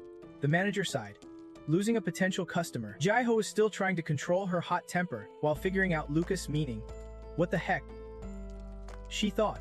If he says anything weird again, I am done with him. He looked at Jiho with a knowing gaze. Hey, the owner of that black avatar. Is not he Silver-Laced little uncle? What is your connection to him? Jiho's eyes flickered briefly, then darkened, flashing a dangerous glint. The afternoon sun slipped behind white clouds with streaks of golden light. Someone asked. Ran out of everything already, but you said you had some stuff you liked. Lucas laughed, adjusting his jacket and complaining. I paid a heavy price for shooting my mouth off. The main reason I came to Korea just vanished after this trip. What a shame. The other side teased. If Timothy heard that, he would laugh until he cried. He is pretty bummed we left early, he added. Timothy said he does not want to be caught by those paparazzi when he is in Leh Ma. Hey, have you been seeing anyone lately? Marimandi. The guy who showed up was Kiddo, the handsome vice leader of Rayo Aegis. He was curious why Lucas was asking about him. Kiddo got straight to the point. I am wondering why you have been avoiding Timothy. There must be a reason. Sounds like it involves someone Korean. Kiddo just smiled and said, that is a secret about the person I want to meet. It is hard to call it love since she is still pretty young. Lucas froze, his mouth dry and words stuck in his throat. Seeing Lucas shocked, Kiddo burst out laughing. Ayak, Unni. Just friends exchanging languages. She speaks Korean. I speak English. Lucas gripped his bottle tightly and asked again. Seriously, are you sure? Kiddo nodded confidently. Definitely. Hearing the answer he wanted, Lucas relaxed his shoulders but still felt a little worried inside. Just do not get yourself into trouble or mess with Belm. Okay? He warned lightly. He insisted. There is definitely something going on. I have met a Korean girl too, and she spoke English with a southern Italian accent. The girl Lucas was thinking of was Jong-Hun. Right now, she was standing outside the mall, calling out. Says, Jong-Hun was anxious, then asked, is something wrong? You keep calling me but seem so distracted. She shrugged, trying to act casual. Just a little something. I have some things to think about. An hour earlier, Lucas calmly said, you do not have to look at me like that. As a member of the guy Iggy's intelligence unit, I know he is the Korean guy who owns that card. Seems like there is still info about Bell that I do not know. This is weird. Alright, I won't say more, but meeting you helped me learn more about him. So that is a big win for me. To return the favor, I will tell you this. When she heard about her little sister, Gio's eyes sharpened warily at Lucas. He calmly analyzed. Don't you think she is surprisingly good at English? Almost like a native speaker. I mean, it seems she has been using English with someone for a long time. Back in the present, Gio still looked dazed, so she got impatient. What are you thinking about now? Let me see. Gio smiled contentedly. I am really happy today. She leaned in close, then finally just lowered her head, determined to get to the bottom of it. Gio said, Jai-ho, it seems like you are really good at English. She looked confused. Yeah? So what? She tugged at her sister's shirt. Hey, do you already have a boyfriend? Realizing the question was a bit blunt, Jiho awkwardly corrected herself. I mean, I heard from the car that you might have a foreign boyfriend, and I just saw you speak English really well. Jaiho immediately frowned. Where did you hear that nonsense? It is ridiculous. You do not have a boyfriend, her sister said. And Gio suddenly brightened up, but Gio's relief did not last long before she sighed heavily. You really do not know anything about guys anymore, do you? Her whole body went on high alert, signaling strong disagreement. No way. I am against it. You are not strong enough yet. But Jaiho did not care at all. Sorry, says, but your objections do not work. I have been strong since middle school. Do you know how many broken hearts I have been through to get here? Have some conscience. Please. Gio bet.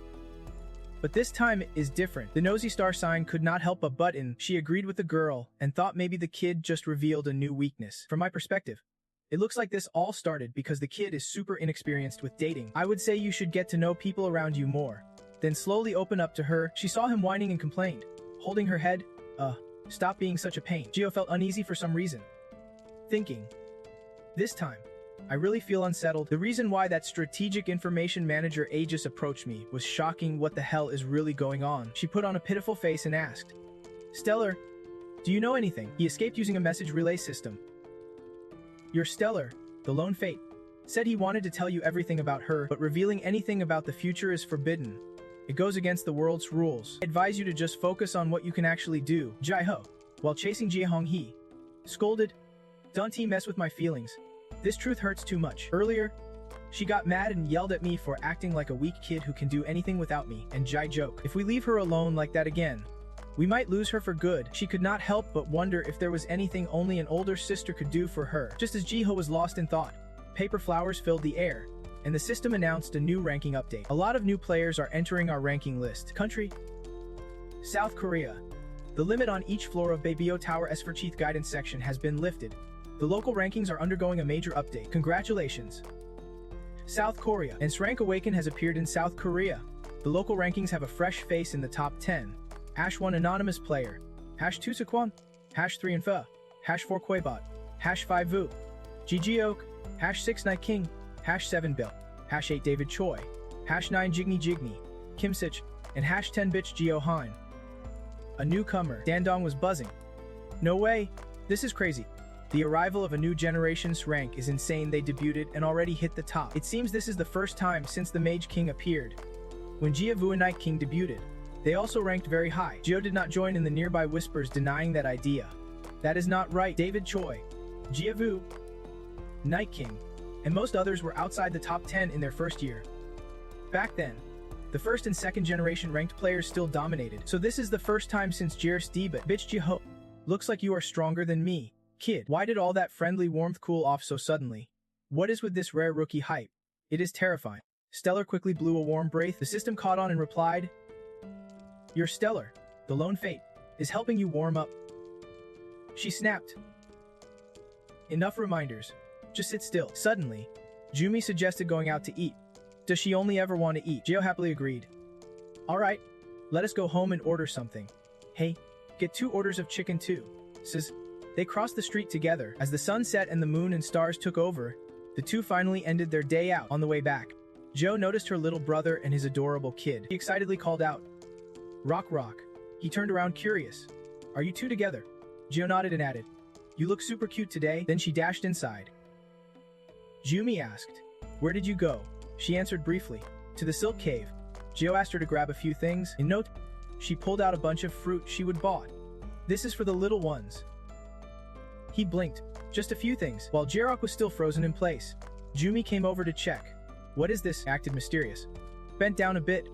No one could guess what she was planning or why. Planning to tease him because of some English embarrassment. She just smiled and put a necklace on Jumi. She admired the necklace. "It is beautiful." Geo grinned proudly, clutching it happily. Then she called, "Jirok, you too. Come here." He shyly stretched out his hand. "Let me do it myself." "Give it here." She agreed but still put the necklace on him. "Listen to me," she said. He shyly turned away, ears red with embarrassment. Jumi asked, "What do those characters mean?" "They spell Junna." Geo smiled. "Something even older than all of us." After all three wore their necklaces, she gently held hers and recited, "They see us as them, and we see them as us. We will always protect each other through crises and hardships. Even in the face of death, we will never turn our backs." Light was simultaneously emitted from the 3 rings, designating the owners, the second user, Jirok, and the 4th user, Jumi. When you wear the 3 divine admonition rings of the nameless god, they become permanent possessions, and you have been chosen as the user. Joe added another function. "If you ever feel are in danger, it lets me get there immediately. I want to do more, but I just can't." Jumi reflected quietly, remembering how she snapped out of insecurity back in the cave. She said it was enough. But why did you keep pushing? Her sister must have noticed what she said to react that way. Jumi unconsciously smiled happily. Joe did not forget to remind her, "So remember to wear it every day, okay?" She agreed right away. "Sure thing. I will wear it even when bathing or sleeping." Jirok jumped in to persuade, saying if you want more, just conquer the barbell lock. She ignored it all to protect her carefree life, covering her ears and tuning it all out. Deep down, Joe felt truly happy and warm because, even now, the 3 sisters stayed close. Emotions swung wildly. The younger brother, who was close just days ago, now slammed the door shouting, "Hey, sis, come with me right now." Only seeing her in strange office clothes and beauty ceiling glasses, sitting meekly in a chair. The reason behind gifting the 3 admonition rings actually came from Gio's personal wish to latch onto the 2 younger ones. Earlier, while secretly eating kimchi stew, she overheard a conversation between Mom and Belm. Mom complained, "Vice Leader, I am so disappointed." Gio curiously listened. "Vice Leader, Belm, huh?" Sansoich to criticizing lazy Gio. "How long will she just lie here like an unemployed bum?" The 2 kids have both awakened, and the second one's even the leader. Now all I hope for is that she lives well, no matter what I try. I feel so disappointed because she shows no interest. Those words pierced the fragile pride she carried. Belm stepped in to comfort. "Let us just wait a little longer." She sighed sincerely. Is that easy for a parent to do? Feeling her mom cared. Got emotional while munching on kimchi. Mom, before she could get emotional for even 3 seconds, Sanzo made a decision. "No way. The answer's definitely in Gangwon. Looks like Monk Boyan called me, she is downstairs.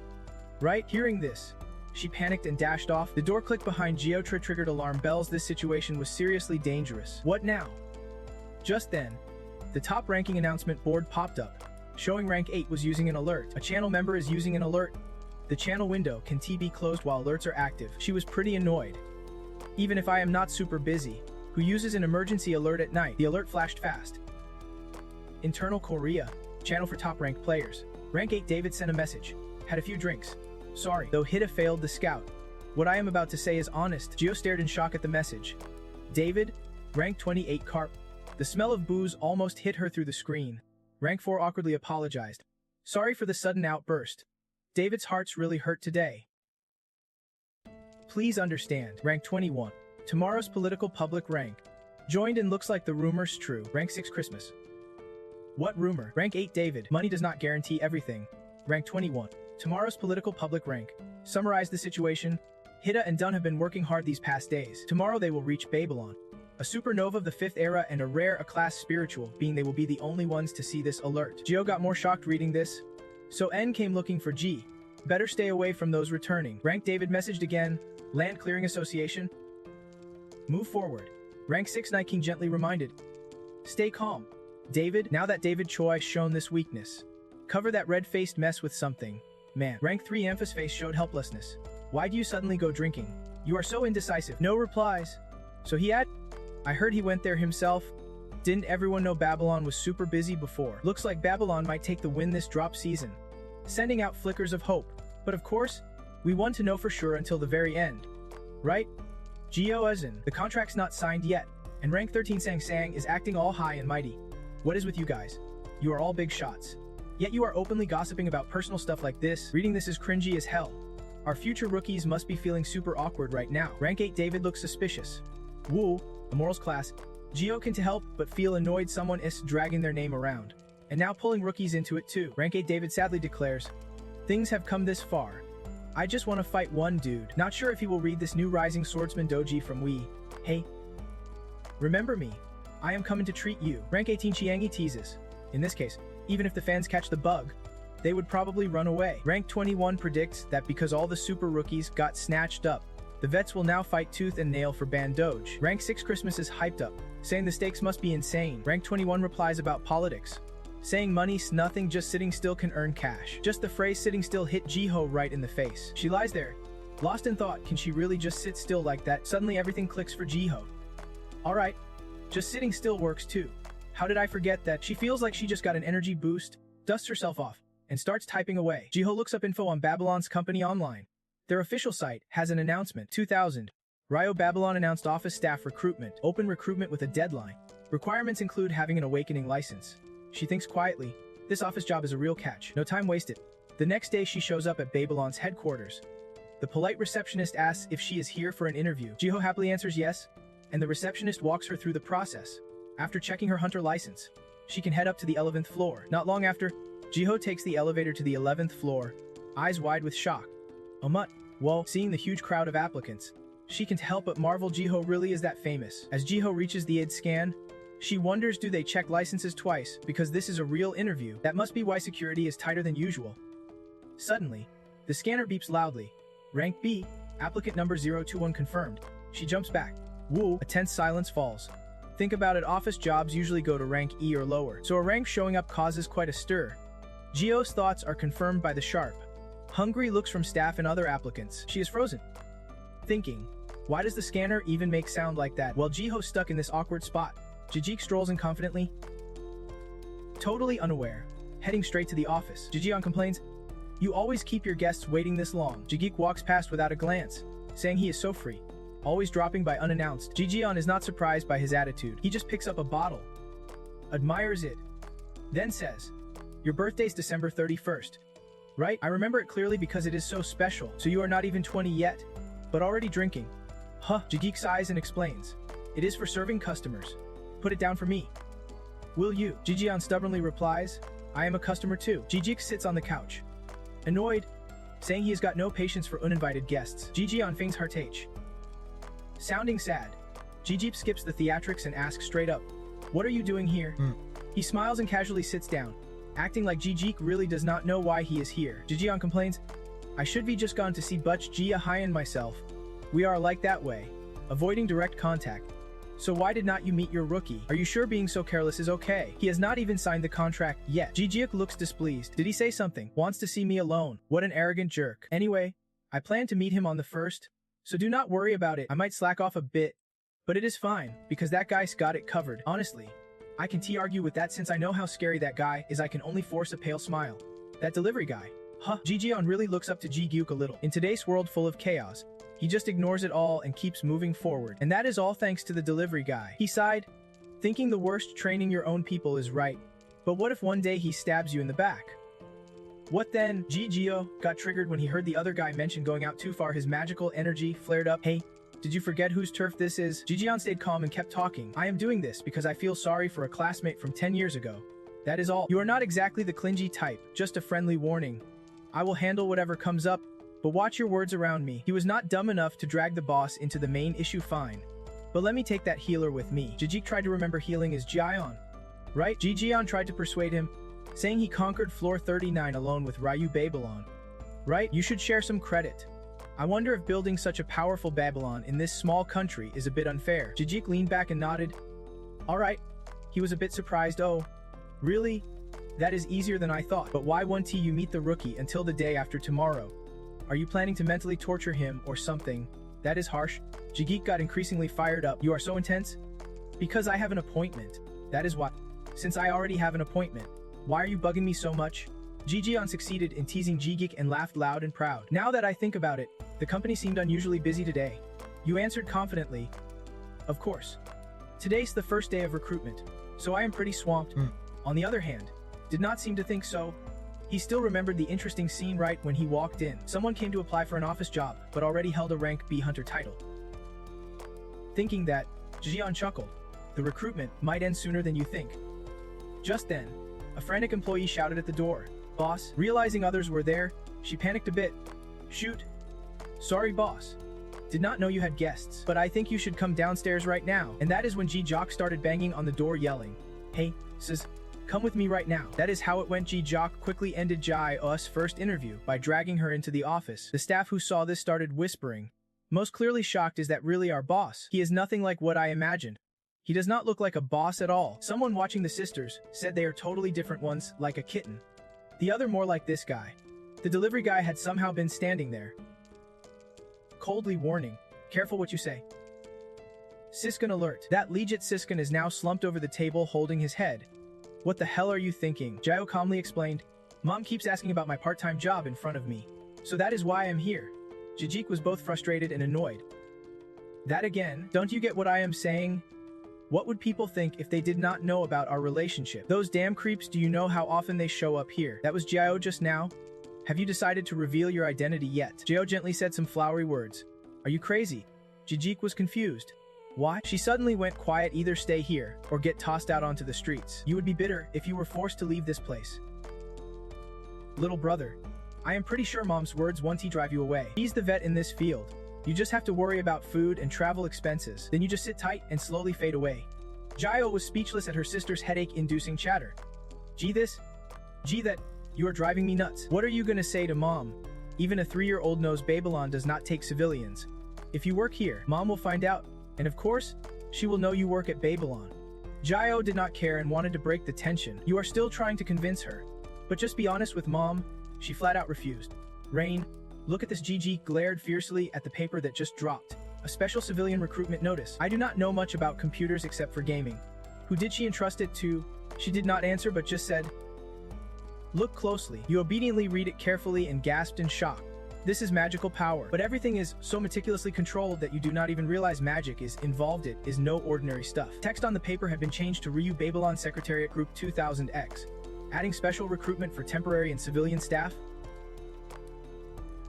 Registration requirements. Must have an awakening permit. The word civilian was written with Gios magic. Jijik could not stop marveling. She is insane. Her power is something else. She is pretty proud of it too.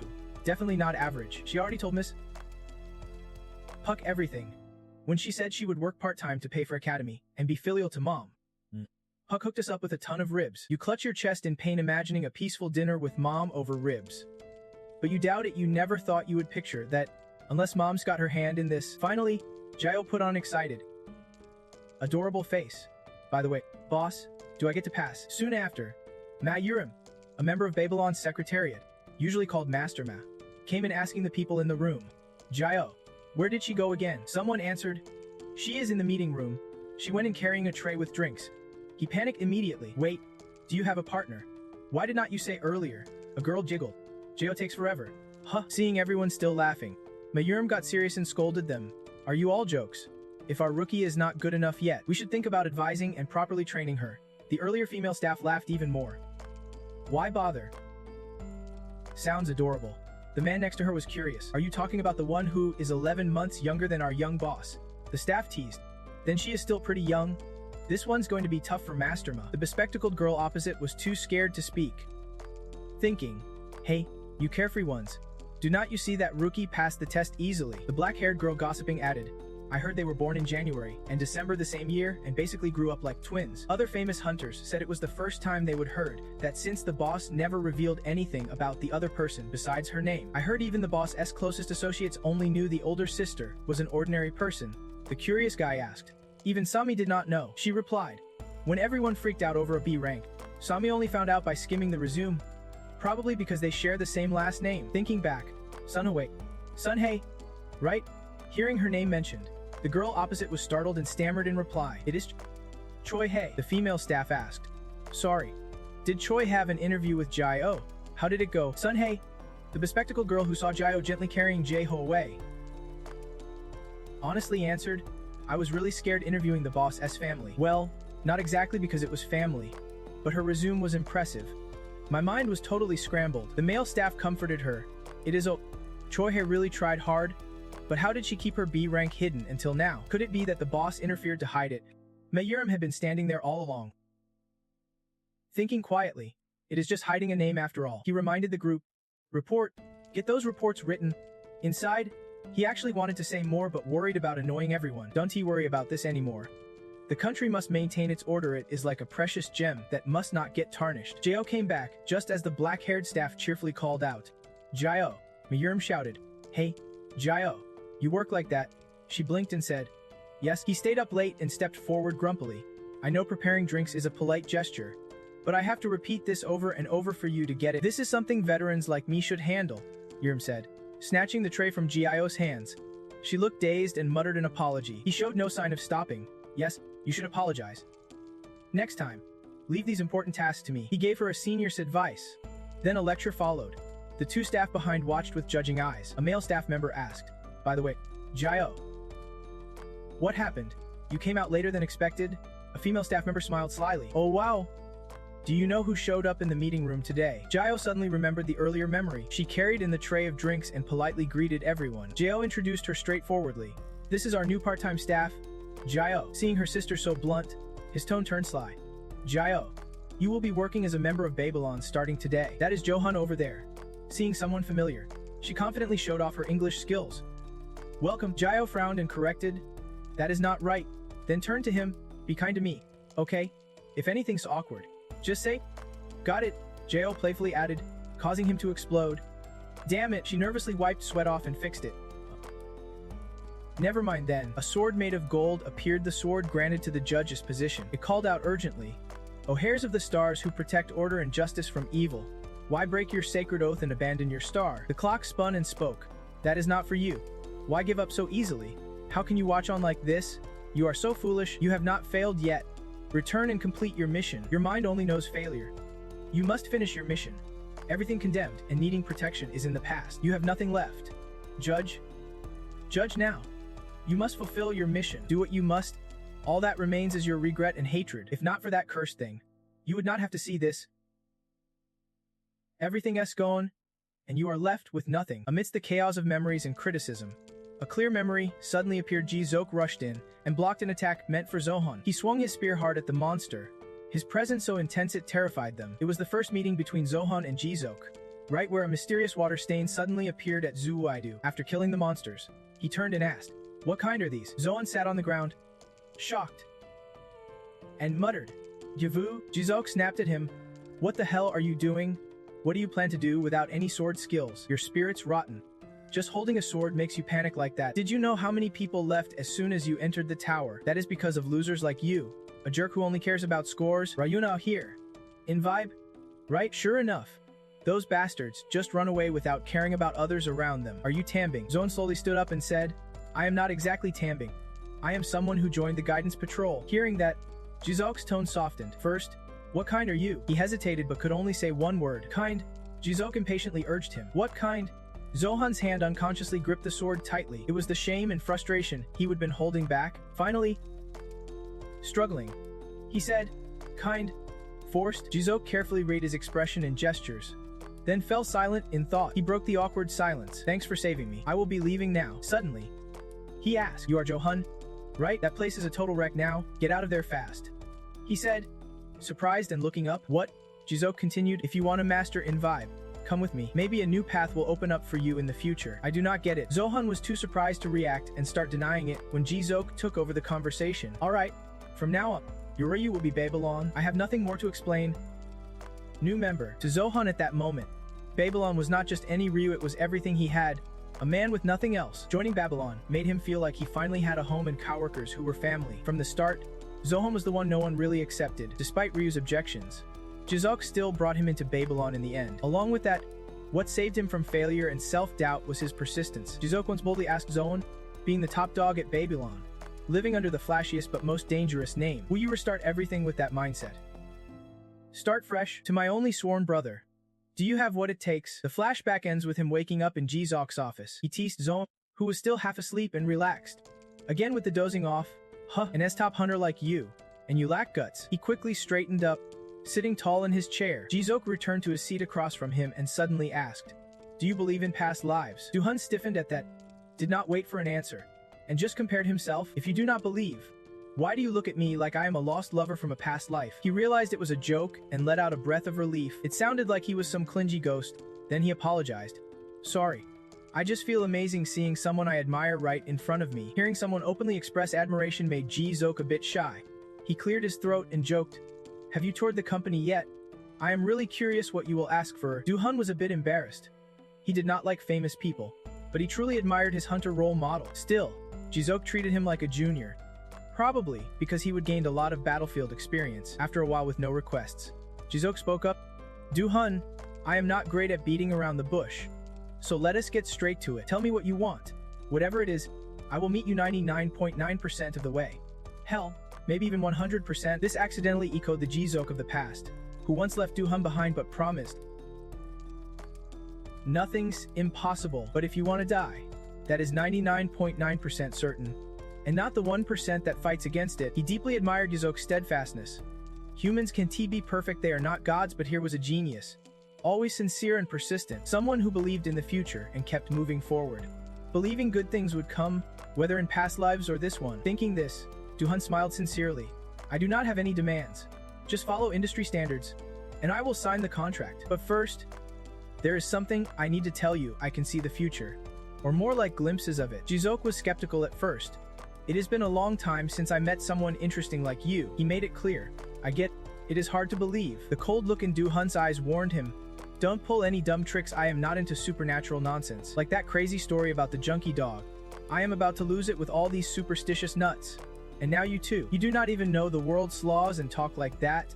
Seems like you have learned the traits of a prophet. In the second leading weekly, Jong-Hun showed no fear, looking him in the eye. I hope you understand that breaking world laws comes with terrible punishment. Your three brothers once had a doll all of them loved. Jizok was startled hearing this. Jong-Hun saw the reaction and knew he would hit the mark. Confident, he continued, I lost it when I was a kid and lied to my family that I gave it to a friend. But it is actually in a drawer up in the attic.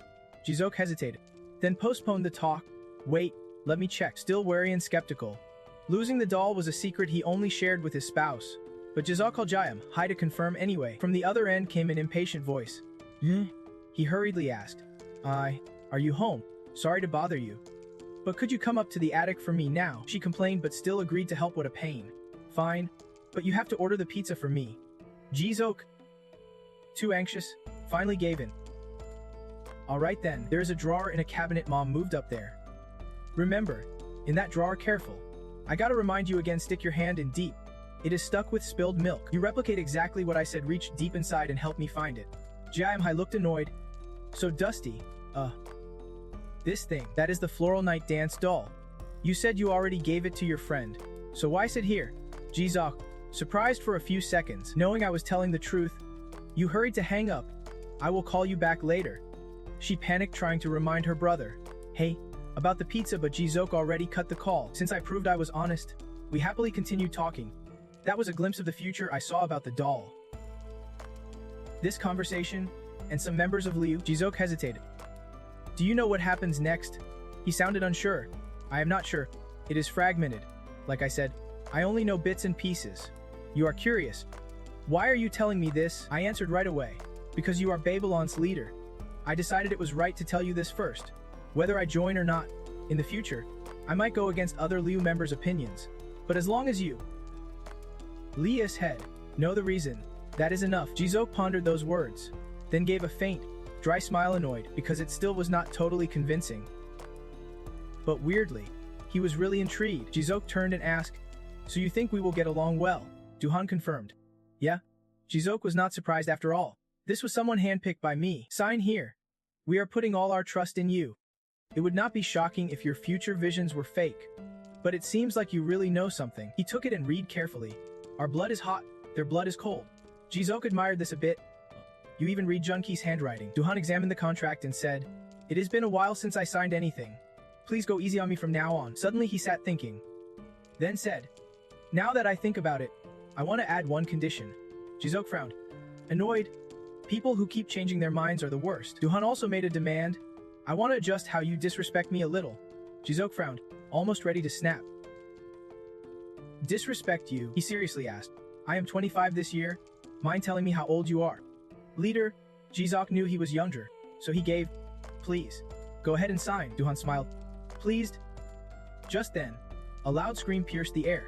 He immediately knew his personal demon had arrived. Muttering, damn it, no one expected it. But after a rush of footsteps, the door slammed open. Jiao stumbled and holding a tray of drinks, nearly dropping them. Isha Mary Kanodi. Jizok, embarrassed, covered his face. Why are you here? Jong-Hun's eyes widened in shock. Why is she here? And so Jio had to endure a long lecture from her younger brother. After the chaos died down, the room returned to its usual calm. Jizok drank some water to cool down, then shyly spoke up. Well, people with time and space powers are a bit special. Huh? Jong-Hun looked worried. Are you really okay? He set down the cup and got to the point. Also, I have a few things to discuss about Babel Tower. When's the next scheduled raid? Jizok guessed, at the latest, probably about a month. Jong-Hun relaxed hearing that. Okay, we need to start speeding up the Babel Tower raid. He seemed calm. I know, but everything has to be gradual. Right? Didn't we basically own the 39th floor already? The other guy was impatient. We are not slow. We are just behind, Jong-Hun said. Jizok was surprised. Not understanding what he meant, Jong-Hun spoke slowly. There is a role called the Director in Babel. After clearing the 50th floor, a transcendent space called Interlim opens.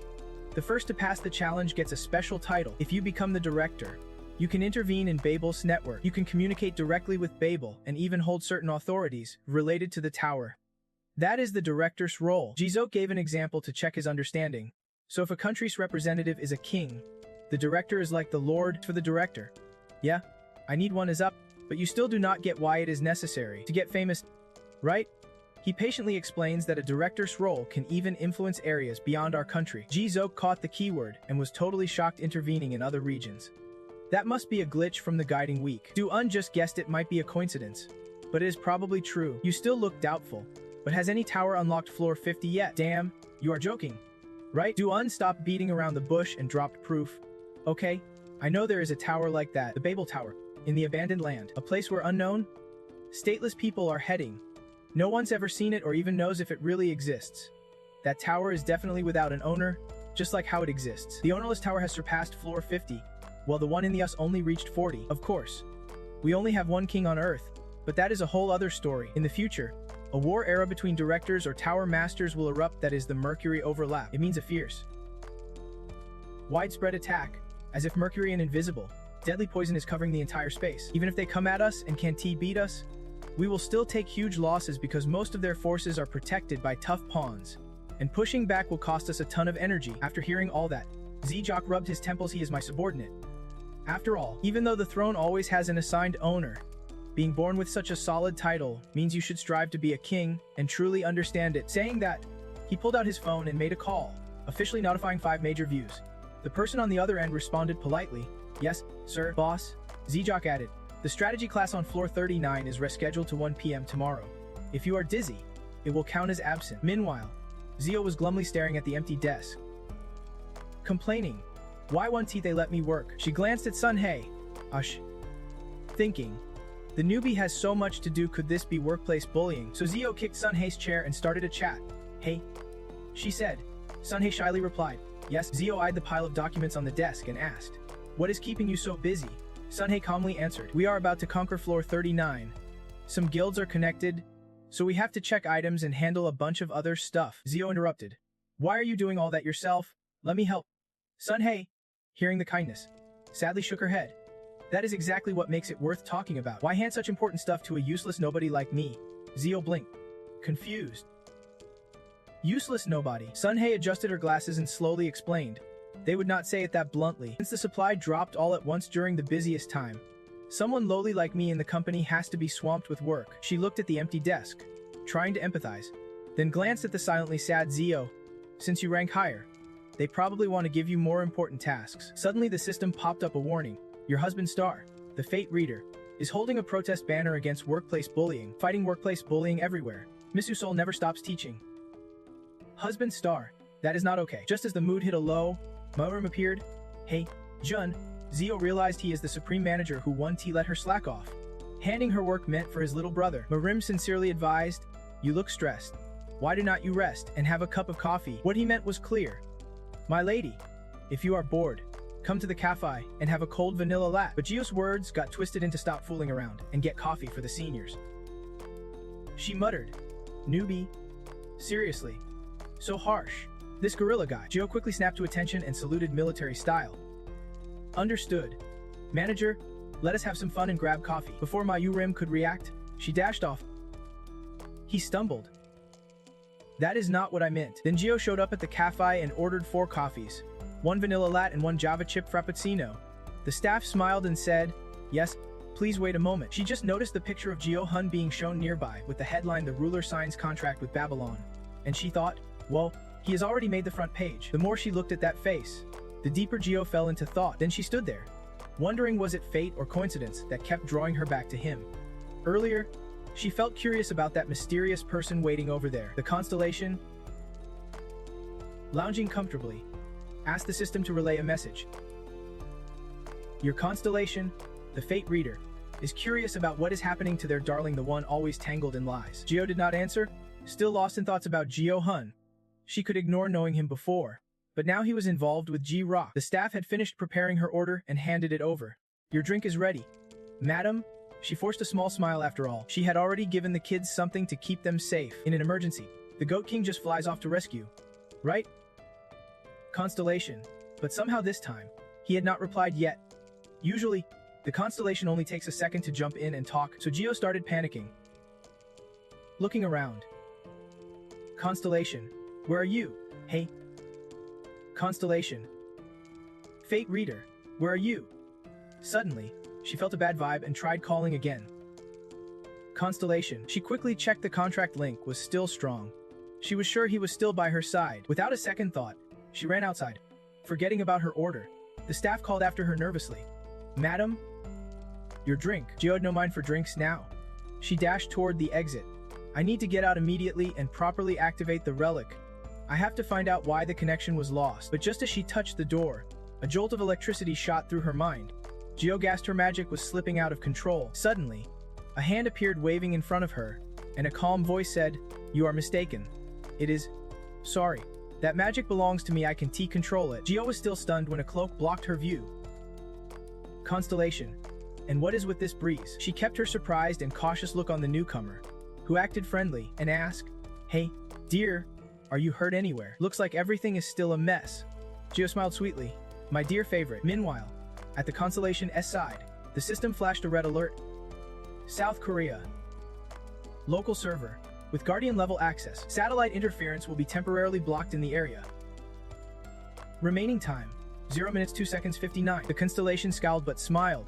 That gutsy copycat. Joe ripped off the cloak, threw it on the ground, and stared curiously at the man before her. Isn't he afraid of making the news? Acting like some wild animal. Ever since that bitch guy showed up, so many weird people have appeared. If that one's the main character, then this guy's gotta be the antagonist. Kiddo looked sad. I gave you my jacket, and you just tossed it away. Ju grew more confused. How did he know everything? Kiddo kept smiling, bent down, and picked up the jacket. I was holding back my feelings when I did that. Despite the broken glass on the floor and him trying to start a conversation, she turned and walked inside, already connected to the constellation. The more I look at him, the more annoyed I get. I am ignoring him. Finally, the system announced. Your constellation, the Fate Reader, feels 100, 1,000, 10,000 times sorry for their own shortcomings. The constellation frantically waved and screamed. Because the connection was cut, I got lost in some remote place. I have waved like this so many times. I cried. Why won't you answer me? Are you mad at me? Gio felt frustrated for some reason and tried to convince herself. I can't hear or see anything. The staff sighed in relief when she turned back. Madam, are you okay? Gio pointed at the broken glass and asked, what do we do about this? The staff politely replied, are you okay? I am just a bit surprised. She felt a bit reassured and pointed to Kiddo behind her. Luckily, he will cover the cost.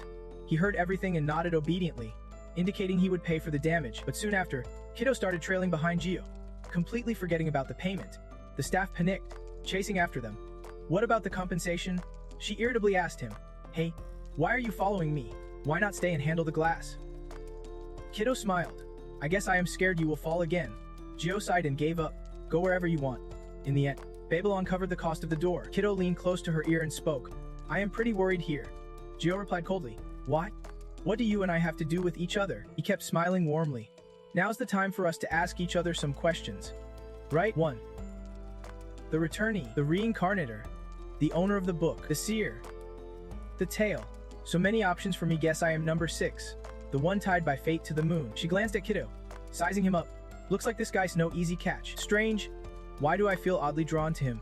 I am sure this feeling's right, but what exactly is this fate he is talking about? Gio cut straight to the chase. What the hell are you doing? What do you want from me? And from the United States? Kiddo looked at her with deep affection. What is up? Don't you remember me? Huh? Knowing she would not get a useful answer, Gio decisively activated her library mode to access info. System notification. Gio has been granted access. She looked into Kiddo's eyes and asked, what is your name? He answered honestly. Kiddo Marimandi. System recorded the name and moved to the next step. Please specify a location to cast. Would you like to access data on Kiddo Marimandi? No records found. Access denied. The book closed on its own, but he showed no surprise. Already failed. Stay sharp. Who are you? Kiddo smiled and introduced himself. No need to read that. Let me introduce myself. I am from Rio Aegis, ranked 9th in the world. I am an American from southern Italy, known by Babio and other Rios worldwide as the leader. Everyone meeting me for the first time notices one thing. My scent. Did you catch a whiff of it when I showed up? He said, reaching out toward Gio. She was stunned but let him lightly touch her nose. Kiddo cryptically said, we will meet again soon, then quickly disappeared into the crowd. Gio stood frozen, watching his back. I can't do anything to him. Magic is always at my core. If the enemy is strong, the power of magic reacts fiercely before the host even realizes it. But I do not sense any threat from him. That means I am still way stronger. Did he just call me baby? Just thinking about it made her blush. What? He has not tested me yet. I am suddenly exhausted. But I am sure my panic was because I lost Chom So. Not because of him? Definitely. The system replayed Chom Sao's apology. Your Chom So. The Fate Reader was being punished and asked when he could stop. Gio did not respond. Just kept the request active. He appeared, touching her head, begging, please let me down. My hands are tired. When Gio got back to the company, Dumai, Babylon's top-ranked tank player, 28th nationwide, was already waiting at her desk. He politely introduced himself. Hello? Do you know who I am? My last name's Du. First name, people call me Du. Gio replied, I think we follow each other on Instagram. He smiled. Right? We do follow each other. So now we can talk freely. She responded kindly. Yeah, but I barely use it. Feel free to be casual. Dumai praised her. You are really easygoing. Moments later, he pulled out a key. What I need to tell you is about this. I heard the boss already briefed you on what you have to do. Gio remembered a message from someone nicknamed Mama's favorite son, also known as Gio. Hey, stay strong. You just have to do some tasks. Keep the key safe. It is better than handing it to someone else. I will send someone later, so just accept it, remembering that warning. She answered Dumai. Got it. He handed her the key and smiled. Thanks. I am counting on you. After finishing, Dumai quickly hummed and left. Curious? Sun asked. What did Dumai give you? Ju did not hesitate. The sapphire key. The system simultaneously announced. The sapphire key has been added to the vault. She gasped in surprise. Omut. The key to the Rio archive isn't that the place only core Rio members and the government can enter. She laughed it off. I am just holding it temporarily. The Rio storage vault is something every Rio must have. It is where everyone in the guild keeps their stuff, since they can't carry everything outside. The bigger the Rio, the more vaults they have, the Sapphire Key and the 9th storage vault, also called Babylon's Gold Vault. Updated info. The Sapphire Key is a rare story item. Limited use. None available. This is the key that leads to that gold vault. Gio could not help but laugh with satisfaction finally. A job he actually enjoyed. Just then, a clear voice called out. Excuse me. The man stepped forward and said, the boss told me to come here to use the storage vault. Now I can finally greet you properly. That person was none other than Gio. Smiling warmly. Good afternoon, Miss Gio. The two then headed to the storage vault together. Gio chatted as they walked. I did not expect much from this place when I saw so many people. Gio probably wondered if I should even be allowed in here. That was the first time I felt completely out of place. How have you been lately? We did spend a short time rooming together. Huh, it was the first time I would seen her since that week of guidance. But Gio stayed cold and did not respond. Suddenly, he grabbed her hand. Gio hesitated. Then asked, should I just quit this job already? With a sad face and pleading tone. Please do not quit, she warned. Hey, let go now. He did not release her hand and added, I know you hate lies, let me be honest. I know you are trying to avoid drawing attention. But I will be careful not to reveal your identity, so please do not keep your distance. He said earnestly. I have missed you so much. Didn't you trust me enough to tell me your name? Gio finally relaxed and spoke. That soy sushi kiss was way too sweet. If I ate more, I would get diabetes. He smiled satisfied. I need to tweak the recipe, she replied. Anyway, that is not really my thing. Then, kissing him again. Darn, you can hold out till the end of the match. Huh, it is too dark here. I am afraid you might fall, Gio said skeptically. If I... She laughed. Maybe I am the one who will fall. After thinking a moment, she softened and agreed. Quickly, their grip shifted from wrist to entwined hands. Gio hesitated. It is pretty hot in here. Huh, he answered gently. Seems like it. She kept the conversation going to warm the mood. Have you been here before? No longer distant. Spoke more. Yeah, a new member of Babylon. But already doing things I know well. Does not that show he is super dedicated? Do you have any regrets? He answered decisively without hesitation. None at all. This was a plan she had long awaited and prepared for. Now, the two held hands and approached the storage vault door. Gio activated his personal vault, took out the key, then replied, yeah, I am pretty determined. The door slowly opened. She looked straight ahead and added, but so what? This is the path you want. Inside, a sharp sword caught their eyes. On its blade was a glowing pattern of a woman riding a horse. She agreed, yes, this is the path I want. I have thought it through, but some surprises have appeared that will add a whole new direction, because the consequences of regression are like a butterfly effect. It can be separated from me, he said, gripping the sword. The system immediately confirmed the owner. The seal on the destruction sword was lifted, and Gio drew the sword from its sheath. Then he asked Jiho's opinion. Shall we go together? To the very end of the final chapter, on a majestic mountain ridge shrouded in thick mist, a desperate call echoed through the forest. David, sister, come down quick and see. Some messages just came through. She shaded her eyes from the sun and responded, whatever the message is, I do not know, but let us hurry back. These guys really were born with a silver spoon. The young monk added, it is from Babylon. David, clearly hit in a sore spot, jumped up. What? Those reckless jerks dared to send a message here. The monk urged, go down now. Hurry up, even the cult leader is looking for that person. Is that so? She said softly as she descended. Then you should have said so sooner. This person is Troy David, from the Hida Guild, known as Blue Shadow. David, she told the young monk, let us... Where's our secret formula? David quickly reached the foot of the mountain and approached the carriage. Hey Wybert, she is still meditating, he asked calmly. So you have dealt with your negative thoughts. You do not need to stress over stuff that does not involve you. Do not let it mess with your head. Here's a character who has popped up quite a bit. Janex, Ryu from the Hida gang. Blue badge. Wybert, David glanced over and replied, got it. She smiled. Good. Then BVX sent a message saying he would move the meeting to tomorrow at 1 p.m. It was pretty blunt. But it won't really mess with our schedule. I already agreed, so you are coming too. David said, sitting behind Gio. You are just trying to calm me down, because you know I would refuse otherwise. Right? She smiled and admitted it. I am not denying it. David sighed. Whatever. What would you do if you had a scale? Jinsei asked, after a moment. Ryu answered, turn it from a scale into a needle. She went silent. Ryu from the Hida gang is officially in. That night, at a restaurant, Jill was negotiating a contract with the Jong-Hun family, providing housing in a special safe zone, recruiting experienced staff for the landlord, and supporting family protection programs, always supporting everything, even huge bribes. Said Josian, sitting in the middle. Jill answered naturally. She is a talent worth that kind of pay. After all, I am a business person. I would not invest without a reason. Your mom's a bit overprotective. But is not this a little much? My daughter's never even been to the battlefield. Josian said, a little embarrassed, trying to stop her mom. Mom laughed. That is why she just needs to sign the contract. Basically, we are different from the other Ryos rushing around out there. Even though I carries the Ryo name, its core rules are more like a company. It is a standout Ryo because of the members' organized teamwork. Its name stands for defense and innovation. He confidently says this because he is part of D, Israel faction. Alpha territory.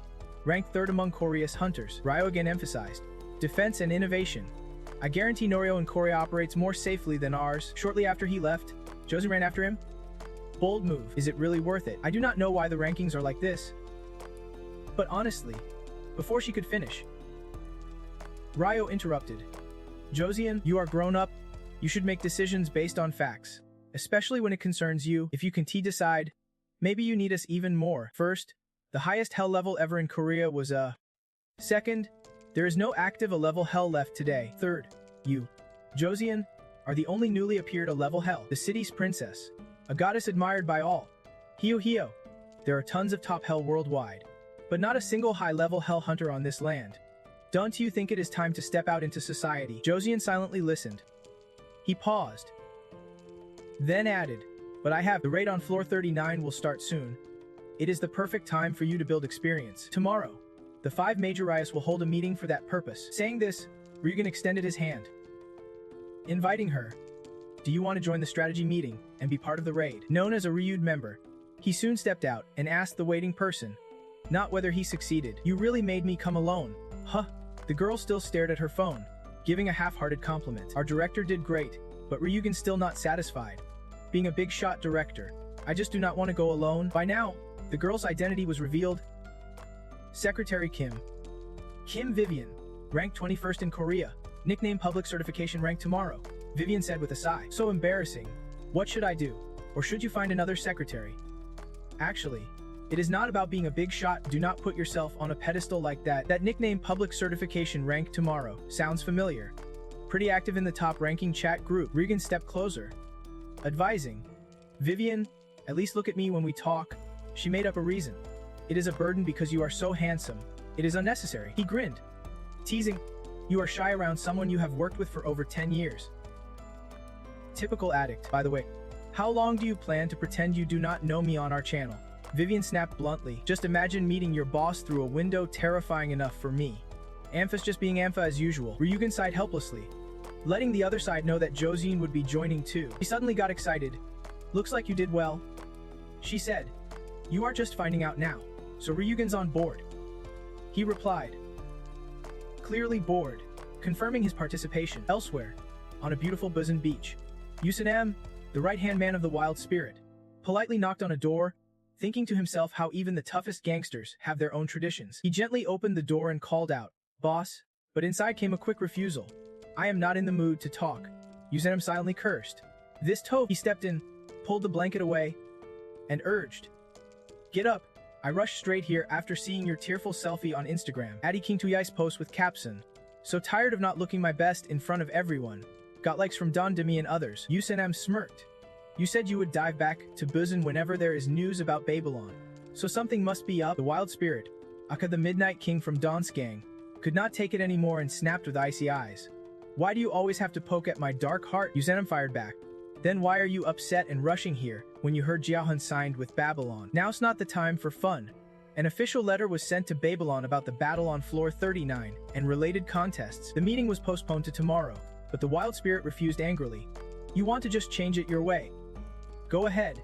I am not going. He kept insisting and added a warning. If you are absent, it counts as not participating. That is what they said. Hearing this, he exploded.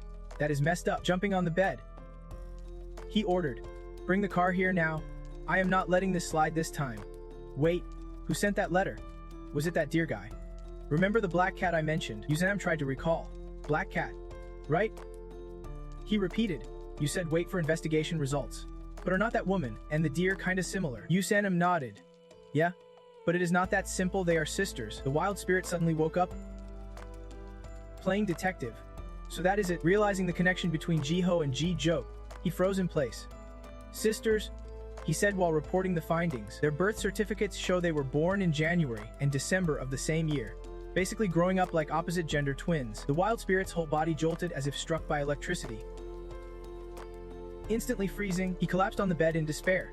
Yusanam, confused, worriedly asked, Han, Tofu, what is wrong? Clinging to a faint hope that it is all a dream, he tried to confirm. Is it really true? Then suddenly bursting into tears. I am not going. I am not going. I am never gonna seal again. The final word. Donsri confirmed he wanted to participate. In a dim room lit by candlelight, a hoarse voice echoed. My life is like a passing breeze young.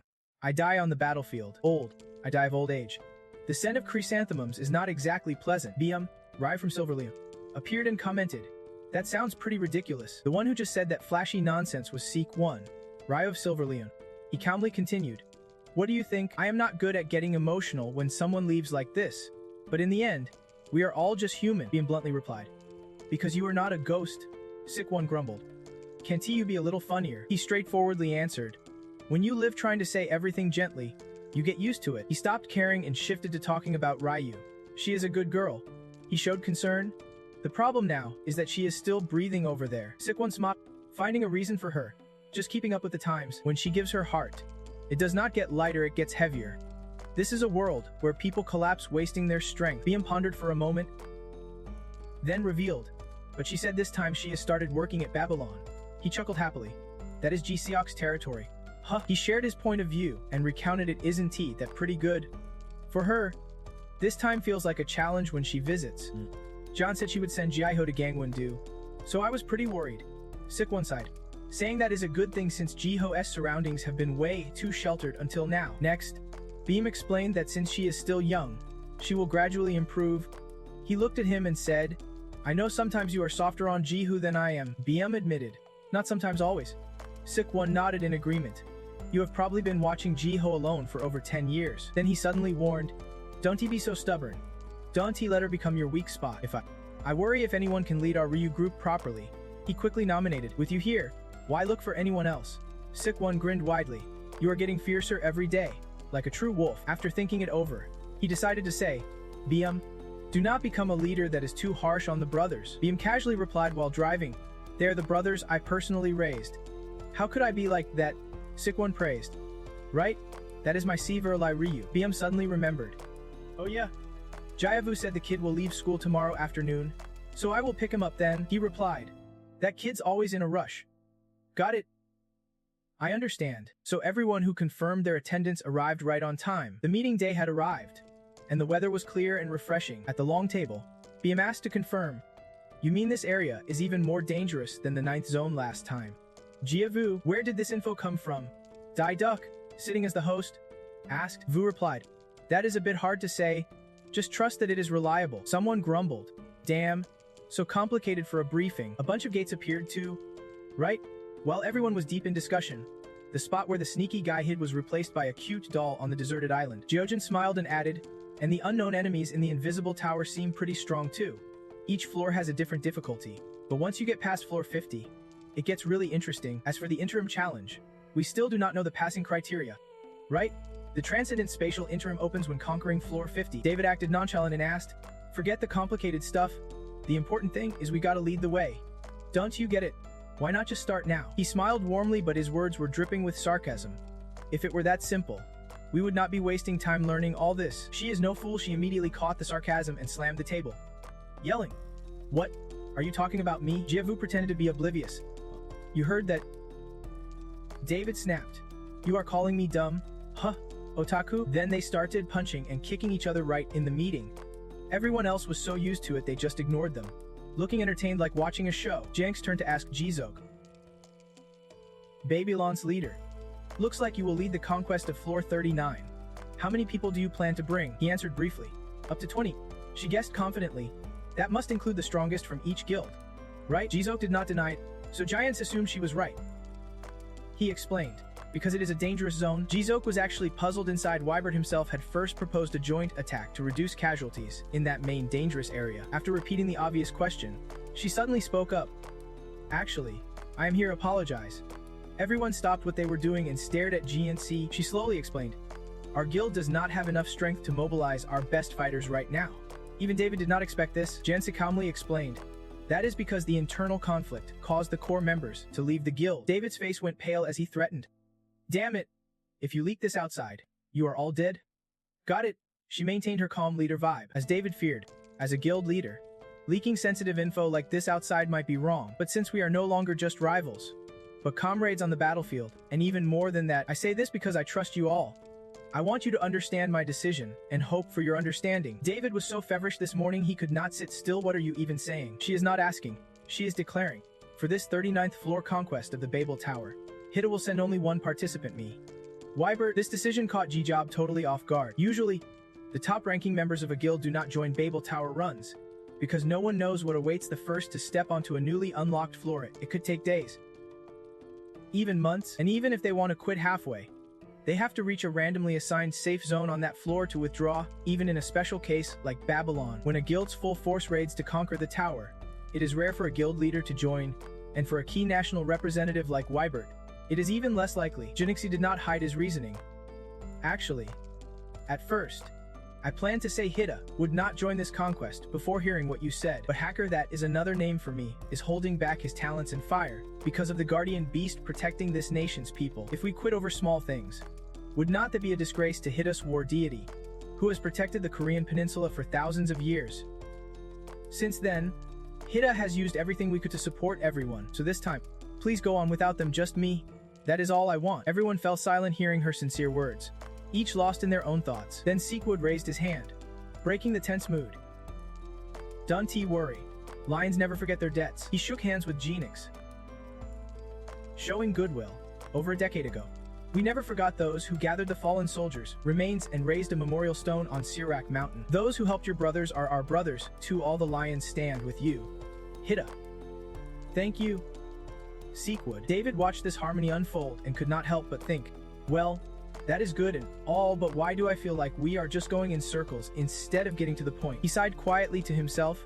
But if it is just that guy, Jijaktai overheard and choked on his drink, coughing hard. He thought, she probably is not at the company anymore.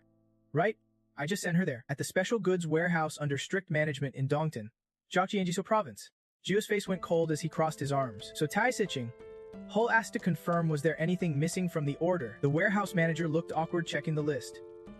You know, this place only handles magical stones and items for awakened users. They already pre-sorted everything on site and scanned for magic power. Again, there is no way anything is missing. Where did you two come from? She answered bluntly. Babylon. He muttered. Try checking the sorting area that is not done yet, the blue marked path over there. Hearing that, they quickly turned and left, but he warned loudly. Be careful. Do not touch anything, it is dangerous. You get it, right? The two did not worry much. Hull said, I will check around a bit too. She was curious, what exactly are we looking for? He smiled in reply. No clue yet, but I will find out. Gio opened a book and glanced at Hull, marveling. Classic regressors. So mysterious. Then she opened the book, activating the exclusive library skill. Set the search area, and the system asked questions. Would you like to document the unclassified items?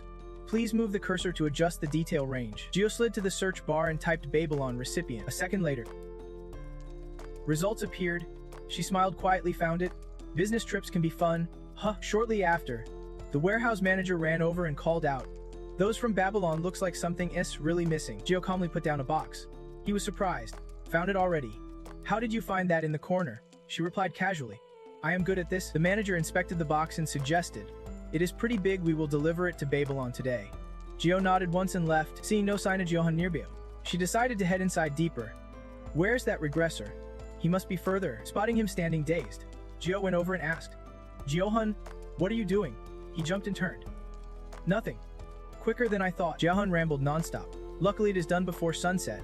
Let us head back now. She does not answer. Just keep staring at his face. Hun blushes and nervously asks, what is wrong? What is going on? Gio suddenly smiles and walks around. Nothing. Really? Leaving him confused and clueless, she thinks to herself, I saw him slip something into his back pocket. But I will pretend I did not. At his age, still so greedy, Jong-Hun steps forward and says, I will go get the car. Take your time. And Gio responds with a soft Suddenly, her phone buzzes in her pocket. Seeing an unknown number, she hesitates, wondering who it could be. Finally, she answers, Hello, this is G, the youngest and most badass secretary at Babylon. Speaking, the voice on the other end is shaky. Can you? She asks again. Can I what? The caller pleads nervously. Please. Help me. Please help my brother. Gio suddenly recognizes the voice and asks, Are you lost somewhere? Soon after, she arrives at a rundown, dilapidated building. The system pops up. Your constellation, the fate reader, says this place looks like a slum straight out of a movie. Gio agrees. Yeah, exactly. Look at this place, it is spot on. Jong-Hun steps out of the car. Feeling nostalgic, this reminds me of how my old neighborhood looked back in the day. She sarcastically compliments, what a romantic and beautiful view. But inside, she breathes a sigh of relief. No assassination attempts today. He looks up and asks, is that the house up on the hill? Gio nods eagerly, and he continues, I can't believe so much happened while I was at the center. The sword wielder Ban Doge. I have heard of him. Crazy to have such a famous rookie right next to me. She frowns. Shut up. Since you already brought the sword out, no need to fake a whirlwind attack this time. I'm curious, do you even need a sword in a place like this? Gio answers coolly. Dunty no. But Kangji is looking for a B-rank sword wielder. She is confused too. Why would someone who thinks her brother is a wizard king be looking for a B-rank hunter? No clue where the sword wielder went or if Kangji even called that number. They will figure it out later. While Gio is lost in thought, Jong-Hun arrives and knocks on the door, asking, anyone home? As they get closer, she senses a nasty smell in the air. Gio rushes forward, pushes him back, and warns, Jong-Hun, cover your mouth and step back. Suddenly, Gio swings a magical slash forward. The blade cuts through the door's rope, splitting it in two. Gio and Jong-Hun enter smoothly, seeing the chaos inside, and she thinks the mess from the wild beast is cleaned up now. The sword wielder lies unconscious inside, foam bubbling from his mouth. Gio coldly ordered, Jong-Hun, call 911. A while later, Gio watches him on the IV drip. Confessing, I seriously hate hospitals. The doctor gives a preliminary diagnosis. It looks like drug poisoning. Pretty standard. Usually, an antidote helps, but this case is strange. They might need a specialist to get a clear diagnosis. Jong-Hun hears the doctor respond and nods. Kangji, head down by the bedside, blames it all on Du. Both of them are speechless. What?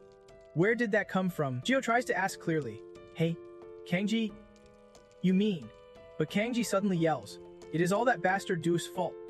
Damn it, she gets annoyed and rushes over. Calm down. Seriously. Listen, what did you do? The guy in the middle tries to stop her. Worried. Wait. Chill out, Kangji shouts back. If not for Du, or rather, if he did not exist, my brother would not be in this mess. Furious, she wants to fight back. Hey, I know life's tough, but is not that a bit harsh? What exactly did you do? Jong-Hun uses his height advantage to hold her back easily as she struggles. Gio screams inside.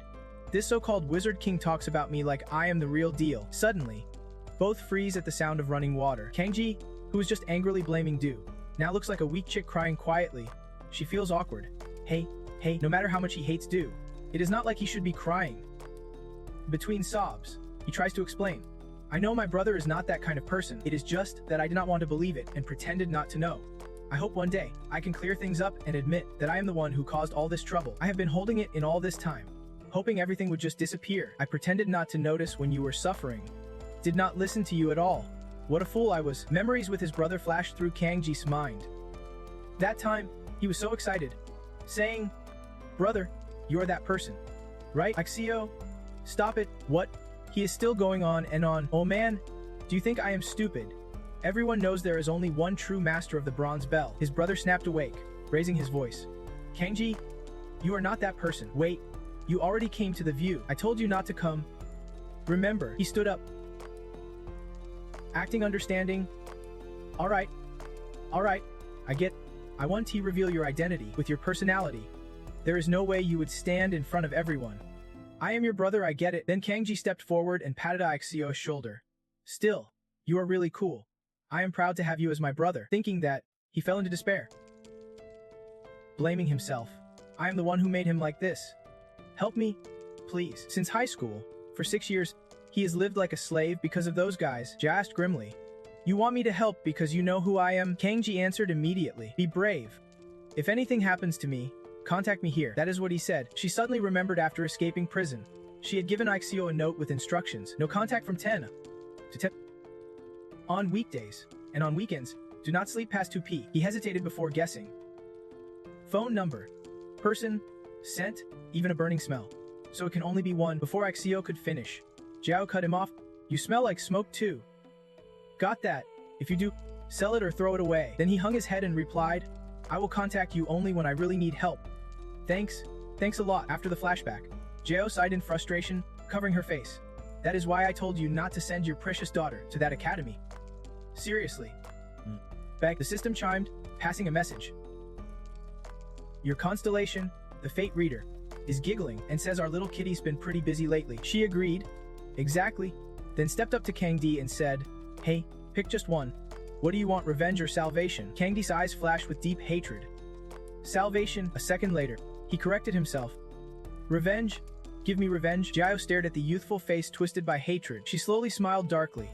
Yeah, that is exactly the feeling I want to create. The next day, in a small house, Sanjo anxiously asked Han if he was fully prepared medicine, weapons, shield, and other supplies. Jijak gave a short answer. Yes, madam, but she still was not convinced.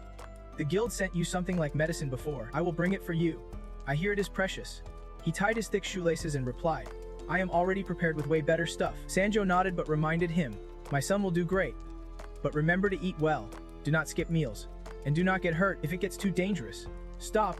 After tying his thick laces, Jijak stood up and patted her reassuringly. He smiled and said goodbye. I will go but I will come back. Okay, just as Jijak stepped outside, he saw Jiao sitting on their beloved horse waiting, ready to tease him. After this, I will come all the way to pick you up. I want to go with you, she said casually. I have business there anyway, so I am just heading out. Jijak reminded her. I will be back before the day we calm things down. Please take care of the family for me. Jiao jumped lightly off the horse. About 10 days left. Right? Patted her head appreciatively. Remember everything all day. You are amazing. Jiao glanced up and asked. Alright. Since it is on the way, can you give me a ride to Panju? Jijak was surprised. So that is what you meant. You are so sneaky. Alright. But why suddenly Panju? Jiao honestly confessed. The butler told me to go there. Jijak tried to recall. Which butler is that? So Jiao successfully hitched a ride to a cafe in Panju. During Novalis' New Year, she slumped over the table, asking, Butler Beck, you are not really a regressor, right? Taking the subway to bust an evil organization is not cool at all. In the novels, they even travel across different worlds or fly helicopters to America, taking line 2,450 troops via transit card because, as On explained, since Panju Station is nearby, this route should be more effective. She kept complaining and even sat lingering at the cafe waiting. He awkwardly warned her that if they went in now, they would get caught immediately. Jai looked doubtful. Hey, are we sure this is the right place? The sign does not match at all. Across the cafe is the Manumission Research Center. An hurriedly explained that at first he was suspicious too, but is probably the right spot. The cafe owner also clearly remembers the Uzul hunter who frequented this place for coffee. He thought back. Invite. Raya's Uzul hunter group was once one of the nation's top Raya. But about 10 years ago during the March Nightmare event, a massive breach shook the country. That Raya declined after abandoning their hunter duties at that time. Invibe controlled Azulbu, which was Raya's territory. They should have led the fight when the outbreak started. But the only one defending the citizens against the secondary breach at Uzulbu was the Raya from Hida. It was even more shocking that when the breach happened, evidence showed Raya leaders escaped via spatial jumps. Enraging the whole country, the public apology press conference was useless. Everyone thought Raya would completely collapse. But Dawn's Night King devoured Raya's shell and helped it reintegrate into society. From Invibia's perspective, it was a godsend. During his rise to power and uniting the underground empire, the fearless young Dawn naturally absorbed them. Just 5 years later, they ranked on the charts. Although only a few were leveled domestically, Dawn's insatiable appetite helped them quickly snag a spot among the top 5 Raya. He is known for swallowing up whatever's right in front of him. The question is, Is it really just Twilight behind this?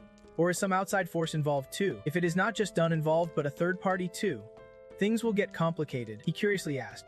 Do you know that the Yuzio hunters signed a contract with the dragon spirits? Ji honestly replied. I saw the dragon scale kanji brought to the academy. It was pitch black. Duhul admitted. Actually, I saw a black dragon too. You are guessing this was before the regression, right? He nodded. Yeah. Timeline-wise, that happened quite a while after this. Gio confirmed. Then it must be the same one. To return the favor, 2 dragons suddenly appeared. Duhul agreed. I think so too. Though the reasons are a bit different. Then he pulled a card from his pocket. This is the label from the drug found in the Rongtan warehouse. Its main ingredient is dragon spirit. It is a different black dragon than the one I saw before. Luckily, it has not hit the market yet. It is a strength enhancer. It is only a strength enhancer. But basically, it is made a manumission. Having gone through one cycle, Joe and Hull know it well. Manumission literally means slave liberation.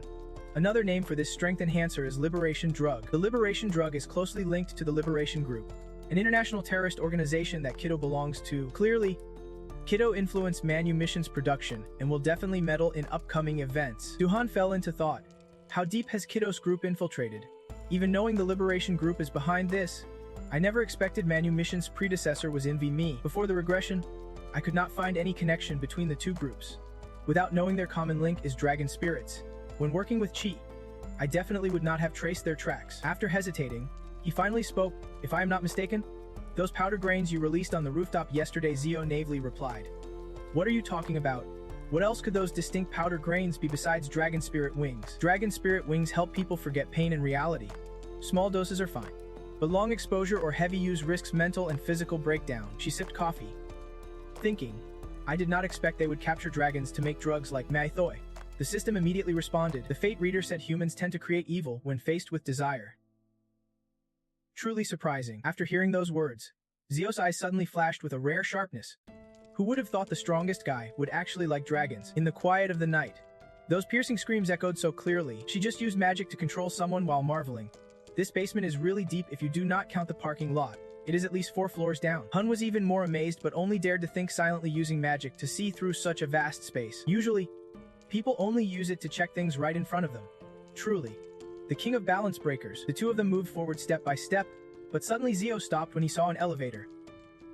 He wondered, what is going on? She replied, nothing. Looking at the floor number where the elevator stopped, Hun was certain this was the button to go deeper into the basement. At least one thing is clear, there is definitely something hidden down there. Zio suddenly fell silent. Wait, he turned and asked. What is wrong? She shared what she felt. It sounded like a dragon's roar.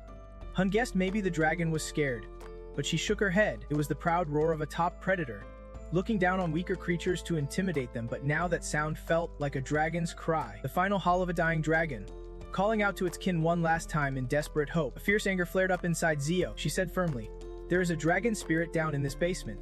The bond between Ji and Zio and dragons started in his childhood, when the system notified her that her librarian proficiency was not enough and failed to summon the Apocalypse Red Dragon. She was super frustrated. Why not? The constellation, the Fate Reader, just shrugged at the stubborn kid's complaints.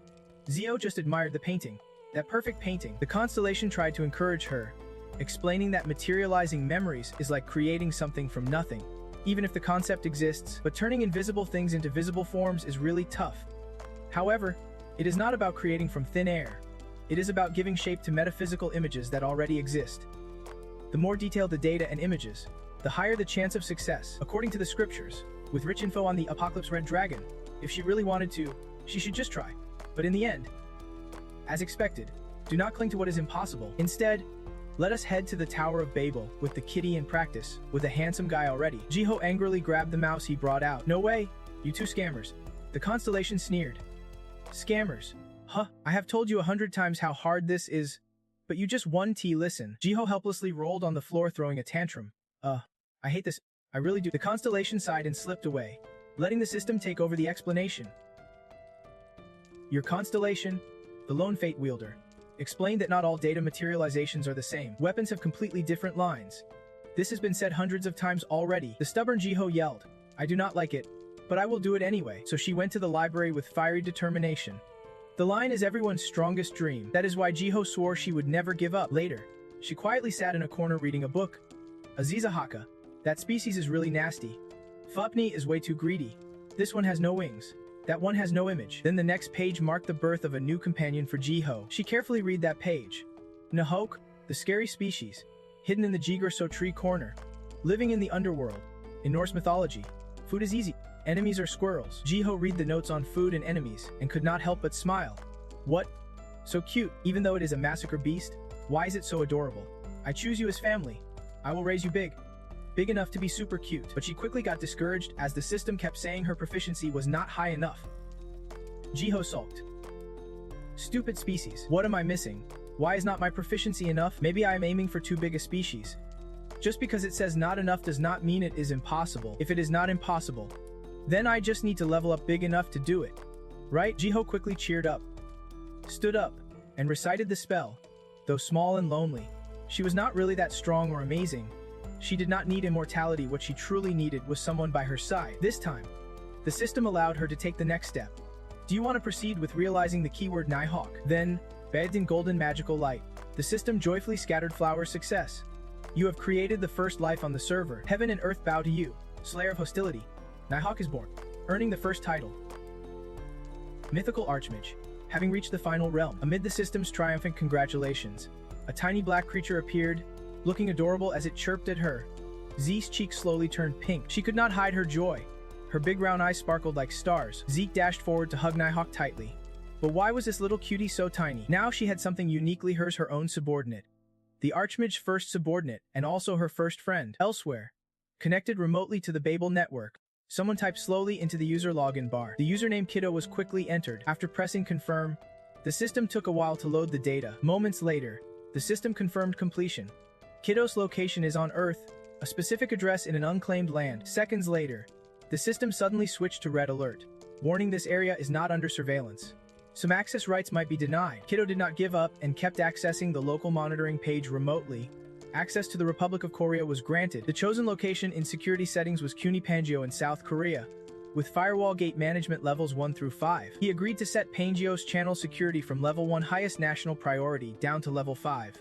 Lower national management, despite warnings that this setting was not recommended.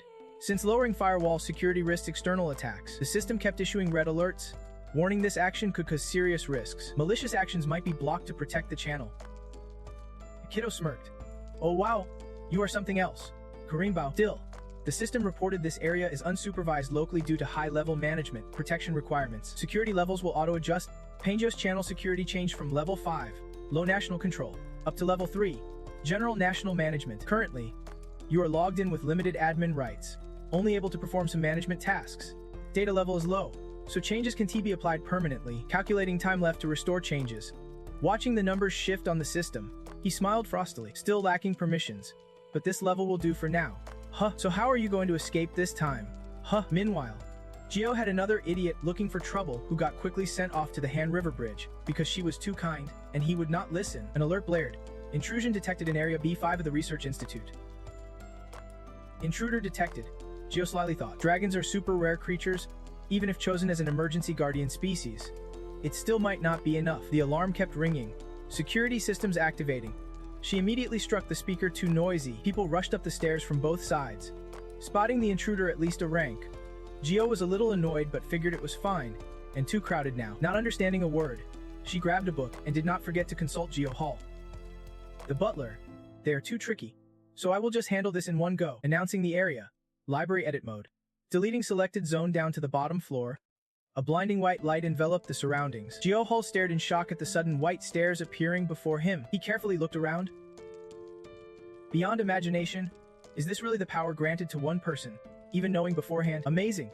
Geo tried to recall and asked, the constellation people I saw on the stairs earlier, are they Jinqian's line and his subordinates? Jinqian and his subordinates are the villains from the D-rank dungeon on floor 29. The system also judged them harshly. I confirm that those bastards who almost made the lone survivor get injured are the kidnappers from the dungeon. Geo was talking to Geo Hall as they walked, saying for sure these guys are in vibe. My constellation has already seen them in the dungeon, so it is Jinqian and his crew. Huh? He asked surprised. Constellation, are you talking about that supreme saint? She nodded. What is up? Geo Hall hesitated. Nothing. Just that you seem really close with the constellation since you call it so familiarly. Geo was curious about how Geo Hall casually addressed the constellation. So what do you usually call it? He answered honestly. Usually, I do not call it anything, and then they both fell silent. Gio could not help but feel sorry for that constellation. Pathetic. Really pathetic. The house sacred vow is so tragic, she said, giving Jio-hol a judging look. Kwangjiabit, he is a cold man, he awkwardly replied. Isn't everyone like that? Where did the system get off commenting? Your constellation? The fate reader shouted. Sweetheart, I will do my best. Sorry for complaining. I did not realize I was lucky. Jio-hol got flustered when Gio started to distance himself. It is not that the sacred vow is bad, just a little difficult, kind of an alien existence. Suddenly she covered her nose in shock. Wait, something smells weird here. Gio immediately ended library edit mode and stepped closer to the exit. Jio-hol looked worried. Are you okay? It smells bad since the space shifted. Gio behind Jio-hol in fear, leading the way through the regression. This body is super sensitive to smells. He turned to confirm. Is this really the bottom floor? She nodded repeatedly. Yes, yes. Seeing Gio so timid, Jio-hol thought silently. Definitely an unpredictable one. He did not know what was pushing him, but a strange feeling spread through him, and he blushed quietly from happiness because of that weird vibe. Jio-hol suddenly got playful. I do not want to lead. She jumped, stopping in place, but he stubbornly pressed on. I am sensitive too. You are always making me work. Gio angrily tapped Jio-hol's back repeatedly. Half whining, half sulking. Come on, Kwangjiabit. If you rebel against the king, that won't end well. He waited for the moment to strike a deal. Alright, if everything goes smoothly, can you do me a favor? She held her breath. A favor? What kind of favor? Jio-hol looked mysterious. I will tell you later. Ju plugged his nose, reminding her, I am not saying I will agree. He tried to persuade her. You can listen first and decide later. It is not a big deal. Gio could not take it and blushed fully. I get, okay? Hurry up. I am suffocating. Jio-hol still was not convinced but accepted anyway. You promised, okay? She nodded enthusiastically. Hurry. Something's right in front of us. My heart's pounding. Rarely seeing this vulnerable and nervous side of Gio made Jio-hol genuinely happy, a soft smile tugging at her lips. Then he reached the door and announced. Got it. I am opening it now. As the first cracks of the door appeared, the system simultaneously announced. Special title activated. The heart of Deng-mai is reacting to Deng-'s cries. Inside that dark room, a black Deng lay writhing in pain. Jio-hol suddenly raised her hand to stop. Wait. Gio was startled. What is wrong? He reminded her. Look up. Above the Deng, she stopped and looked up, seeing a hole with thick black veins. Jio-hol guessed, if I am not mistaken, that is a gate. There are many different gates. 1. When Babel reported coordinates through the low-level channel. 2. A gate suddenly appeared due to a breakthrough crack. 3. It appeared silently, waiting for the right moment to open the gate. The cracked seed. So hateful. From Hulse analysis. This one is a seed that has not sprouted yet, but the issue is, he thought for a moment, then stated the key point. It seems they are using Ding Tin to trigger the sprouting. Gio exclaimed in shock. What? Using his sharp observation, Jio-hol made a logical guess. The blood vessels at the bottom, even the seed, are all closely linked to Ding Tin. They connect systematically and act like a living being. If you touch the wrong part, Ding Tin could be destroyed. Gio angrily cursed, those damn bastards. This is a massive chain of crimes. Let us get them out of here fast, he asked softly. Will you leave behind the seed? She thought for a moment and replied, if I report it, the center staff will handle it themselves. Just then, a flash of light cut through the darkness, followed by a deep voice saying, no need to throw it away. Call Amphisit. The voice continued. He carries the scent of our kind, the king of humanity. Gio disagreed with that title. I have a voice too. One like yours though a bit different species-wise. Our roots are pretty similar. She felt annoyed by how that voice spoke. She hated being talked to like some kind of message delivery. It was not the conversation itself, but the raw emotions coming straight at her. The sorrow of the Dong team was so intense it felt overwhelming. The spirit asked you, can you feel it? My life is nearly over. She shot back. Hey, not yet. Once we are out, your worries will fade. Clearly, it did not take those words seriously and only asked for a favor. That was fine. Can you grant Amphicet's one and only wish? Gio answered calmly. Sounds like nonsense. But go ahead and tell me. Amphicet spoke slowly. I ask for your command to bind my tamer and partner. I hope my death won't bring you Zul's end. She frowned. Hey, why would you die? Do you think I came here to break the pact? Hesitant but sad. None of the three noticed an arrow silently aiming for their lives. Gio refused to back down. What? There is no way I can do this. She then ordered. Butler, you are great with herbs. Can these veins be preserved? Suddenly, Gio froze as she sensed danger. He panicked. Watch out. The arrow was right by her eye when a constellation appeared. Helpless, forced to intervene, the system popped up. Supreme Organization. Date 0000. Partial intervention granted per contract. He gently ruffled her hair. Soothing. Still not fully awake. No matter how worried I am, you are my top priority. Gio snapped back to reality and ran over. Are you okay? She rubbed a bit, replying casually, I am. He sighed in relief seeing she was safe. Lucky they could hide their presence this well to get here.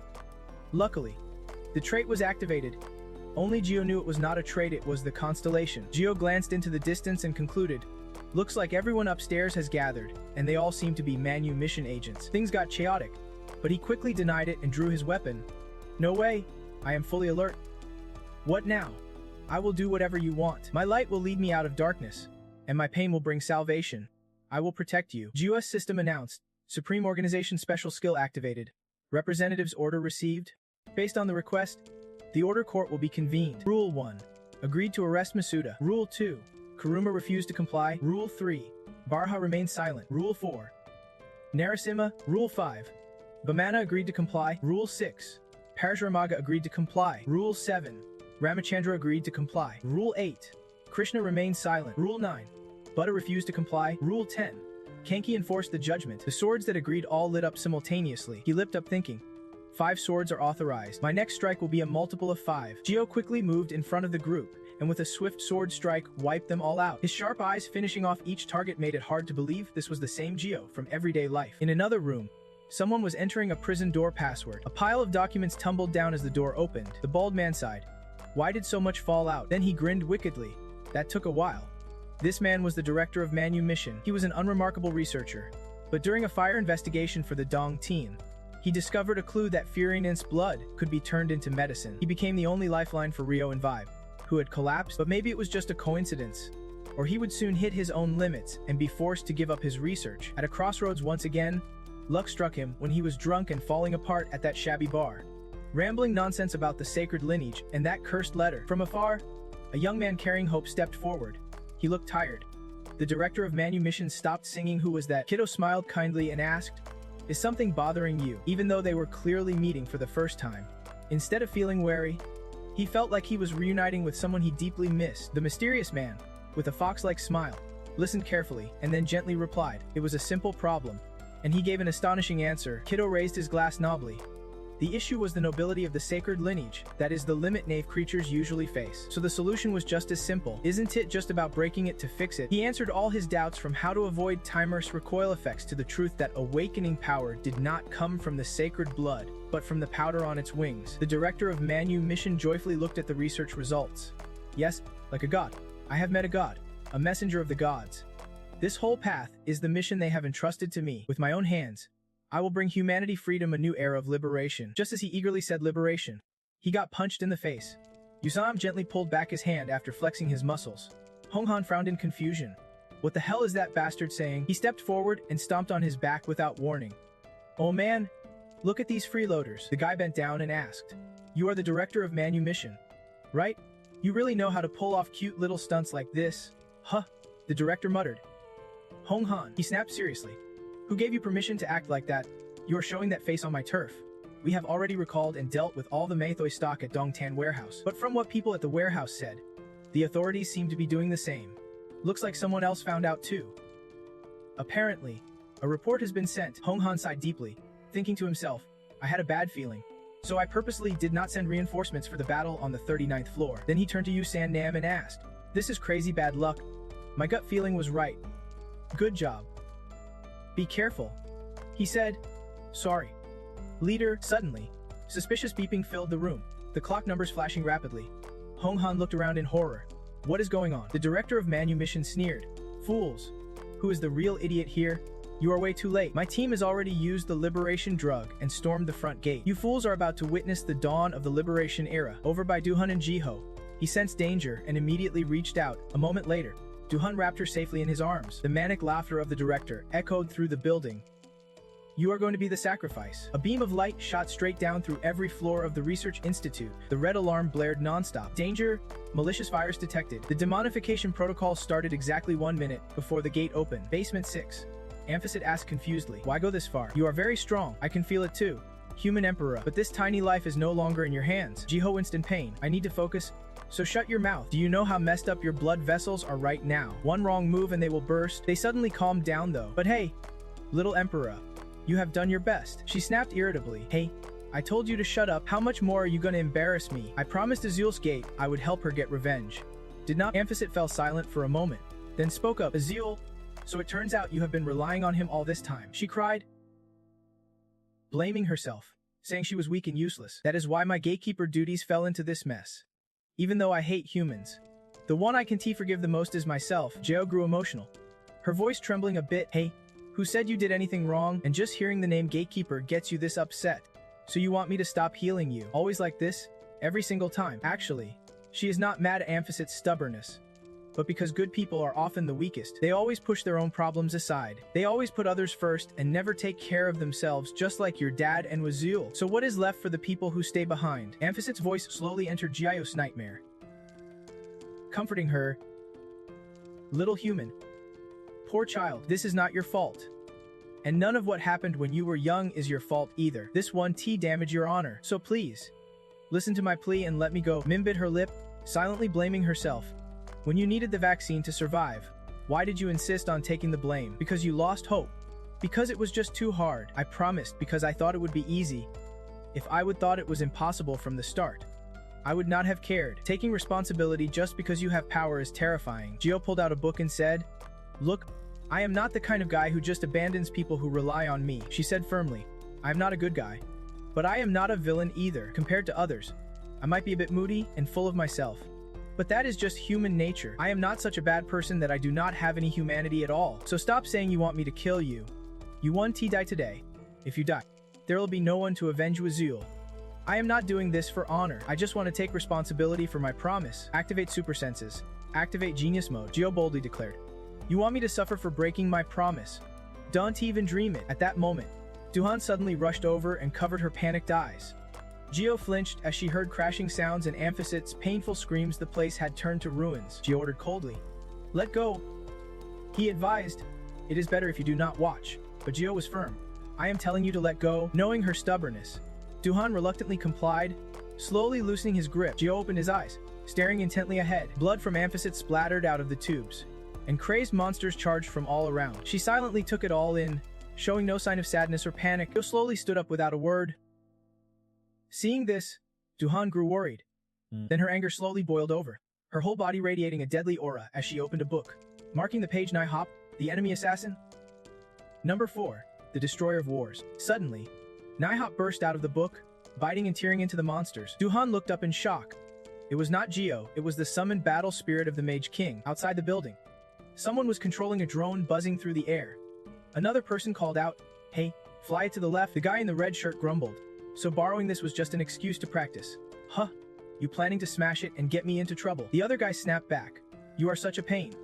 What do you want me to do if it is too hard for you? Red shirt. What I mean is exactly that.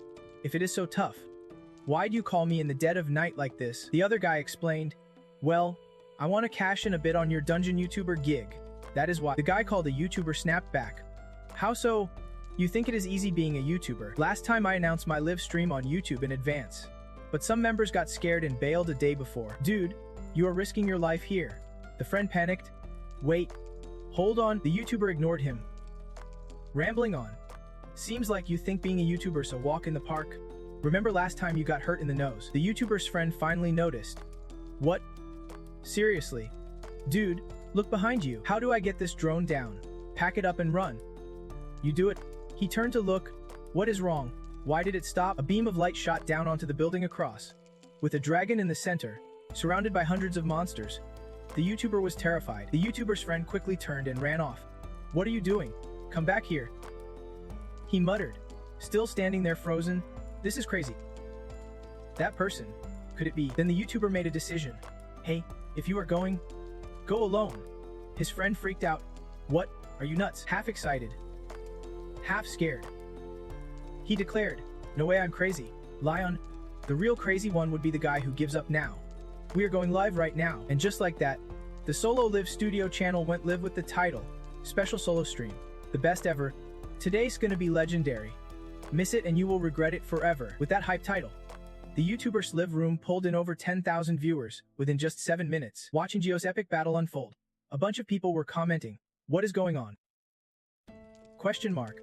Why are they streaming at this hour?" Next, she unleashed the Grim Reaper-esque scythe, slashing relentlessly at the monsters. Gio moved like a raging river. Wherever she went, monsters were torn apart, while deadly storms gathered overhead, painting a brutal, blood-soaked scene. Every sword seemed to have eyes, piercing straight into every target. Jong-Hun stared in amazement at Gio's stunning display, exclaiming, "This is like cheating."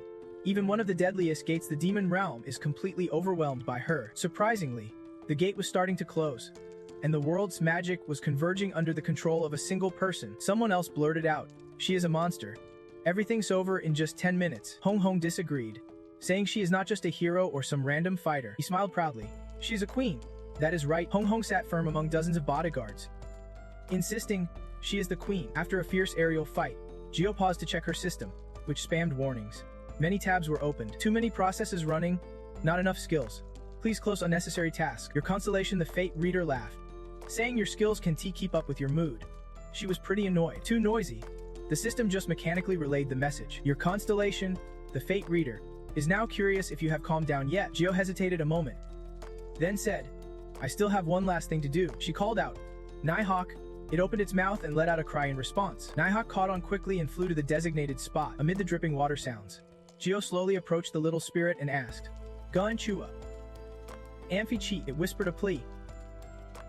"Little Emperor, break the contract that binds me, and become my partner." Gio felt a chill. This was exactly what it wanted. Once a partner contract is formed, there are only two ways it can be broken. One side dies like Nighthawk, or the spirit finds a new master, though. That only happens with high-level spirit animals like constellations. But that is just the original rule. A partner contract is like a binding agreement. For loyal spirit masters, switching masters is impossible. Yet, Amphi-cheat, who cared deeply for its partners, said things like this. Gio asked, "Do you think Uzio is dangerous?" Amphi-cheat replied, "In my current state, I can't hold on any longer. Death is the only thing left for me. Please forgive me for burdening you." Energy flared as the voice said, "Your apology is accepted. The top-tier money, the full library, and her power were all released. Life can be restored. I have tried hundreds, thousands of times with no success. Life, fate, everything tied to a name is beyond my control. However, I can restore it to its original state, even if only for a few seconds." It was amazed. "How wonderful. I feel like I can hear the sea from my homeland, the Mediterranean." When it woke up, Amphi-cheat asked, "Who are you?" Ziu. She sincerely said, "Tell me your final wish." Sea stream, Amphi-cheat of the Mediterranean Sea, guided by the world of constellations and souls, entrust my fate to you. ZS system showed it proposed a partner contract. Zu quietly accepted. Its form slowly faded away. "I am..." Amphi-cheat's voice echoed until only she remained.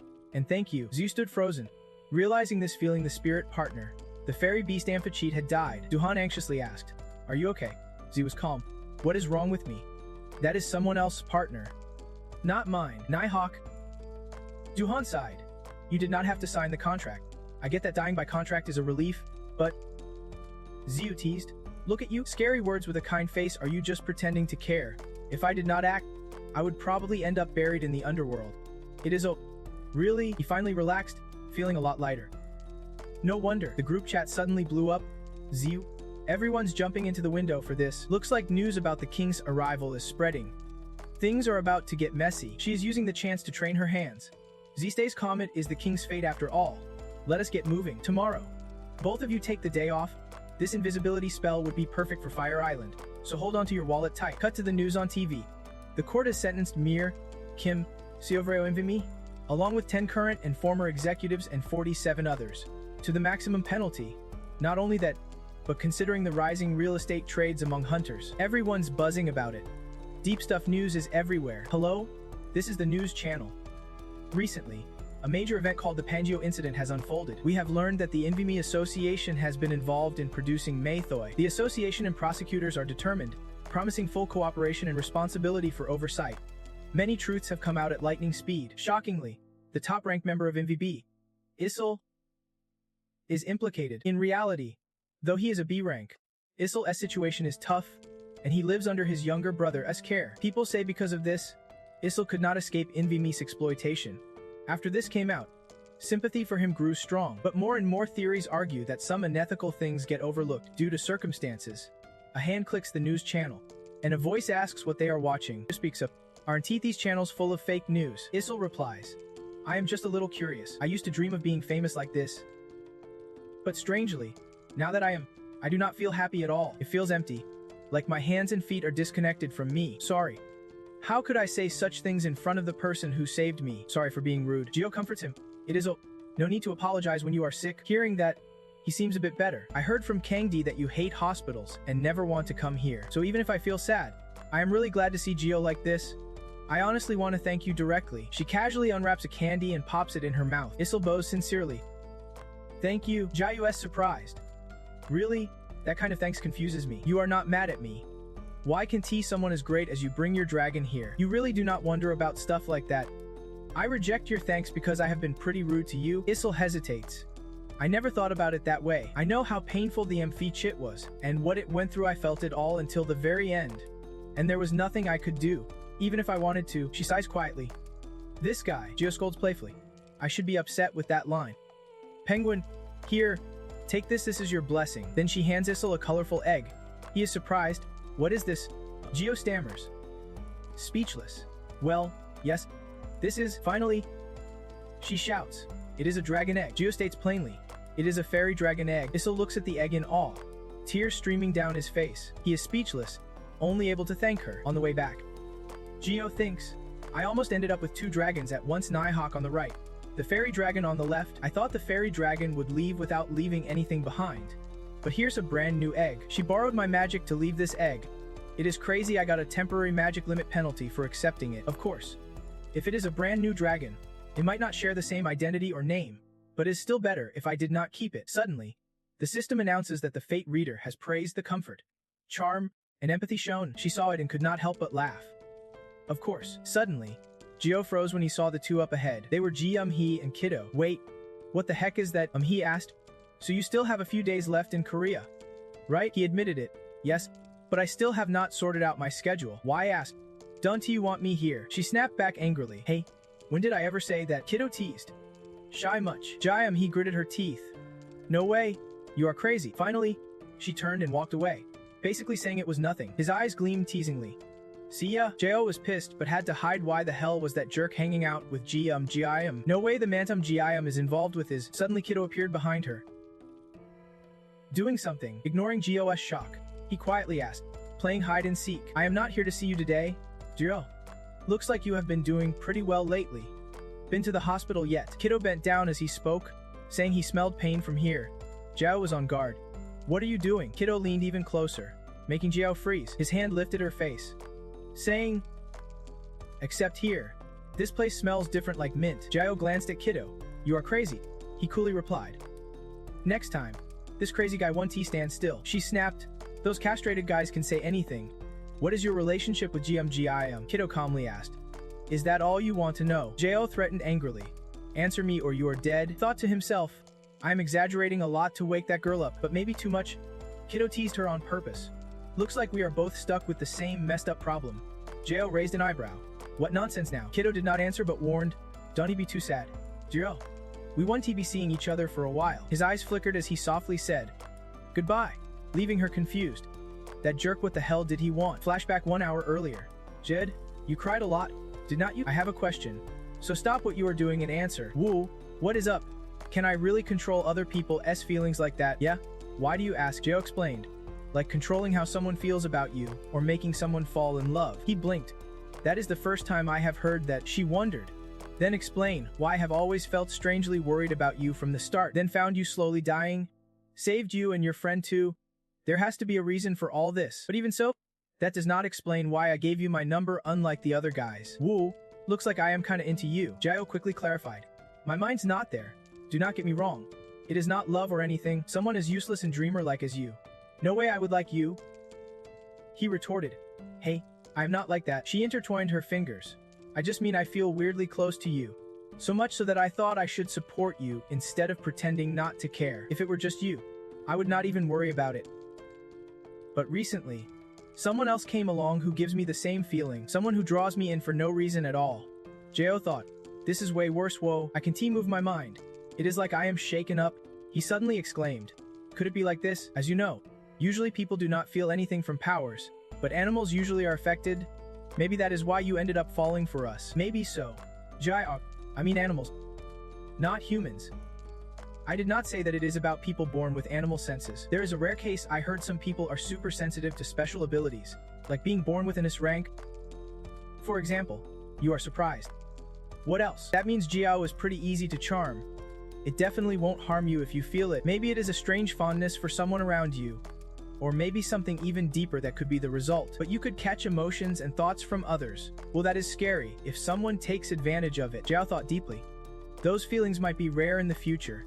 Maybe that is why Kiddo Marimandi gets so much attention.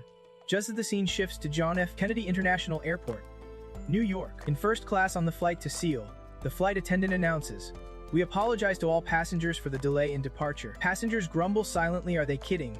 This is already the second delay. They keep repeating it. But if you listen closely, you would realize they can take off until this passenger boards. Seems like it is the person sitting next to me. If they have money to spare, why not just fly? Ginny, gotta see what kind of guy this is. Just get him to sit down, and I will deal with it immediately. Suddenly a loud voice cuts through his thoughts.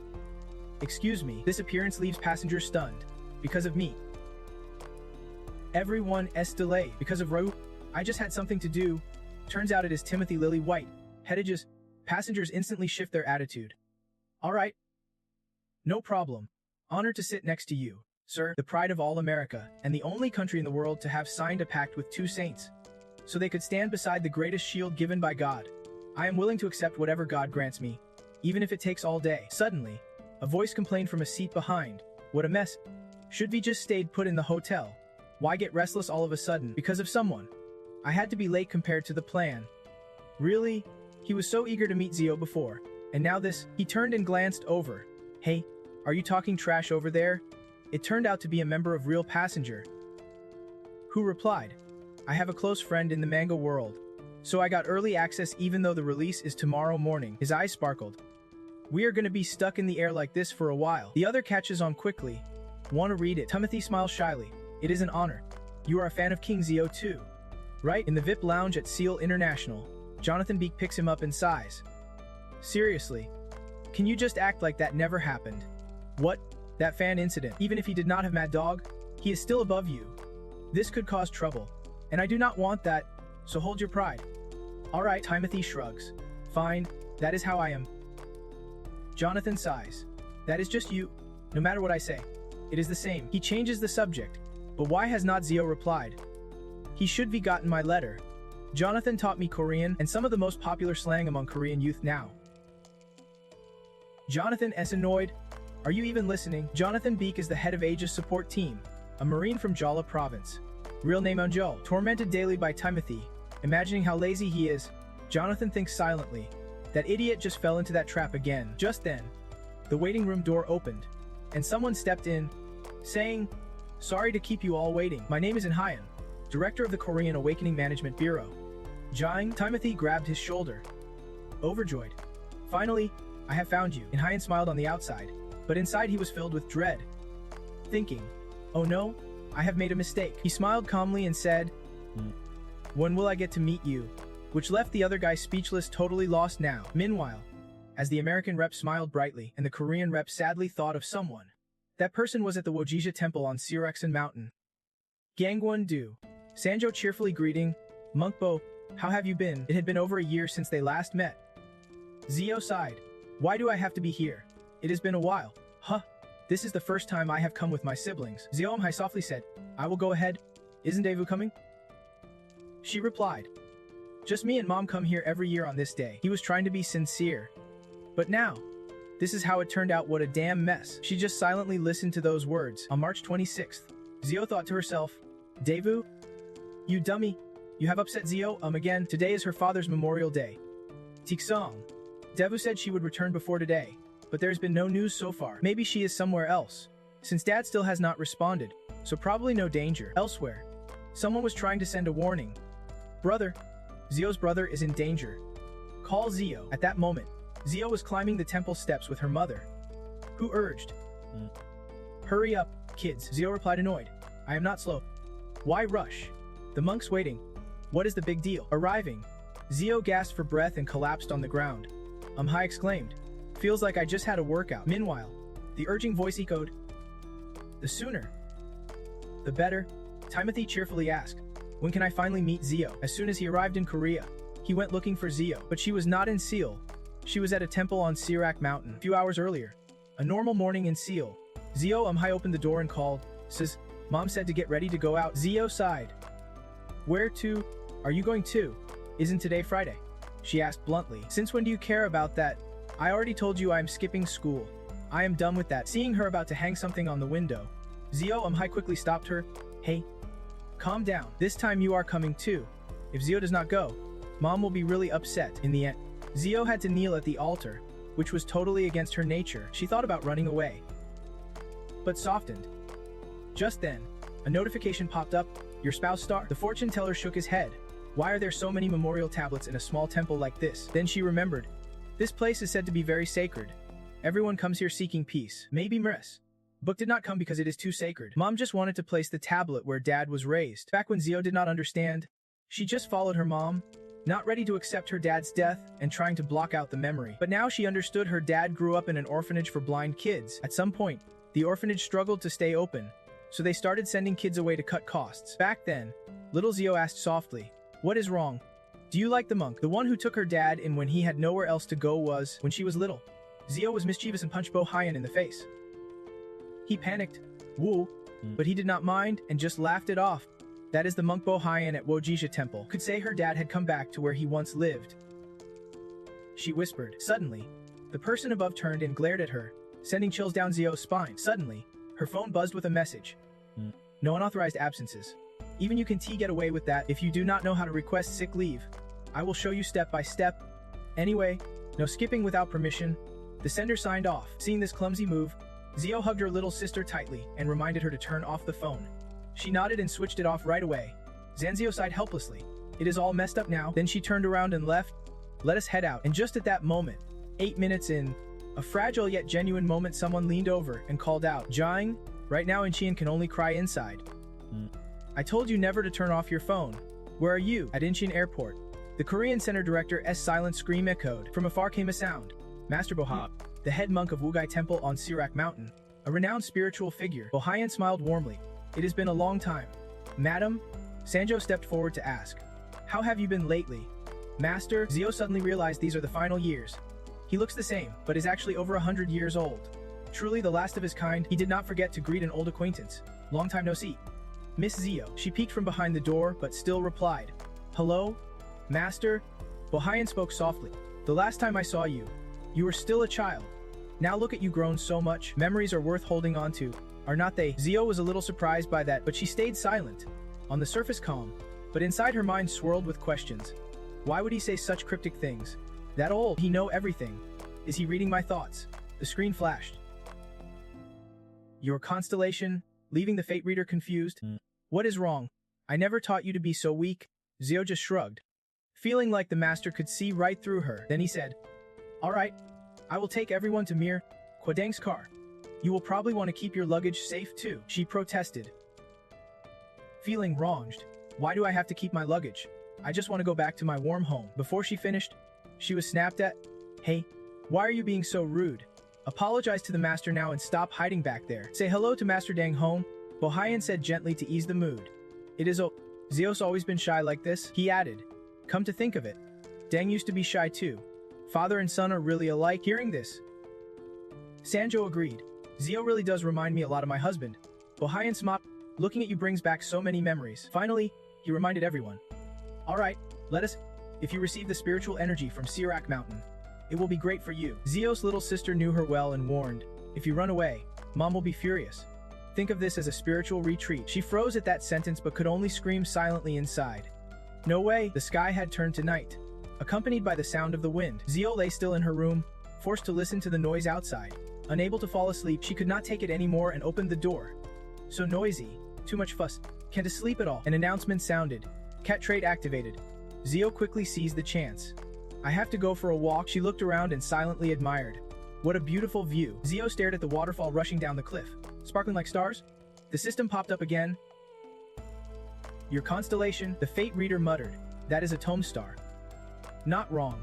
But she wondered, What exactly is a tomb star? This canyon is the resting place for souls who could not become constellations, those unrecognized, erased from the sky. With nowhere else to go, they wander through the cosmos, ultimately returning to the land where they were born.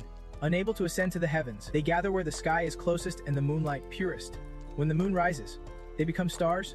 When it sets, they rest quietly on the earth. Their resting place is called Goge, so it is known as the tomb star. After hearing this, just said, "Really?" Then she shrugged.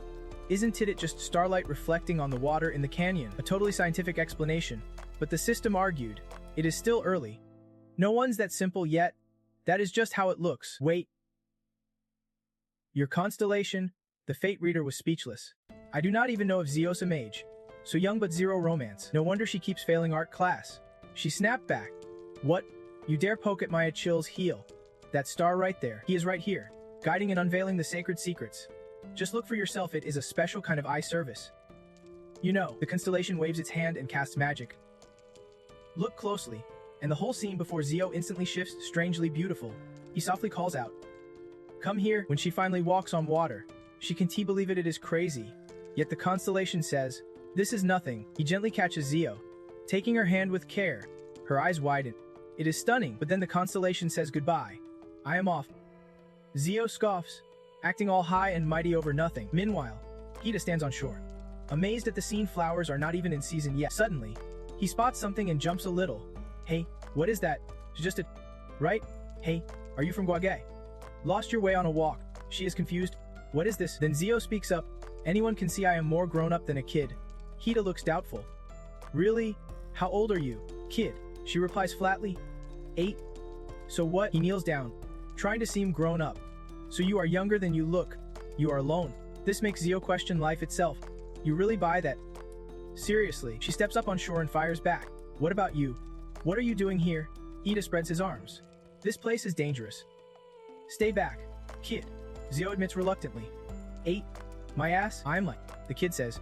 He keeps warning. "Still, do not come near. These holy herbs are super sensitive and cranky." Then Kiddo channels power into the flower. Zio is surprised. "Magic?" she asks immediately. "What? Are you a hunter of sacred things?" He just nods faintly. "Yeah." Zio's blunt. "Then why do you look so normal?" Kiddo shrugs. "Because I am a class E. We have to blend in." He turns away, startled when she leans in close. "Woo, chill." But Zio stays straightforward. "Class E and still this normal?" Kiddo bristles. "Wait. What normal? I am not *that normal. Aren't you from Gorgai?" "Don't you know? You are wearing Gorgai's uniform, that is why the mix-up." She responds coldly. "I need to be sure." So he spills it. "Geez, I do not know much. If you mess up, the monks will scold you. I am so listen up. You know there is a Vipit Shin Godang, right?" Unexpectedly, Zio answers. So Kiddo proudly says, "I am that Vipit Shin Godang, the 3rd-gen grandson of the legendary 1st generation. Day Goya, that hung he." She looks disgusted. "Nobody asked you." He gets embarrassed but tries to speak. "Outside the temple, it is a secret." "Got it," judges silently. "So lame, I told you no one asked. Yet you go on like that, and you say nothing. You are top 10, Goya, right?" Finally, Zio exclaims, "For real, Goya, the legendary 1st gen, top 10, damn." He feels a bit proud but warns, "When you leave the temple, keep it secret. Families in the top clans always stay low-key and mysterious." She calls out the truth, "But you are not in the top 10 anymore, right? The rankings just changed. Didn't you fall off the list at lightning speed? That hits Kiddo hard. You do not think about people's feelings when you talk." Huh. Zio stiffens. Even stars feel upset. The Covenant Star, the Fate Reader, doubts his eyes and blurts out, "Who is that kid? Just met him for an hour, and he already stabbed me in the back, a move I would not dare for years." But he calmly replies, "Rankings go up and down. If you deserve the top spot, you are on top.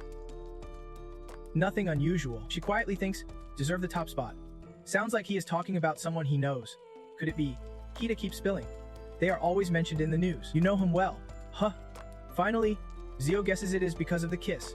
She gazes at him quietly. The time regressor. The butler. Zio screams inside. "Not him again." Meanwhile, somewhere else, the time regressor tilts his head, rubbing his ear. He sighs silently. "My earches." The person ahead suddenly speaks up. "Thanks for coming all this way. Hearing Kiddo mention you nonstop. But I wanted to meet you face to face." I need to see for myself. Let us see what kind of person is trying to steal the spot I have held for years of Jigauya. Former top 10 nationwide. Currently ranked 11th. And Korea's #1 master of the mysterious battle formations. Since you asked so politely, how do you find it after meeting him? She furrowed her brows and said just one word. Insightful. I do not know what your purpose is in seeking out my granddaughter, but someone of your caliber surely poses no problem. Speaking of which, have I thanked you yet? He replied politely. She said she already heard about it. While we are at it, Jigauya also mentioned that the sacred herb you recommended to my granddaughter seems pretty effective. So Heiza can still stay at the inn for now. But why come all the way here today? Is there no other way? Hearing that, he answered honestly. I just came to say hello briefly and then leave. I planned to come with someone who could support me, but since they had an emergency, I had to come alone. He wondered silently why her phone was always off whenever she went out.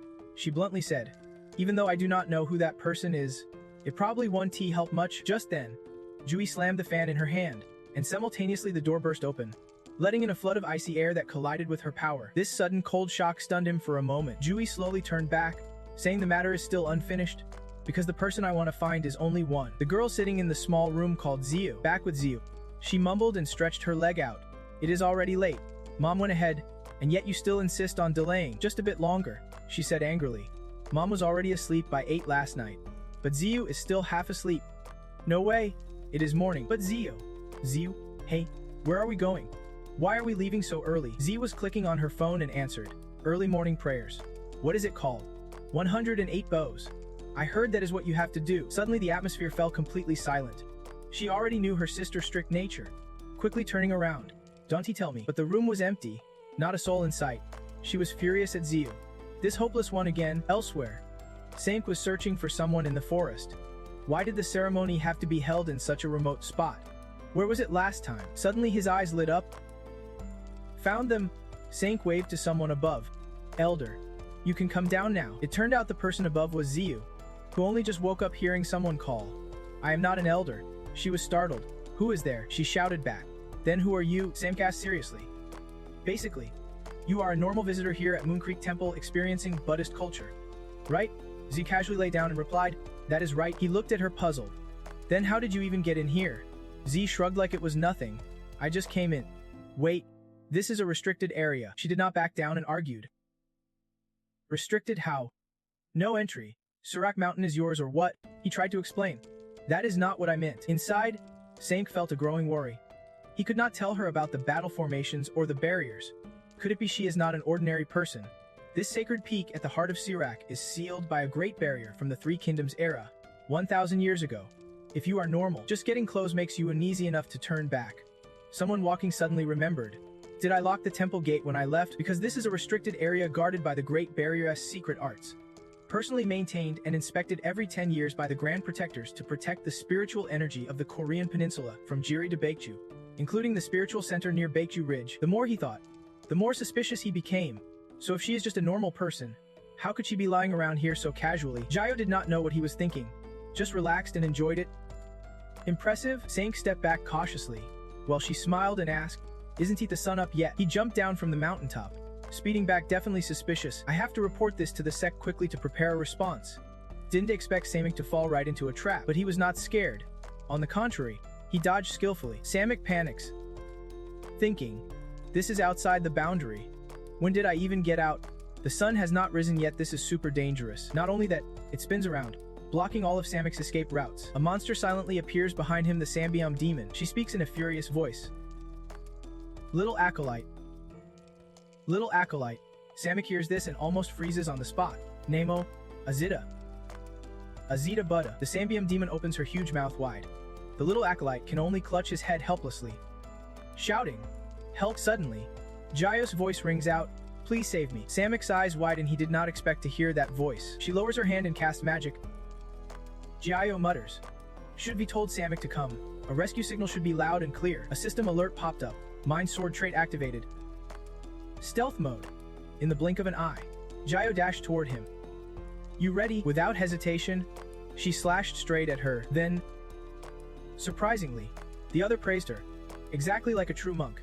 He looked back at Gio, bewildered. Just when it seemed over, suddenly a hand appeared out of nowhere, throwing a punch. The force sent dust flying everywhere.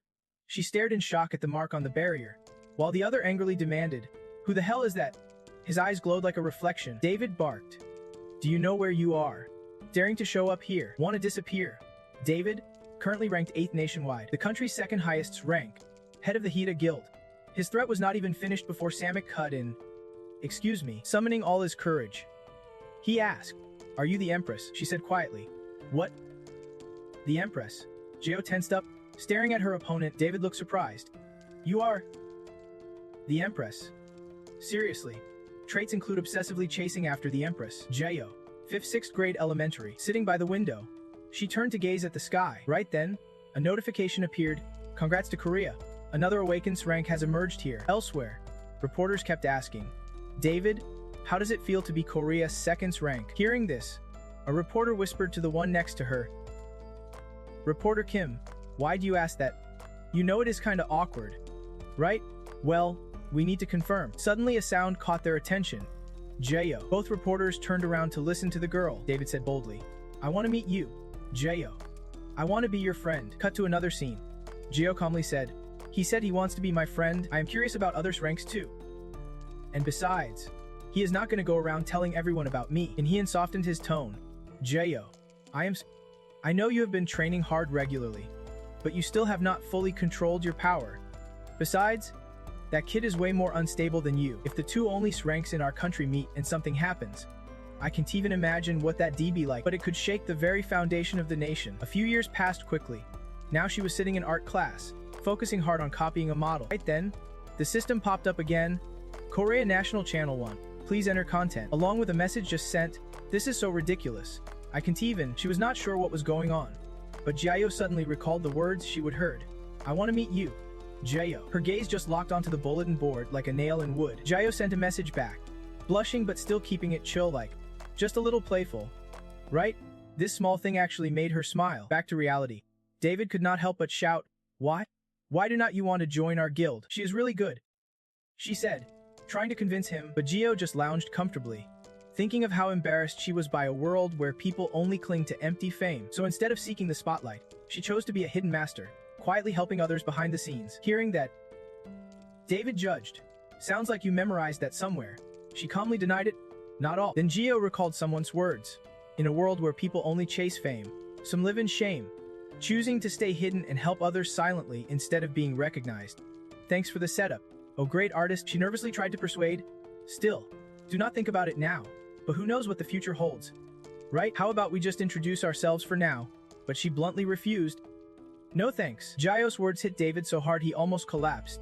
She looked at her, puzzled. Why be so harsh? Second, when questioned by the head elder, at least explain clearly that it was not the Grand Elder's fault, but the Third Elder's. Long before the Bio era began, if Ingyan's was the jewel of Korea, then Hida was its sword. That made her even more curious about this top martial arts school on the Korean peninsula, a place that combines the best of sword and fist. So why would Hida need a low-level swordsman? She hurriedly made up a reason to invite even just one outstanding swordsman. But her words were cut off by Samik. If you can handle that guy, the Grand Elder will have to step down as the sect's representative. David got so exposed he got mad. Come on.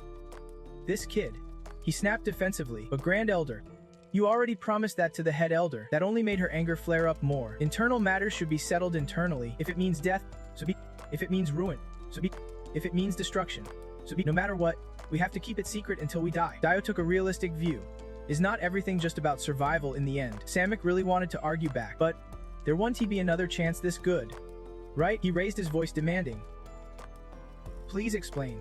But before he could finish, David rushed over and covered his mouth. She worried. So rude. What if saying it makes the Grand Elder feel burdened? Samik did not hesitate and spoke straight up. Is pride really that important? If there's a chance, you gotta grab it. She sat in the corner, calmly listening to their argument. Even if I ran far away, I would still hear everything. Then he blamed it all on the Grand Elder. David woke up and argued back. Come on, kid. What have I done? He just blurted out. A lot. Actually, first off, everyone knows the Third Elder does not get along with the Great Elder. Yet, just because he was treated a bit nicely, he cluelessly handed over the clan leader's authority to him. Second, when the elders questioned him, he should be at least explained that it was not the Great Elder's fault, but the Third Elder's. But he could not say a single clear word. In the end, he even accidentally admitted to things he never did, failing to explain anything and getting blamed for a whole bunch of stuff. Samik laid it all out, leaving her no way out about that, not letting the other side get away with it. He continued pointing fingers. Third, Everyone's angry, but in the end, they all lost their cool, thinking getting mad would solve things, and accepted all those ridiculous, unrealistic conditions. Handing over authority is a big deal. So why gamble with stepping down as the sect's representative? Well, the sect has been torn apart by internal power struggles. If the pillar collapses again, it will only make the traitors inside even more overjoyed and leak all the secrets. The sect's cultivation techniques are at risk of being exposed. If things keep going like this, before the sect leader returns, we are doomed to fall apart. While everyone else was tense, Zhu calmly munched on a chicken leg. She wondered to herself, what did she do to end up like this? The system chimed in again, the covenant light shining, and the fate reader asked. David received the chariot's power, but handed to someone else, causing this big mess. Z worriedly thought, yeah, that sounds about right. The system responded, and he nervously asked, the guy named David, the one who said he liked the kid, right? And was she always this clueless? She silently judged. Sure, being clueless can be cute, but not this much. Finally, those two sorted out the bad luck. She softly told the person next to her, looks like all hope is lost for Great Protector Guya now. Samik chimed in too. Someone who left the sect over family issues. What is the point of calling them back? I heard his granddaughter's condition is really serious. Hearing that, David suggested, maybe I should donate my organs. She shut that idea down immediately, saying, please do not talk nonsense and figure out how to get the protector to heal. That is one of the rules that cancels resignation. This time do not do anything stupid. At that moment, Z spoke. Stupid actions. What stupid thing did you two do? As soon as she said that, both she and Samik froze on the spot. David felt awkward and pretended, who would do such a thing, you little monk? But as soon as she spoke, she realized it. Oh, he called out helplessly. He is a senior elder now, and she silently judged them both. Idiots. No wonder you got played. When night falls, tiny flowers light up like glowing fireflies. He sat down to chat. You came today too? Z replied coolly. Just because the scenery's nice. He agreed. Yeah, this place is really beautiful. I already contacted Jong-Hun and told him you were here. He was pretty surprised. The morning mist made her curious. Hey, why did he suddenly call me sis? He softly explained. He said you are 2 years older than me, and he scolded me for calling you by your name. That is the first time I have seen him strict like that, even at Weizo. He never lost his cool once, like a living Buddha. Finally, Zia's question was answered. She wondered how he knew, then realized they would met at Weizong. He suddenly remembered something and said, and Jong-Hun asked me to tell you he is the petitioner of Panju. She looked puzzled and asked, what is the petitioner of Panju? Zio's memories flashed back. Jong-Hun had told her, when this job's done, listen to my petition. Okay? Zio pinched her nose. Petition? What is that? He did not answer but said, I will tell you then. She snapped back. I never said I would agree, but Jong-Hun insisted, you will hear it and decide it won't be difficult. After remembering, Zio pondered a moment, then casually denied it. Who knows? Maybe even he did not expect me to back out, or maybe he is a bit suspicious. Really? He said you already know. I am so curious. It is the first time he has asked someone else for help. He usually never asks for help but helps others instead. Actually, she planned to pretend she did not know this could get messy. He happily added, he even showed me this sacred herb to help my sick sister. If it were not for Jong-Hun, Dania might have been in serious trouble. She is my twin sister. But lately, it seems the sacred herb stopped working. Dania keeps saying she has to see you. Ziu? So my grandma's been searching everywhere for you, but you are hard to track down. Ziu kept coughing while he was talking, so Heza had to stop. Are you cold? She asked playfully. Why would the first-gen legend Guya be looking for Ziu? He was not sure either. Dania just wants to find that person. Grandma thinks meeting them will help her health. That is probably it. Yesterday, he said he stopped by our place and that he is coming again soon. At first, someone was supposed to come with him, but they got separated or something. Zia's sweat kept pouring as she listened. Where do I have to go to meet you, Ziu? And when is Jong-Hun asking when you will be back in Seoul? He asked me to tell you. Why did you turn off your phone? The notification popped up. Invisibility trait has been added. They just turned away, and you vanished like a flash. Where did you go? Meanwhile, Z was running away, grumbling. Damn it, is it really that hard to openly acknowledge Ziu? That time travel guy is getting bolder. I bet he's messing with my phone. The next day, she was half asleep when someone suddenly carried her off. It is 5, and Z was confused, wondering how she ended up in the sky. David reminds her, you told me you did not want to do 108 bows at dawn, so I snuck you out. Since you are already hiding, let me show you something cool. Hang tight. Z immediately protests. Bro, when did we become bros? We just met one person and you are acting like besties. She laughs. Seriously. What beauty! You have not even told me your name. She plays innocent. I am beautiful because I am tough. But I see you misunderstood. David tries to explain. That is not it. I just feel weirdly close to you. She does not want to elaborate and just turns away. Really? After flying for a while, she finally lands. We are here, looking over the vast flower fields. David proudly says, this is my favorite spot in Seoul. Weird. Right? ZUS surprised. Wait. You said the March nightmare. Then she shares the old story. Back in March, the primary gate opened on Mount Suluk right here. Half the members of the Silver Clan were buried here. This memorial was built by us, Kiddo, to gather the remains and honor the souls who died for the country. Someone has been here before. Every year on April 1st, people come to pay respects, she says softly. Really? Z steps up to the memorial. I am here for the same reason. My dad died that March. There is a memorial plaque at Moon Creek Temple. I have not been back in a long time. The inscription reads, life is honored, death is mourned. Rest in peace, brave souls. She glances over and instantly recognizes it as the tomb of Lion Grandpa in Belm. Judging by the lingering magic, they must become last year. Impressive? And I did not even notice. Memories flood back. Z was playing when Grandpa's voice came over the walkie-talkie. Z, I brought fried chicken. She immediately asked, why did you come home late? Grandpa scrambled for excuses. I had to earn money to buy you something tasty. Z called him out. Liar. You have plenty of money. Standing by the grave now. She finally gets it. No wonder every year around then it was not a fancy meal but fried chicken. Spoiling a kid like that. No way. Lost in thought. An argument suddenly breaks out.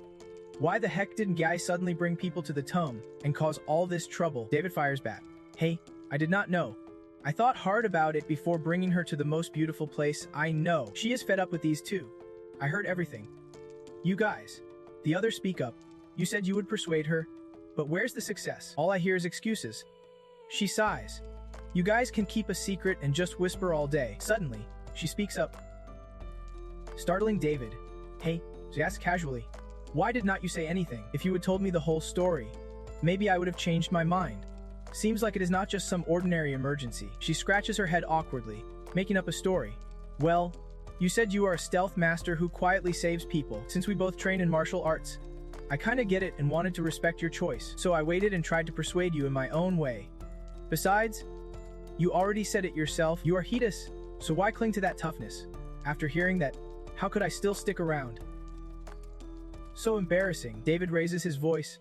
Hedis' pride is my pride too. Hearing that, she thinks of words like innocent, straightforward, and sincere. That is why I care about you.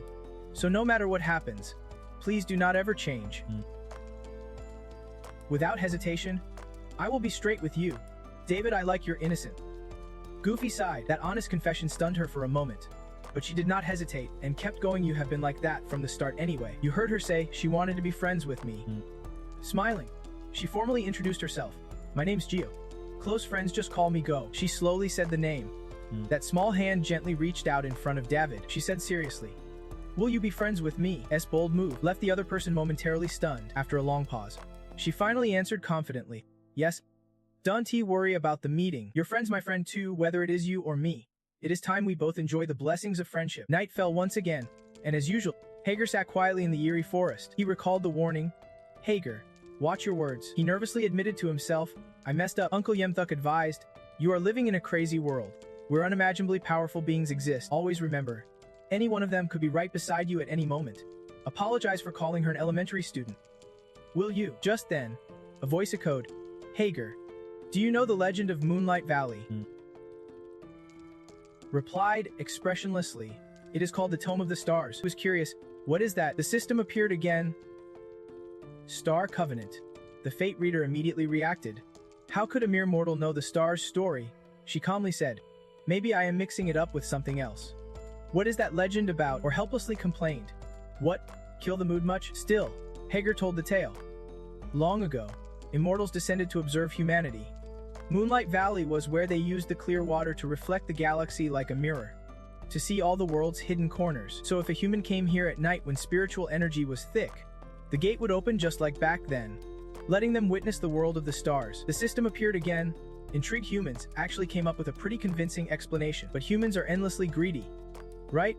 So just a fleeting moment at midnight was not enough anymore. People started to wonder, What if they could permanently keep those star-seeing eyes? Like the immortals, rip out a newborn's eye and soak it in the valley's pool, because the spiritual eye has not closed yet. It might still remember how to see the world. Turn that fresh eye into a world's eye, because this stream never dries up and the moon never sets. Keep trying until it works. Suddenly he asked, did they succeed? Jao was not sure. Maybe they say human greed is bottomless. Hager nodded. Right? Thousands, maybe tens of thousands of kids died here at Moonlight Valley, until one finally succeeded. The first kid was even he doubts what he is seeing, whether it is really the world the legend talks about or something else. But just having those eyes is a terrible curse. I heard even holy herbs do not help anymore. Anyway, for that reason, our family was not born with good eyes. My elder cousin, my little sister, neither. They must really have good eyes, she said skeptically, staring at him. Hey, so you figured everything out already? Huh? He did not hide it and nodded. Jao jumped down to chat more easily.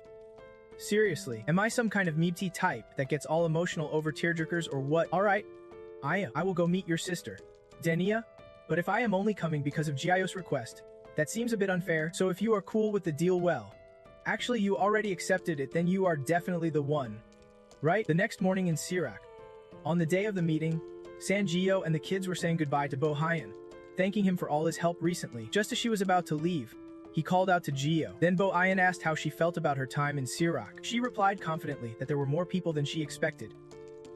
He chuckled, saying, that is just how the world is. From afar you see the land, but up close you see the people. That phrase made Gio curious. What did you see exactly? Teacher, Bo Hyan smiled and said simply, people, and also fate, maybe even a king. He added. She understood and smiled, thinking the masters must have realized this long ago. She would always wondered why the kid David Ache came all the way to the temple. Turns out, she replied, it is right here. Bo Hyan pretended not to notice and asked, what do you mean? Jao quickly changed the subject. Compared to mom's and my room, the window latch in my room is unusually thin, he suggested. Well then, looks like it needs fixing. Hearing that, she did not want to talk about it anymore. Honestly, let it after turning away. Gio added, and as for kings or whatever, he is just a fool, because there is an even bigger fool than me.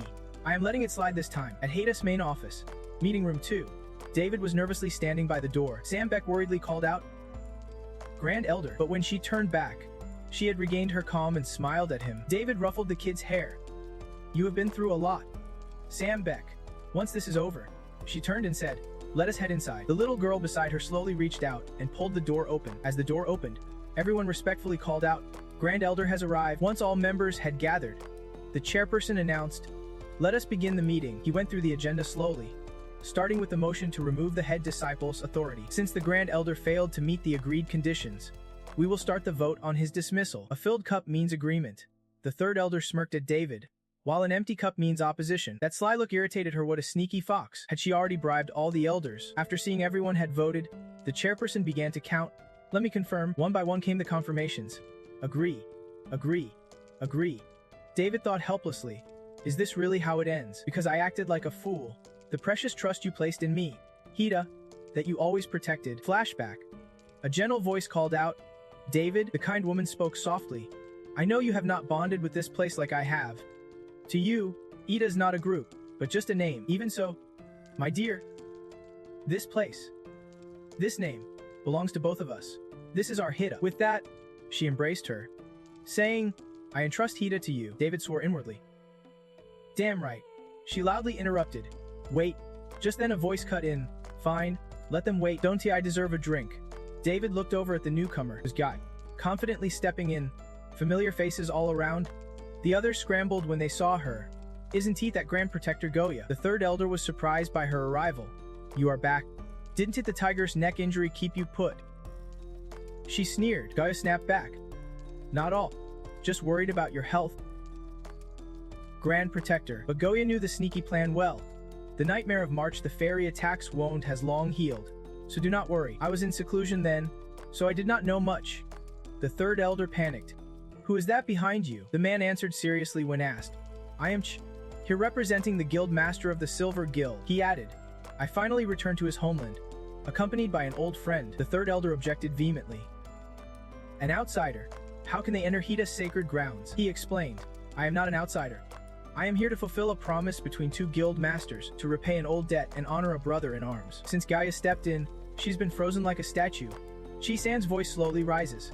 The one who saved my junior brother is my own junior brother. The Silver Master will always stand by Hida's side. This scene made David recall Gio's words. David, do you want to be friends with me? Don't stress about the meeting. Your friend's my friend too. Now it is your turn and Hida's to benefit from being friends. David laughed cheerfully. Nearby, Gio's phone buzzed with a message. Tiger, I have handled that issue. We will meet again soon. She sighed quietly after reading it. Yeah? Looks like it is settled. Just switching channels. A guy appeared from Davies' side. At that time, Janya was chugging drinks like crazy, then suddenly roared like a lion and slammed his hand loudly on the floor. He pointed right at the kids. What is there to be embarrassed about? You scared them all. They fell over like dominoes. Dun-dun. Meanwhile, our Chi-san sat silently in a corner. What is he so focused on? Looking like he is studying some documents. I am not an outsider, I am here, because of the promise between the guild leaders.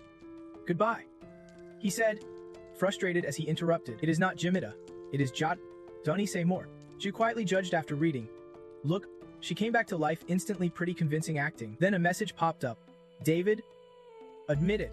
Who else but you would dare call both the Silver Master and Giannia at the same time? Anyway, thanks, I quickly replied.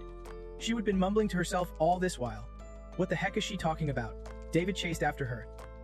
Not caring. Get lost. North, seeing all this fuss? You can relax. That means everything's fine. And that is all that matters. Now it is time to go. Just inside the guild hall, she happily dashed around, finally free to enjoy some well-deserved rest. Gio headed straight for her favorite snacks. Heijin, my sweet Heijin. Long life civilization. Hello? Modern life. No need to hunt anymore. Just scan the barcode. What a convenient world, missed it so much. She grabbed a full basket of ice cream and headed to checkout. Did I buy all this? While pulling out her card. Gio thought, since it is Heijin, I will probably need the black card. The staff guy gawked. Madam, the person in front of me has got me stunned. She was seriously using the Imperator black card to buy Heijin's ice cream at a convenience store. Then the guy accidentally blurted out. Ah well, no rules against it. After all, it is Gio's card. Hearing her name suddenly, she panicked and asked, Huh? That turns out the cashier was Inhyun. Long time no see. His appearance made her pale. What the heck? What are you doing here? He burst into tears. She would not answer. So I had to come find her myself. Gio got caught. They found a random spot to sit. And only then did she wonder. How did you get into a convenience store selling stuff like that? Inhyun calmly explained, I am friends with the store manager. You have not had a snack in a while. So I figured you would end up buying ice cream here. Gio pulled a face. A stalker like you talks like he is proud of it. Huh, actually, he has his own troubles. What else could I do? You did not pick up. I could not just show up at your door. I was afraid your mom would find out. I already told you. Even if you do not want to use it, do not turn it off. That is our only light and hope. Gio covered her ears and ignored him. So what? You came here just to bother me. If I do not turn it off, I will probably throw it straight into the Han River. Inhyun cried helplessly. Do anything but that. Hearing this, she got bolder. Then behave yourself. He is the only one suffering and blaming the world. This dirty world without power. You can't even reach out to someone to make matters worse. She is a witch whose tracking magic can't be detected by radar. The elite agents tried every skill and effort, all failed. But luckily, like modern kids, she is always glued to her phone, so we can breathe a little easier. Or maybe that is just my hope. Gio was casually scrolling her phone when she realized. No internet connection. Inhyun thought of that person. Lady Sanzo. The day she cut off her Wi-Fi and turned her phone into a paperweight. The whole national security team cried together. Woman who shook the Korean peninsula, Sanzo.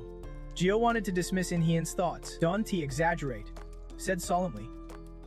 Exaggerate? I am deadly serious. She acts like she does not care and asks. What do you want? He asked back. You really do not know. Gio insists. Of course not. How would I know? Then Inhyun points at a nearby billboard. Wait, you seriously do not see that? On it is a picture of Timothy with the words, I want to let you get away. Gio looks ready to swear. What the hell is that? That is the guild leader of the world-famous Aegis Guild. The prodigy blessed by the gun god. Worshipped worldwide. Timothy Lily. It is April now. Inside a hotel in Seoul. Someone's terrified scream shakes the whole place. Jonathan, I did everything you told me. So why won't she contact me? He throws a tantrum. Turns out this was Aheen Hugh's plan. You really thought she would show up after seeing that lame ad. This is revenge for ruining my vacation. Jerk. And you are still yapping away. So what is next? Gonna try a love confession this time. I heard those guys are killing his career now, the poet replies. Really? But I am not that great a singer anyway. Just then, Lucas walks in and warns, stop bullying him. Eun-hyu. He smiles brightly despite being questioned. It is kind of fun. He says, then turns to Fan and, Timothy, this is exactly why I told you not to bring him along. You dragged someone on vacation just to do this? Tears well up in his eyes. Lucas? But Lucas cuts him off. Think logically first. You were only supposed to be in Seoul until the day before yesterday. And now it is already April. We can just keep waiting. Even the whiskey hotel called asking when you will return. They do not care if the mission's a mess. You need to come back quickly. You are the one who always says top players represent a nation's strength. Don't he forget you insisted on coming here. Are you planning to abandon your homeland? Timothy Lily. Lucas' words make him pause. Just one more day. Please. Ian teases. You are not the type to forget your duty. Right? He reluctantly agrees. Alright, just until tomorrow. Then I will step out for a bit, he asks purposely. Going shopping. Going out again to lose everything all over. Don't worry. I will take care of him while you are gone. Lucas denies annoyed. Not shopping. Besides, last time you said you would handle the billboard yourself. And look what happened. Ian whines. What? You do not trust me. Seriously. Make sure you do it right this time, no messing it up. Lucas orders. Yeah, I got it. He rushes to the staff. The staff quickly asks, is Jonathan here? Seeing no danger, he pops his head in and calls out, room service is here. Boss? Come out. The person inside blocks the doorway. Refusing. The story flashes back to the Hagen's incident. Zio closes his eyes and agrees. Alright, I will meet him. Ian suddenly shouts. Really? But she puts a finger on her lips and says, I have to see for myself if he is trustworthy first. Get ready to watch. He just silently endures. Ian seriously asks, you will decide whether to reveal you are Zio after you figure out what kind of person he is. I will approach slowly to observe and come up with a plan so your identity does not get exposed. Right? Zio smirks. Exactly. He angrily slams the table and yells, are you kidding me? I do not want to see him anymore. Just then, the shop door swings open. The customer who just walked in looks confused. He quickly turns and apologizes. Nice to meet you. Welcome.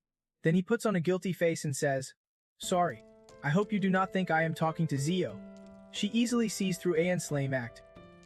Thinking, what a terrible performance. Zio jumps up and bolts out the door. He panics and chases after her. Zio, wait. Ian stands blocking the way with arms spread. I mean, he is Timothy Kerma. He has been thoroughly checked out. He confidently declares, if you have any questions, I will answer them. When it comes to top national figures, our intel is not messing around. Zio ignores Ian's words and leaves casually, flashing 2 fingers. I'm out. Bye. He cries and kneels, trying to hold her back. Wait, the scene switches to a fancy kitchen.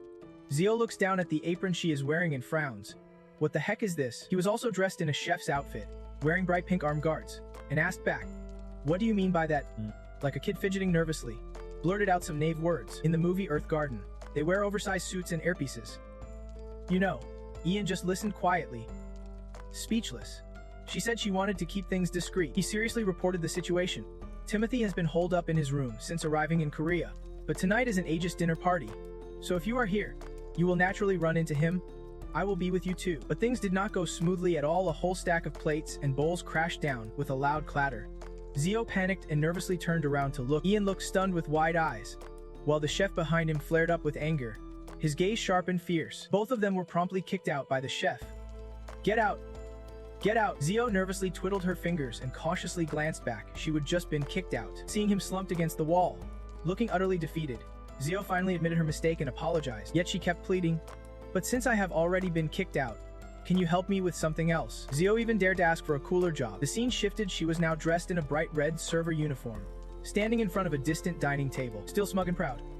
She said, see, the cool jobs are always the best. This is how you sneak into their room. Eun-hyo's voice suddenly rang out, don't be sad, just eat quickly. Timothy replied gloomily. Alright. Jonathan. Kiddo's heading out again tonight. Zio pushed the serving cart while eavesdropping, though she did not understand much.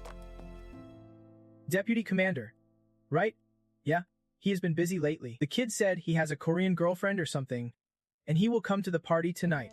Timothy still looked bored. Yeah, he is grumpy but still asks for opinions. Just seeing him tires me out. Do you want me to call him? Timothy was not eager to meet that guy. It is just... Maybe Kiddo knows something about Zio. Who crossed his arms. Curious? Huh? What is the deputy commander's connection to Korea? I have no clue. Meanwhile, Zio kept eavesdropping pointlessly. I do not even get what they are saying, he said disappointedly to the others. Alright. Forget it. At that moment, she politely asked in character. Excuse me, I am a server. May I leave now? Ahu was startled. Wait, if you leave now, I will be rude. Just as he was about to take out money, he was supposed to tip her a serving cart suddenly bumped his hand. Reflexively, Ahu pushed it away. Sorry. Zio quickly grabbed the cart's handle. He sighed in relief. Good thing nothing spilled. She kept up her diligent server act, anxiously asking, are you hurt? But inside, Eunhoo was confused, thinking, what is going on? He looked down at the dishes on the cart just moments ago. A plate had stopped midair before falling. Eunhoo's eyes widened, about to ask, just now, but a hurried hand cut him off. Wait, Timothy's face showed urgency. His voice rushed, hold on a second. He carefully lowered his head, hiding his face under his hat, but still did not let go. Wait a moment, she glanced over, thinking silently. Just as the rumor said, Timothy's ocean blue eyes caught Gio's attention. They really were beautiful. She kept thinking about those eyes. They captured the sky's image. If the sky's cloudy, it means a storm is coming. Seeing him just stand there staring at her, Gio finally spoke up. Do you want to say something? Realizing he had been caught off guard, Timothy go, sorry. I thought you were someone I knew. You can go now. She pulled her hat back down, thinking, that jerk speaks Korean really well. Just as she pushed the serving cart away, a message came through the earpiece. The Aegis farewell party is about to start. Please proceed to the banquet hall. Gio put the earpiece down and said, Roger that. I have always wanted to hear that. Timothy watched her suspiciously as the party began.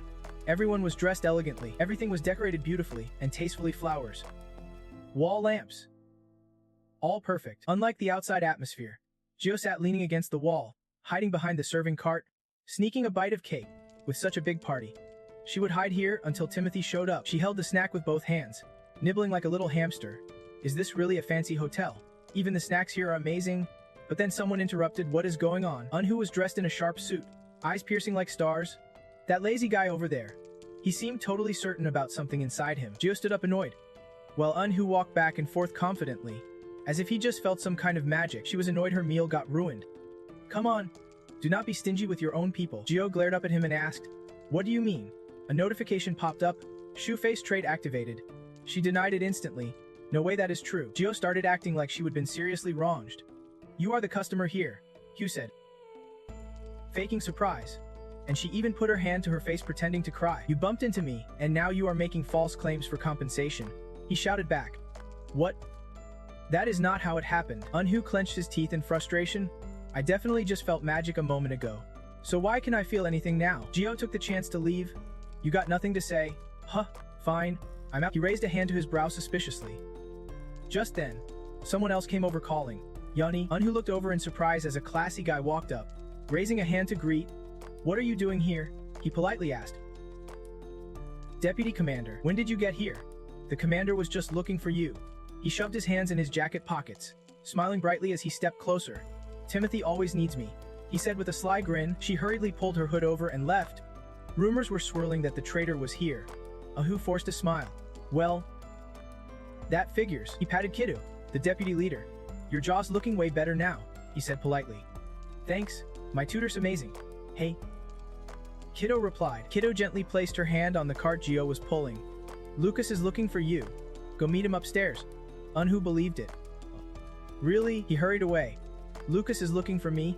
Let us see what is up. Kiddo turned with a bright smile and waved goodbye, then reached out to touch her shoulder. No need for formalities. Hotel staff. He pushed his cap up and saw her glancing at him. What is your name? Gio answered straightforwardly. Kiddo leaned down teasingly. That is quite a cool name. She crossed her arms. Bored? Stop pretending you do not know me. He kept teasing. How did the king end up like this? Gio watched Kiddo, thinking to herself. I was planning to dig up info on this jerk anyway, but I did not expect to run into him here. His handsome face held a strange mysterious vibe right in front of her. Suspicious like a villain in a novel, a total idiot, always lurking around with that weird vibe following him. Gio stopped being polite and shoved her hands in her pockets to shoo him away. If you know I am the king, then just scram. You stink. Kiddo smirked. Not offended, hands behind his back teasing. Sweetheart, you know I am exactly the kind of person you want to pick a fight with. Gio snapped angrily. Don't you realize you sound like a total psycho? He just smiled smugly. Of course, she was so frustrated her face went blank, eyes wide like a stunned fish. Damn it! Totally speechless, Kiddo suddenly asked. But do not you think you are being a bit too careless, saying something strange? I do not think it affects you. I have been hurt too. He bowed deeply. His hand gripped Gio's face tightly, making her uncomfortable. She blurted out, "What the hell are you talking about?" Kiddo squeezed harder, his smile growing weirder. "I want to make you cry." The cosmic sky sparkled with countless stars. His face looked like he could not care less about the world, eyes arrogantly looking down from above this guy, loved overwhelmingly by the stars yet trapped in a fragile human body. Her face turned hollow and empty. Gio muttered unconsciously, "I want to cry." A golden lightning bolt suddenly struck down. A star notification appeared. Pressing the star, a force gate opened. Kiddo's hand was torn by the lightning. Fresh blood gushed out despite the injury. He held up his bleeding hand, smiling at the dripping blood. "Yeah? That hurts." The constellation appeared behind an angry Gio, veins bulging on her face. "Star Guardian. Broke free from control," she proudly declared. "Sorry. My star's a little passionate. I am the exception." Kiddo calmly glanced and replied, "You are really carrying a scary star. As far as I know, stars are not supposed to interfere with human affairs." Gio stormed forward angrily and challenged, "Hey, you know I am Joe, right?" He still clutched his bleeding palm, but the smile on his face grew stranger by the second. She smirked arrogantly and asked, "Have you ever wondered what a king's star looks like?" Gio raised his hand and started cursing that damn old man. "Listen up, you pervert. One of the conditions in the contract I made with this terrifying star is that a magical orb representing omnipotence appears in the palm of my giant hand. Next comes wealth and power, victory and glory, wisdom and omnipotence." She sat cross-legged on the chair, full of pride. "As long as I want it, the whole world will bow at my feet. If I want, not even death can swallow me." Kiddo's stunning blue eyes locked onto Gio, supreme and infinite, filled with countless stars like a vast universe and constellation. Gio stepped closer, pointed at his forehead threateningly. "I do not know what you are after, but you better watch yourself and do not cross the line." Timothy rushed out from upstairs, panicked and scanning around. "Where's that smell of blood coming from?" Lucas followed quickly behind. "I just caught a whiff." "But now." He glanced down below. Timothy called out startled, "Kiddo." The guy looked up and smiled brightly. "Hey, Timothy." He tried to reassure him. "I am No worries." He could not tell the truth, so he just laughed awkwardly to calm things down. Timothy was not buying it. How could that even happen? Gio retreated into a corner, scared and avoiding eye contact. "Damn, I am duped." The constellation support activated invisibility, so Kiddo gave a lame excuse. "It just happened naturally." That only made Timothy more alarmed. Timothy ordered, "Lucas, take Kiddo to get treated." Kiddo smiled, trying to convince him. Timothy frowned, annoyed. "Stop acting like a worried mom. What do you mean it just happened naturally? Remember, it is a curse." Timothy yelled for the staff, "Hurry down here. Support team, get him moving." Kiddo sighed as the staff sprinted down. Clearly stressed, Gio breathed a sigh of relief hiding in the corner. "They are gone." Suddenly Timothy appeared behind her, freezing her in shock. He told Gio the meeting time. "Kiddo goes to sleep around 3 a.m. So if I can meet that person in the room without anyone knowing." Timothy fell silent for a moment, then said to her, "I will wait." Gio bowed her head, but her eyes revealed a mix of emotions. She looked up at Timothy, but all she saw was his large back hurrying away. An ancient net-drawn picture appeared.